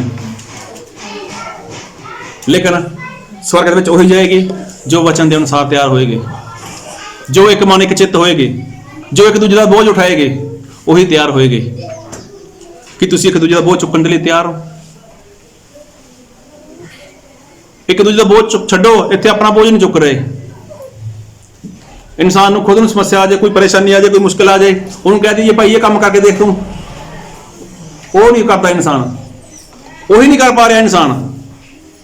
ਜੇ ਮੈਂ ਕਈ ਵਾਰ ਕਿਸੇ ਨੂੰ ਕਹਿੰਦਾ ਭਾਈ ਇਦਾਂ ਕਰਕੇ ਦੇਖ ਤੂੰ, ਉਹ ਤਾਂ ਉਹੀ ਨਹੀਂ ਹੁੰਦਾ ਪਿਆ, ਉਹ ਖੁਦ ਦਾ ਬੋਝ ਨਹੀਂ ਚੁੱਕਣਾ ਚਾਹੁੰਦਾ, ਤਾਂ ਪਰਮੇਸ਼ਰ ਦੇ ਦਾਸ ਨਾਲ ਮਿਲ ਕੇ ਕਿਵੇਂ ਬੋਝ ਚੁੱਕੇਗਾ ਕਲੀਸਿਆ ਦਾ ਉਹ? ਇਹਦਾ ਮਤਲਬ ਪਹਿਲਾਂ ਖੁਦ ਦਾ ਬੋਝ ਚੁੱਕੋ। ਅਗਰ ਤੁਹਾਨੂੰ ਕੋਈ ਗੱਲ ਬੋਲੀ ਜਾਂਦੀ ਹੈ, ਕਹੀ ਜਾਂਦੀ ਹੈ, ਤਾਂ ਉਹ ਦੇਖੋ ਤੁਹਾਡੇ ਜੀਵਨ ਦੇ ਵਿੱਚ ਅਸਰ ਲੈ ਕੇ ਆਉਂਦੀ ਹੈ। ਇਹ ਪ੍ਰਭੂ ਦੀ ਕਿਰਪਾ ਗਈ, ਪਰਮੇਸ਼ਰ ਦੀ ਬਹੁਤ ਵੱਡੀ ਕਿਰਪਾ ਗਈ ਕਿ ਜਿਹਨੂੰ ਜਿਸ ਤਰ੍ਹਾਂ ਬੋਲਿਆ ਗਿਆਗਾ ਉਸਨੇ ਕੀਤਾਗਾ ਉਦਾਂ, ਪਰ ਕਰਨ ਤੋਂ ਬਾਅਦ ਸਹੀ ਦੇ ਵਿੱਚ ਪਰਮੇਸ਼ਰ ਨੇ ਰਿਜ਼ਲਟ ਵੀ ਦਿੱਤਾਗਾ। ਲੇਕਿਨ ਬਾਅਦ ਦੇ ਵਿੱਚ ਫਿਰ ਇਨਸਾਨ ਪਰੇਸ਼ਾਨੀ ਵਿੱਚ ਪੈ ਜਾਂਦਾਗਾ, ਫਿਰ ਇਨਸਾਨ ਸਮੱਸਿਆ ਵਿੱਚ ਪੈ ਜਾਂਦਾਗਾ, ਫਿਰ ਉਹੀ ਸਮੱਸਿਆ ਉਹੀ ਪਰੇਸ਼ਾਨੀ ਇਨਸਾਨ ਲੈ ਕੇ ਆਉਂਦਾਗਾ, ਤਾਂ ਫਿਰ ਦੱਸਦਾਗਾ ਵੀ ਇੱਦਾਂ ਹੋਇਆ ਮੇਰੇ ਨਾਲ। ਫਿਰ ਮੈਂ ਵੀ ਸੋਚਦਾਗਾ ਯਾਰ ਪਰਮੇਸ਼ਰ ਨੇ ਕੰਮ ਕਰਿਆਗਾ, ਹੁਣ ਮੈਂ ਦੱਸ ਕੀ ਕਰਾਂ ਤੇਰੇ ਲਈ, ਕਿਵੇਂ ਕਰਾਂ ਮੈਂ? ਇਹ ਨਹੀਂ ਹੈ ਕਿ ਜਿਹਨੂੰ ਜੋ ਗੱਲ ਬੋਲੀ ਹੋਵੇ, ਜਿਹਨੂੰ ਜੋ ਗੱਲ ਬੋਲੀ ਹੋਵੇ ਉਹਦੇ ਲਈ ਨਾ ਹੋਇਆ ਹੋਵੇ। ਇੱਥੇ ਇੱਕ ਛੋਟੀ ਬੱਚੀ ਹੈ, ਉਹਦੀ ਅੱਖ ਦੇ ਵਿੱਚ ਸਮੱਸਿਆ ਸੀ, ਲਗਾਤਾਰ ਪਾਣੀ ਵਹਿੰਦਾ ਸੀਗਾ ਉਹਦੀ ਅੱਖ ਦੇ ਵਿੱਚੋਂ, ਲਗਾਤਾਰ ਪਾਣੀ ਵਹਿ ਰਿਹਾ ਸੀਗਾ ਔਰ ਕਾਫੀ ਸਮੱਸਿਆ ਸੀ। ਤਾਂ ਆਉਣਾ ਹੋਇਆ ਤਾਂ ਪ੍ਰਾਰਥਨਾ ਕਰਾਈ ਔਰ ਤੇਲ ਲਿੱਤਾ, ਲਓ ਜੀ ਤੇਲ ਲਾ ਕੇ। ਅੱਜ ਤੱਕ ਉਹ ਸਮੱਸਿਆ ਬੱਚੀ ਦੇ ਜੀਵਨ ਵਿੱਚ ਜਾ ਚੁੱਕੀ, ਅੱਜ ਤੱਕ ਸਹੀ ਹੈ ਬਿਲਕੁਲ ਹੀ। ਮਤਲਬ ਜਿਹਨੂੰ ਜੋ ਗੱਲ ਕਹੀ ਜਾਵੇ ਅਗਰ ਉਹ ਮੰਨ ਲੈਂਦਾ ਗਾ ਤਾਂ ਸਹੀ ਦੇ ਵਿੱਚ ਉਹਦਾ ਫਾਇਦਾ ਹੋ ਜਾਂਦਾ ਗਾ। ਸਾਡਾ ਕੋਈ ਵੀ ਫਾਇਦਾ ਨਹੀਂ, ਸਾਹਮਣੇ ਵਾਲੇ ਦਾ ਫਾਇਦਾ ਗਾ। ਲੇਕਿਨ ਇਨਸਾਨ ਕੀ ਹੈ, ਖੁਦ ਆਪਣਾ ਬੋਝ ਨਹੀਂ ਚੁੱਕਣਾ ਚਾਹੁੰਦਾ। ਜਿਹੜਾ ਇਨਸਾਨ ਆਪਣਾ ਹੀ ਬੋਝ ਨਹੀਂ ਚੁੱਕਣਾ ਚਾਹੁੰਦਾ ਉਹ ਦੂਜੇ ਦਾ ਕੀ ਬੋਝ ਚੁੱਕੇਗਾ? ਹਾਲੇਲੂਇਆ। ਅਗਰ ਟੀਮ ਦੇ ਹਿੱਸੇ ਹੋ ਨਾ ਤਾਂ ਟੀਮ ਦੇ ਵਿੱਚ ਤੁਹਾਡਾ ਕੰਮ ਹੈ, ਚਾਹੇ ਕੋਈ ਵੀ ਕੰਮ ਹੈ। ਟੀਮ ਦੇ ਵਿੱਚ ਕੰਮ ਛੋਟਾ ਵੱਡਾ ਨਹੀਂ ਹੁੰਦਾ ਕਦੇ ਵੀ। ਟੀਮ ਦੇ ਵਿੱਚ ਕੋਈ ਛੋਟਾ ਵੱਡਾ ਕੰਮ ਨਹੀਂ ਹੈ, ਲੇਕਿਨ ਸਾਰੇ ਕੀ ਹੈ, ਟੀਮ ਦੀ ਏਕਤਾ ਦਿਖਾਈ ਦਿੰਦੀ ਹੈ। ਕਦੇ ਦੇਖ ਕੇ ਦੇਖੋ ਕੋਈ ਮੈਚ, ਵੈਸੇ ਨਾ ਦੇਖਿਓ, ਕਦੇ ਦੇਖਿਆ ਹੋਊਗਾ ਕ੍ਰਿਕਟ ਦੀ ਟੀਮ ਦਾ ਮੈਚ, ਕਬੱਡੀ ਦੀ ਟੀਮ ਦਾ ਮੈਚ, ਸਾਰਿਆਂ ਦੀ ਏਕਤਾ ਹੁੰਦੀ ਹੈ, ਇੱਕ ਮਨ ਇੱਕ ਚਿੱਤ ਜਿਹੜੇ ਹੁੰਦੇ ਨੇ ਉਹ ਸਾਰੇ ਜਿੱਤ ਜਾਂਦੇ ਨੇ। ਇਸੇ ਤਰ੍ਹਾਂ ਆਪਾਂ ਵੀ ਕਰਨਾਗਾ, ਆਪਾਂ ਵੀ ਇੱਕ ਮਨ ਹੋਈਏ, ਆਪਾਂ ਵੀ ਇੱਕ ਚਿੱਤ ਹੋਈਏ, ਤਾਂ ਕਿ ਜੋ ਸਾਡੀ ਟੀਮ ਹੈ, ਸਾਡੀ ਟੀਮ ਕੀ ਕਰੇ, ਉਹ ਜਿੱਤੇ। ਔਰ ਕੱਲ ਨੂੰ ਅਗਰ ਕੋਈ ਇਨਸਾਨ ਇਸ ਜਗ੍ਹਾ ਆਉਂਦਾਗਾ ਕੀ ਲੈ ਕੇ, ਆਪਣੀ ਸਮੱਸਿਆ ਲੈ ਕੇ, ਆਪਣੀ ਪਰੇਸ਼ਾਨੀ ਲੈ ਕੇ, ਉਹਦੀ ਸਮੱਸਿਆ ਜਾਣੀ ਚਾਹੀਦੀ ਹੈ, ਉਹਦੀ ਪਰੇਸ਼ਾਨੀ ਜਾਣੀ ਚਾਹੀਦੀ ਹੈ। ਉਹ ਖੁਦ ਨਹੀਂ ਜਾਣਾ ਚਾਹੀਦਾ, ਸਹੀ ਵਿੱਚ ਉਹ ਖੁਦ ਚਲਾ ਜਾਂਦਾ ਹੈਗਾ। ਜਾਂਦਾ ਜਾਂ ਨਹੀਂ ਜਾਂਦਾ? ਆਪ ਜਾਂਦਾ। ਕਿਹਦਾ ਕਾਰਨ ਕੀ ਹੈ? ਸਾਡੀ ਏਕਤਾ ਨਹੀਂ ਹੈ, ਸਾਡੇ ਵਿੱਚੋਂ ਬੋਝ ਚੁੱਕਣ ਦੀ ਹਿੰਮਤ ਨਹੀਂ ਹੈ। ਕਿੰਨੇ ਲੋਕ ਆਏ ਸੀਗੇ ਇੱਥੇ, ਸਾਰੇ ਜਾ ਰਹੇ ਨੇ, ਤੇ ਜਿਨ੍ਹਾਂ ਨੂੰ ਜਾਣਾ ਚਾਹੀਦਾ ਉਹ ਨਹੀਂ ਜਾਂਦੇ ਪਏ। ਸਹੀ ਦੇ ਵਿੱਚ ਦੁੱਖ ਹੁੰਦਾਗਾ ਇਹ ਗੱਲ ਦਾ ਕਿ ਲੋਕ ਜਾ ਰਹੇ ਨੇ। ਆਏ 2 ਵਾਰ ਆਇਆ, 4 ਵਾਰ ਆਇਆ, 5 ਵਾਰ, 10 ਵਾਰ, ਜਿੰਨੀ ਵਾਰ ਵੀ ਆਇਆ, ਪਰਮੇਸ਼ਰ ਨੇ ਕੰਮ ਵੀ ਕੀਤਾ। ਲੇਕਿਨ ਉਸ ਤੋਂ ਬਾਅਦ ਜਿਹੜੀ ਕਲੀਸਿਆ ਦੀ ਜ਼ਿੰਮੇਵਾਰੀ ਬਣਦੀ ਹੈ, ਕਲੀਸਿਆ ਉਹ ਜ਼ਿੰਮੇਵਾਰੀ ਨਹੀਂ ਨਿਭਾ ਰਹੀ। ਪਰਮੇਸ਼ਰ ਦੇ ਦਾਸ ਦੇ ਦੁਆਰਾ ਤਾਂ ਕੰਮ ਪਰਮੇਸ਼ਰ ਨੇ ਕੀਤਾਗਾ, ਇਹ ਨਹੀਂ ਕਿ ਪਰਮੇਸ਼ਰ ਨੇ ਕੰਮ ਨਹੀਂ ਕੀਤਾ। ਪਰਮੇਸ਼ਰ ਨੇ ਆਪਣੇ ਕੈਪਟਨ ਨੂੰ ਕੀ ਹੈ, ਕਲੀਸਿਆ ਵਿੱਚ ਦਿਖਾਇਆਗਾ ਕਿ ਦੇਖ ਮੈਂ ਇਹਦੇ ਦੁਆਰਾ ਕੰਮ ਕੀਤਾਗਾ। ਲੇਕਿਨ ਤੁਸੀਂ ਕਿੱਥੇ ਹੋ? ਤੁਹਾਡੇ ਕੰਮ ਕਿੱਥੇ ਨੇ? ਤੁਹਾਡੇ ਵਰਦਾਨ ਕਿੱਥੇ ਨੇ? ਜੋ ਤੁਹਾਨੂੰ ਵਰਦਾਨ ਮਿਲੇ ਨੇ ਉਹ ਕਿੱਥੇ ਨੇ? ਪਰਮੇਸ਼ਰ ਤੁਹਾਨੂੰ ਪੁੱਛਦਾਗਾ ਕਿ ਕਲੀਸਿਆ ਜਿਹੜੀ ਤੁਸੀਂ ਟੀਮ ਬਣ ਕੇ ਬੈਠੇ ਹੋ, ਕਦੇ ਕਿਹਾ ਤੁਸੀਂ ਕੈਪਟਨ ਨੂੰ ਕਿ ਮੇਰਾ ਇਸਤੇਮਾਲ ਕਰੋ ਜੀ, ਮੈਂ ਵੀ ਕੁਝ ਕਰਨਾ ਚਾਹੁੰਦਾਗਾ, ਮੇਰੇ ਲਈ ਕੰਮ ਦੱਸੋ? ਕਦੇ ਵੀ ਨਹੀਂ ਹੁੰਦਾ। ਇਹਦਾ ਕਾਰਨ ਪਰਮੇਸ਼ਰ ਦਾ ਦਾਸ ਕੈਪਟਨ ਮਤਲਬ ਉਹ ਨਹੀਂ ਹੈ, ਕਲੀਸਿਆ ਦੇ ਲੋਕ ਵੀ ਨੇ। ਕਲੀਸਿਆ ਦੇ ਲੋਕ ਹੀ ਪਰਮੇਸ਼ਰ ਦੇ ਦਾਸ ਨਾਲ ਇੱਕ ਮਨ ਨਹੀਂ ਹੈ। ਅਗਰ ਇੱਕ ਮਨ ਨਹੀਂ ਹੋ ਤਾਂ ਇੱਕ ਮਨ ਹੋਣ ਦੀ ਕੋਸ਼ਿਸ਼ ਕਰੋ। ਕਹੋ ਪਰਮੇਸ਼ਵਰ ਨੂੰ, ਕਹੋ ਪਵਿੱਤਰ ਆਤਮਾ ਨੂੰ ਕਿ ਪਵਿੱਤਰ ਆਤਮਾ ਸਾਨੂੰ ਇੱਕ ਮਨ ਕਰ, ਸਾਨੂੰ ਇੱਕ ਚਿੱਤ ਕਰ, ਸਾਨੂੰ ਇੱਕ ਜ਼ੁਬਾਨ ਕਰ। ਉਹਨਾਂ ਦੇ ਕੈਪਟਨ ਦੇ ਉੱਪਰ ਬਿਫਤਾ ਪੈ ਗਈ, ਪਤਰਸ ਦੇ ਉੱਪਰ ਜੇਲ੍ਹ ਦੇ ਵਿੱਚ ਚਲਾ ਗਿਆ ਕਲੀਸਿਆ ਦੇ ਲੋਕ ਬਹਿ ਗਏ ਪ੍ਰਾਰਥਨਾ ਦੇ ਵਿੱਚ ਔਰ ਸਾਰੀ ਰਾਤ ਪ੍ਰਾਰਥਨਾ ਵਿੱਚ ਲੱਗੇ ਰਹੇ। ਦੇਖੋ ਕੋਈ ਨੀਂਦ ਨਹੀਂ ਆਈ, ਕਿਸੇ ਨੇ ਮੂੰਹ ਨਹੀਂ ਅੱਡਿਆ ਹੋਣਾ ਬਾਂਸੀ ਦੇ ਲਈ, ਲੇਕਿਨ ਪ੍ਰਾਰਥਨਾ ਵਿੱਚ ਲੱਗੇ ਰਹੇ। ਇੱਕ ਮਨ, ਸਾਡਾ ਕੈਪਟਨ, ਸਾਡਾ ਕੈਪਟਨ, ਸਾਡਾ ਕੈਪਟਨ ਫਸ ਚੁੱਕਿਆਗਾ।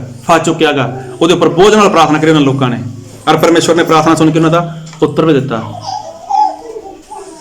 ਅਗਰ ਤੁਹਾਡੇ ਕੈਪਟਨ ਨੂੰ ਕੁਝ ਪਰੇਸ਼ਾਨੀ ਆ ਜਾਏ, ਇੱਕ ਵਾਰ ਫੋਨ ਕਰੋਗੇ, ਹਾਂਜੀ ਠੀਕ ਹੋ ਜੀ, ਚਲ ਠੀਕ ਹੈ ਜੀ, ਉਸ ਤੋਂ ਬਾਅਦ ਕੋਈ ਨਹੀਂ, ਚਲੋ ਆਉਣੇ ਤਾਂ ਲਵੇ ਸੀ ਜੀ, ਮਿਲ ਕੇ ਆਉਣਾ ਤੁਹਾਨੂੰ।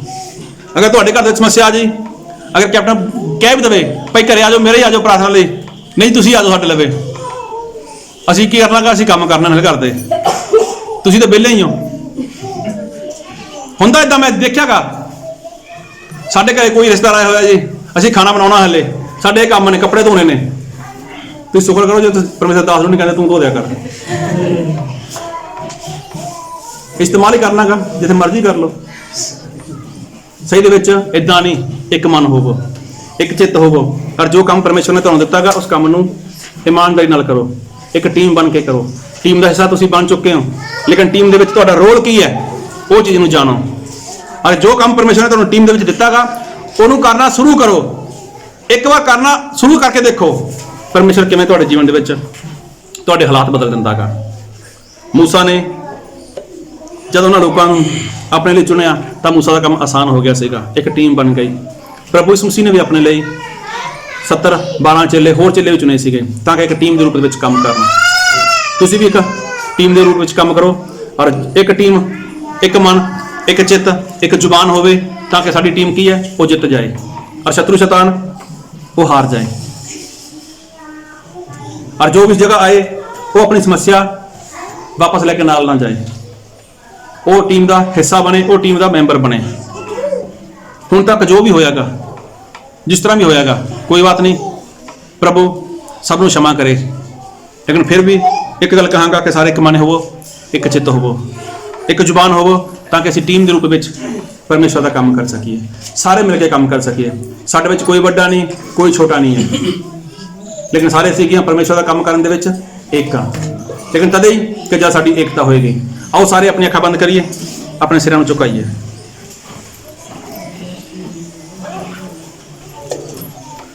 ਹੁਣ ਕੋਈ ਵੀ ਜਨ ਆਵਾਜ਼ ਨਾ ਕਰੇ, ਔਰ ਸਮਾਂਗਾ ਹੁਣ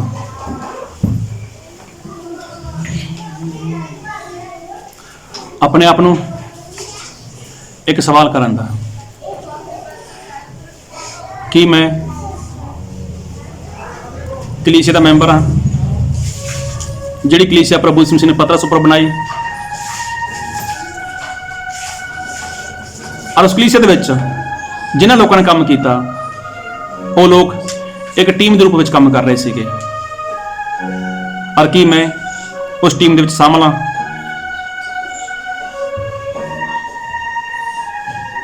ਕੀ ਮੈਂ ਮੇਰੇ ਕੈਪਟਨ ਦੀ ਅਧੀਨਤਾ ਵਿੱਚ ਹਾਂ? ਕਲੀਸਿਆ ਦੇ ਜਿੰਨੇ ਵੀ ਲੋਕ ਨੇ ਉਹਨਾਂ ਦਾ ਕੈਪਟਨ ਇੱਕੋ, ਸਿਰਫ ਉਹਨਾਂ ਦਾ ਪਾਸਟਰ, और बाकी जो 4 लोग ने रसूल, नबी, प्रचारक और टीचर, वो पास्टर की अधीनता विच नहीं, वो ਉਹਦੇ ਨਾਲ मिल के काम करनगे। लेकिन तुसी मैं अगर टीम दे विच हाँ ਤਾਂ टीम दे विच मेरा किहड़ा काम है, मेरा की रोल है टीम दे विच, मैं की करा?